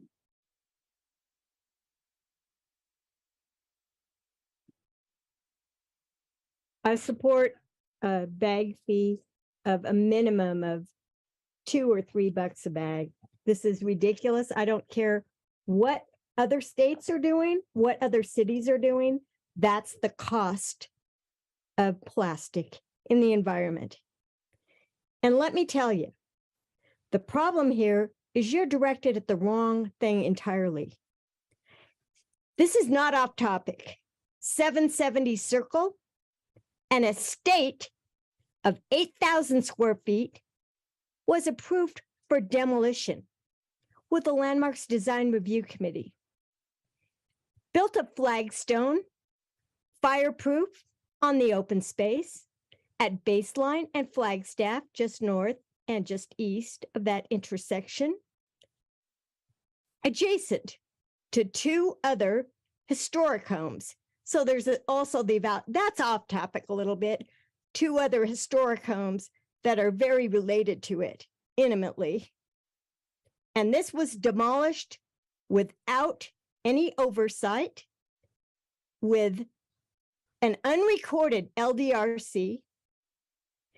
It cannot be, the Landmarks Board has authority over the city council, and it never went to Jonathan Cohen or Jamie Harkins or anyone with sustainability. This house is being demolished. It's obscene that Boulder is allowing something like that. And that's a whole hell of a lot more than a bunch of plastic bags at 10 cents a bag. So that's where you need to have your eye on the pie for carbon footprint, right? Carbon footprint. Let's expand our view a little bit. Plastic bags or flagstone, a flagstone fortress being carried off into the landfill. All of the truck trips that's going to take, and building a new house for someone from England who bought it as a second home. They're going to demo it and build a second home. Stunning, stunning indictment of Boulder policy, stunning indictment of city council to allow this to happen in Boulder. Unacceptable. Unbelievable. Especially considering that one of those 3 houses, that it's part of the triad. Corsini, a professor, I mean, not a professor, but a worker at NBS, worked on the Saturn V. And there were many reasons to preserve that house. But the first one is carbon footprint. Done. Have a good night. Now we have Maxwell Gulliver and Ryan Call. Thank you. I just want to make sure you can hear me and then I'll proceed. Yes. Thank you. My name is Max Gulliver. I live on 48th and Arapahoe here in Boulder. I was born and raised here and have been privileged to call Boulder home for all of my nearly 32 years of life. I'm also speaking to you tonight as an EcoCycle community eco-leader. I've worked in many sectors, including restaurants, agriculture, and retail.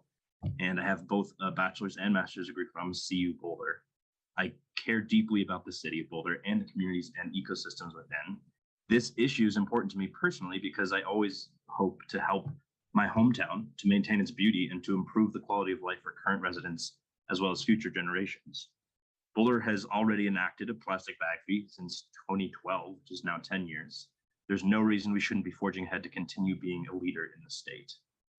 When it comes to plastics regulation and legislation, we simply cannot do enough too early. The best time to act was yesterday, the second best is today, especially when it comes to materials like plastics, which will long outlive any and all of us. Now more than ever, we have to implement systemic change to turn off the faucet and to stem the flow of plastic consumption, especially of unnecessary plastic items like single-use bags. These items are just used for a few minutes and then contaminate our water, soil, and food for decades. We cannot wait. The plastic pollution crisis is only getting worse. Plastic production is predicted to quadruple in the next 30 years, which if that continues, we will have more plastics in the ocean than fish by weight. I hope to one day show my children the beauty of my hometown, Boulder, Colorado, and proudly point out that when it was most crucial, we chose to go beyond simply keeping up with statewide standards and instead lead the way in striving towards a cleaner and brighter future. Please vote yes on this ordinance 8559. Nothing we use once should pollute our community for hundreds of years. Thank you. Thank you, Max. Last speaker is Ryan Call.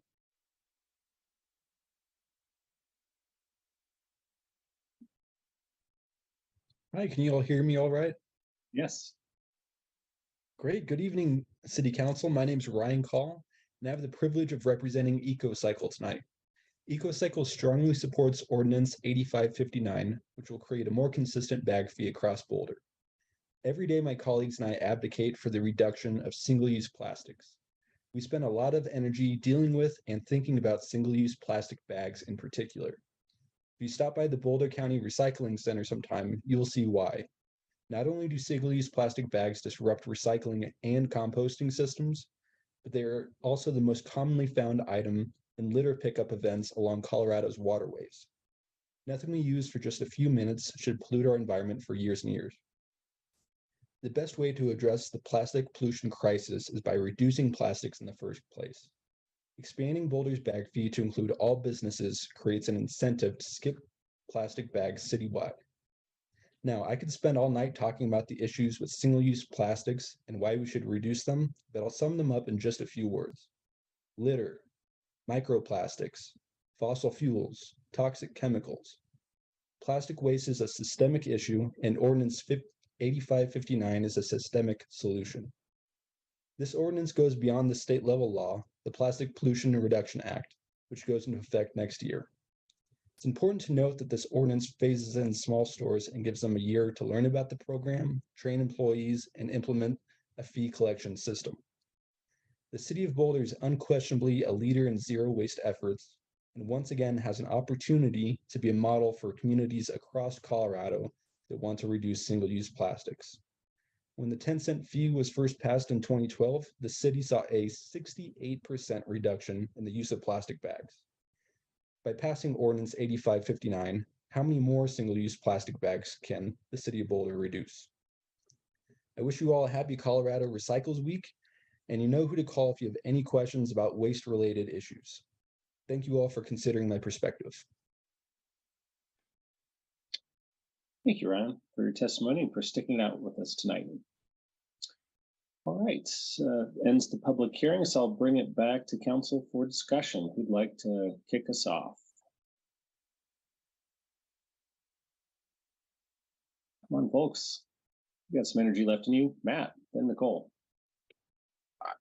Not from a lack of being late, but this is awesome. This is the right thing to do. It was well thought to close the loophole and bring us all into some level of consistency and to stay true with our values on our climate goals and trying to reduce plastic waste. So it's just kind of like yes, yes, and yes all around. Yes, we like to add comments, but it's kind of also just a no-brainer to say let's pass, move on, and you, Jamie and Jonathan, pat yourselves on the back. You did a great job, and this is a good, easy lift. So thank you guys for the hard work to get that done. You're here, Nicole. Yep, don't have much to add. I was gonna say some similar things, just to thank you. This was kind of a complex puzzle to put together, and just wanted to notice that and thank you for all your work to get it done. Good. Anyone want to make a motion as well as positive comments? Lauren? I was just going to make a motion. Can I make a motion to adopt ordinance 8559, amending section 3-2-6, exempt property and services, and chapter 6-15, disposable bags fee, BRC, exempting the disposable bag fee from the city's sales and use tax and aligning the carryout bag fee with Colorado law and setting forth related details. I second. Very good. Except that point, Lauren, you phrased it as a question, I think. You said, I would like to. It's like Jeopardy. We're not on Jeopardy here, folks. All right. Motion is second. Any other follow-up things? I'll just call on myself here and just echo the thanks on a job extremely well done. Appreciate the analysis and taking this positive step forward to get us away from disposable plastic and other bags. And then just my one thing is to say, I look forward to your reevaluation of it in coming years to see whether the fee perhaps should be higher. So look forward to keeping an eye on that. All right, we can now call for a vote. We've got, Alicia, I lost track. What kind of vote are we taking here? We're doing a roll call, sir. All right. Okay, great. We'll start this roll call with Councilmember Benjamin. Yes. Mayor Brockett? Yes. Councilmember Folkerts? Yes. Joseph? Yes. Spear? Yes. Weiner? Definitely yes. And Yates. Yes. Ordinance 8559 is hereby adopted unanimously. Ooh, that was a squeaker. Well, I'm just glad we didn't throw this item away tonight and instead continued to make it happen. So thanks so much for staying with us tonight.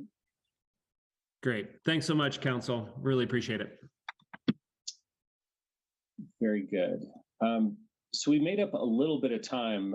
I mean, Nicole, do you want to just go ahead and give a quick update on Dr. Cog? I can, except that transportation staff went to bed. And so if there are any questions, I may miss that. Also, it is something that would be nice to have everybody here. So, you know, folks are up for doing it another time. That would allow us to have transportation staff who are experts. And sounds good. But I see Teresa raised her hand. We got to continue the meeting. Okay, so we're very close to the end of the meeting, but we do. That's right. So if you want to take up another item, it would require a 2/3 vote. All we're doing is volunteering for the library district thing, which is time sensitive. So if I could maybe get a quick vote on continuing for one more item. Okay. One more item only, promise us. Yes. Okay, can I introduce the item? So our last item here, since we're not doing the Sister City update, is a discussion on council appointments to the Library District Trustee Selection Committee. So this is going to be 2 council members and 2 county commissioners who are going to come together to review and appoint the first set of library district trustees. And this is going to be operating on a pretty quick timetable. I hear that the first appointments need to be made pretty quickly. This will be a fairly substantial time commitment. And so if we have whoever volunteers tonight, if we have just 2, we're set, but we will appoint them formally on the December 1st meeting on consent. And I'll just call for volunteers, and I'll got Matt, Nicole, and myself. And Lauren. Matt, you can just say. Oh, I was virtually saying I'm interested, hence my virtual hand. I don't know if there's any you said. Yeah, I mean, I've been a supporter of the library district, the formation, and I think this is a great opportunity. But happy to do it. I think all the 4 hands here are all equally awesome and qualified to do a great job in appointing it. I think it'll be, hopefully we can from Library Commission and keep it rather simple and go forth. So I think we're in good hands either way. Okay, real quick, Nicole, Lauren. Yeah, I was just going to say what I would be honored to do it. I love our libraries. They have a very, very special place in my heart, and been kind of following the district for a bit. And also, you know, Aaron, I know you said the timeline is fairly quick. Just my work is settling down a little bit for the rest of the year. So I feel like I could carve out some space for it on short notice. Okay, Lauren. Yeah, I echo a lot of what's been said. I think, I've been a really big supporter of the library district. I also, being on the consortium and sort of working with the county on that and minimum wage, I just feel like there's more potential to have overlap in important conversations.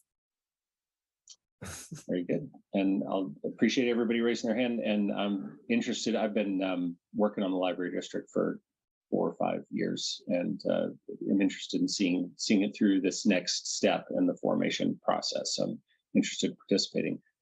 So maybe what I might suggest, we can't get the 4 of us in a room offline, but maybe we could have some one-on-one conversations and see if, maybe there's one or a couple of us who maybe decide, maybe step back. And is that all right, Teresa, if we do one-on-one conversations? Or I can simplify it. There's great people already on there, so I'm happy to step aside and make it 2 of 3. Okay, appreciate your flexibility, Matt. Teresa, you want to guide us a little bit here?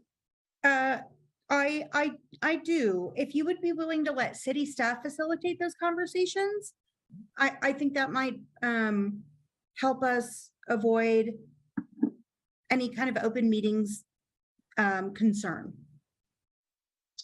Great. Lauren? I'm happy to make it easier also. Let you and Nicole take it. Okay, you're very kind and generous as is Matt. So thanks to you both. So then if that's all right, then Nicole and I will remain and we can have a motion to appoint us on the December 1st meeting. Aaron, just a question. Do we know that Rachel and Mark are not interested? So this has been on the agenda and they both sent emails about this meeting. So while I confess I have not asked either of them individually, it was on the agenda and they did weigh in on the meeting. No, that's great. And I think it's great that you and Lauren are willing to do this and maybe staff could just check in with Rachel and Mark just to, so there's no Nicole. surprises on December 1. Not Laura, Nicole.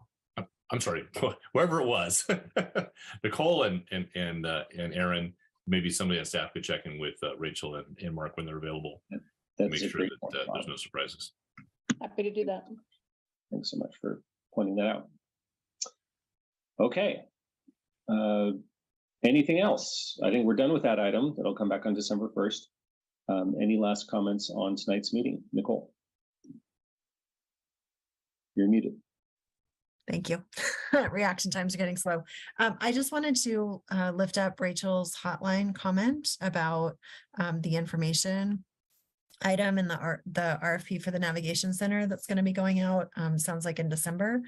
And I wanted to echo some of what Rachel was saying in her post about wanting to get on the same page with regard to what the goals of the center are. For example, the memo referred to ending homelessness, which I don't remember being kind of the goal of the center that we all agreed on. And also had a comment that the center was unlikely to draw people out of public spaces, but that seems the opposite of what we were discussing back in January as one of the useful aspects of this. So I was wondering if there's any way we can fit in a discussion before the RFP goes out, just to make sure we're all on the same page about what the goals of this center are, because I would hate for an RFP to go out with, goals that are a little bit misaligned with what we thought. Great. I'm seeing a lot of hands pop up. I will just say that we could just take that as a straightforward scheduling request to have a short conversation about that at a future meeting. So I'd rather not get into the substance of it tonight, but if y'all, if anybody else wanted to weigh in on whether we schedule it or not. Yeah, and thanks for clarifying, Aaron. That was what I was trying to get to. Great. Okay, I see the hands. People are good with that. So can we consider this a request to CAC to schedule a short conversation, check in on that in some soon to become meeting? Maria? Yes, we can. Actually, my hand was raised about something else, but absolutely, we took it as a CAC request. So happy to consider that, and staff saw that as well. So. Okay, very good. Thanks, Nicole. What did you have your hand up about? My hand was just about, and I know that we sent a press release, I believe, out, but just a note that we will be delaying our opening of city operations for 2 hours. So we will not be open until 10 o'clock, and if conditions deteriorate further, we'll send out another message, but just wanted to share that.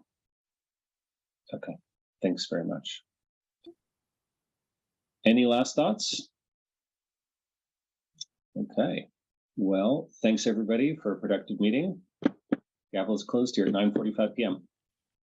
Take care and stay warm. Wishing all of you a happy Thanksgiving. Oh yeah, we're done until Thanksgiving. Happy Thanksgiving. Did you say 9:45 or 10? I was going to say, that's 10:45. I heard 9:45 too. It's 10:45. I was hopeful, wishful thinking. 10:45, 10 for the record. It's done at 10:45 p.m. All right. Happy Thanksgiving, everyone. Bye, everyone. Thank you.